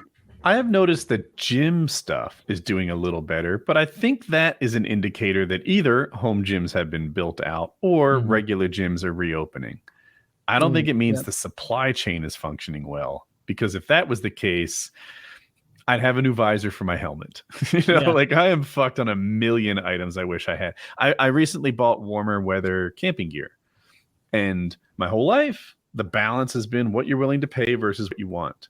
Now there's a third factor, what you can get. And that seemed to exist in the camping world in a big way. Yeah, that makes a lot of sense.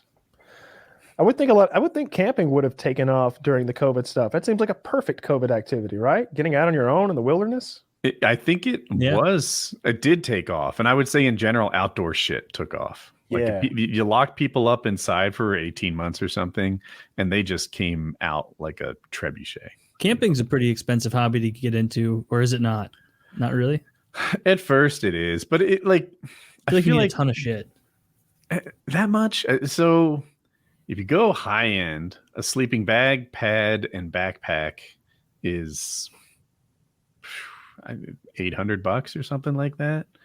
Yeah, but then you're good for like fucking sub-zero weather. And a long time. Like these things last, I was going to say decade. That's a stretch.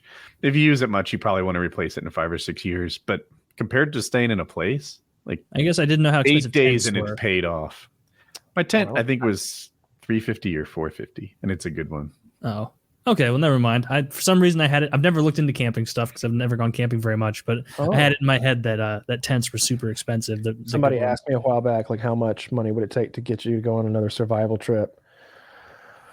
Oh, I struggled with that question. I was just like, I don't know the answer. I don't know the answer. One of the challenges for me is it's not just how much money I need, it's how much money I'm willing to deny everybody else, right? Like if it was like, hey, you all get $6,000 for it, but I'm going to be an asshole who makes it not happen. Maybe you guys want $6,000. So, right. Okay. Well, there it is. I'll do it. I love exactly, $6,000. Right. Like now I'm sitting here and I'm like, well, shit, Taylor wants the 6,000. Right? He's Who doesn't want 6,000? And the worst part is Woody jumped in before I could even read me. He was like, "Okay, Taylor, I'm in." And now I'm left over here. I didn't want to go either. Woody and I both didn't want to go. But we've been. No, Woody's too altruistic. He cut you off with the pass. If we had just spoken private, we'd have been like, "How about I give him 2,000? And we forget about this whole thing, right? Right? 2,000. We're gonna be out there a week." And I'm like, I don't know, guys. I really wanted to go camping. I really wanted to go with you. We do it in Woody's front yard. We're filming like our testimonial or whatever, and your house is in the background. It's well lit. Jackie's walking out. We're hanging out in the pool. We're fording the river, the Great Chlorine Lake. I have to hold Kyle's hand again before the pool. We did. Oh God.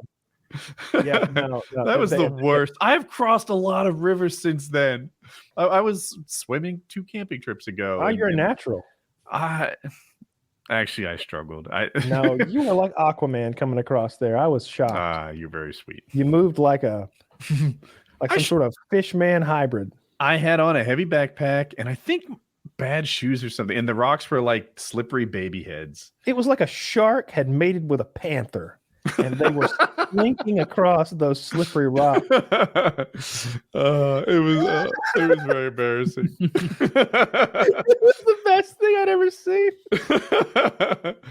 I forget. Oh, that was so good. Yeah, it was. I have an idea in my head of how fun camping would be, but you guys make it just sound grueling. Let me tell you what's fun about camping. Sitting around a fire in chairs, Or maybe hammocks. with a hot dog or a marshmallow or something like that, Yes. and a cooler. Let me tell you where you can accomplish this. In your backyard. That's true. It's closer. It's right there. Like we just did this in Colorado. Like I'm kind of kicking myself now because we had a nice fire pit. We had like chairs all around it. We had one of those propane heaters that like keeps you warm, and it was chilly at night, so it was kind of perfect. And we didn't get marshmallows.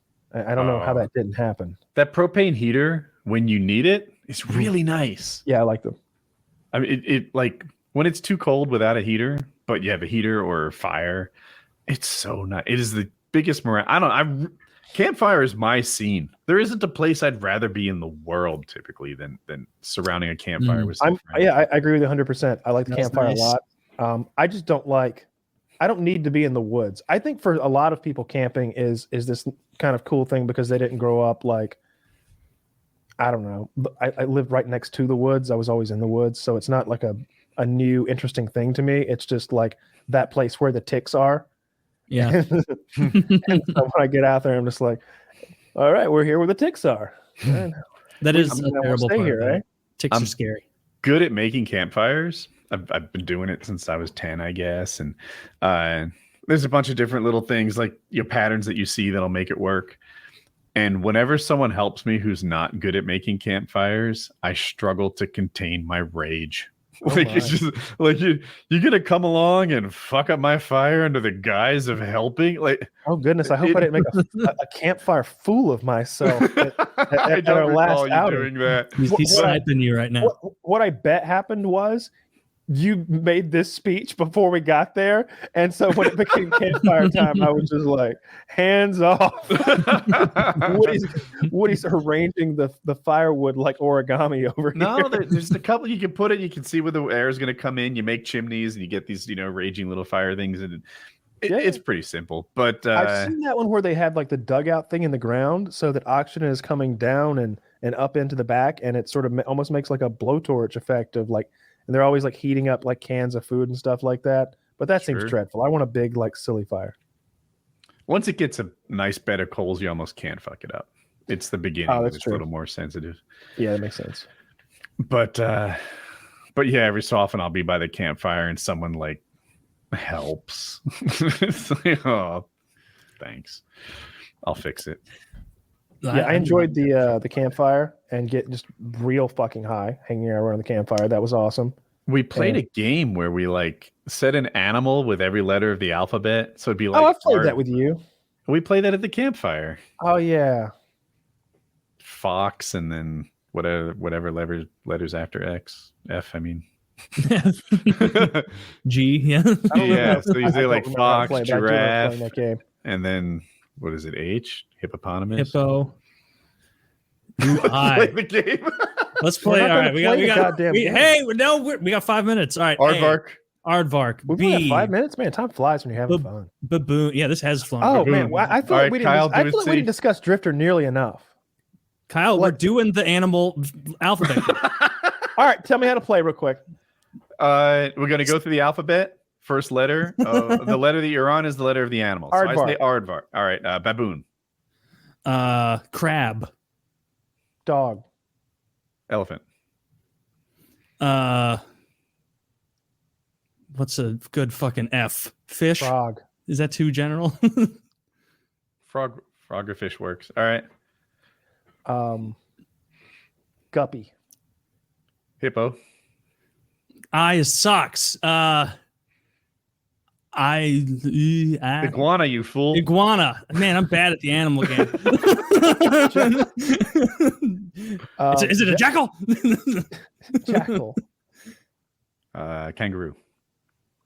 Lemur. We all have to do the whole alphabet every time to get back up to the right letter. I know, right? Monkey. N. N. What's a word that starts with N? Newt. Orangutan. Oh, porcupine. O. No. P. Q. Oh, one that starts with Q. Goodness. An animal that starts with Q.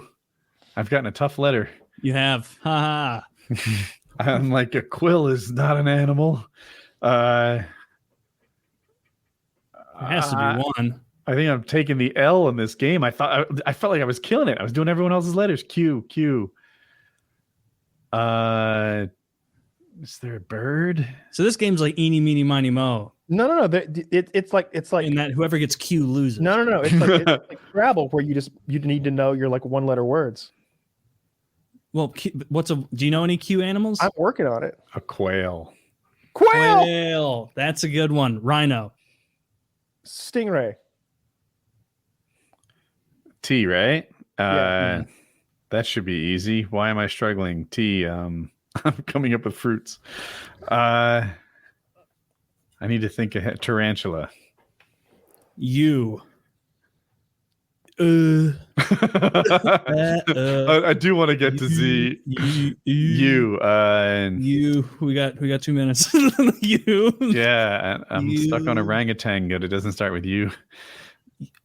Unicorn. I like it. No, Unicorn I will not allow works. unicorns. You're not gonna give unicorn? Okay, well No. then you. What's a U?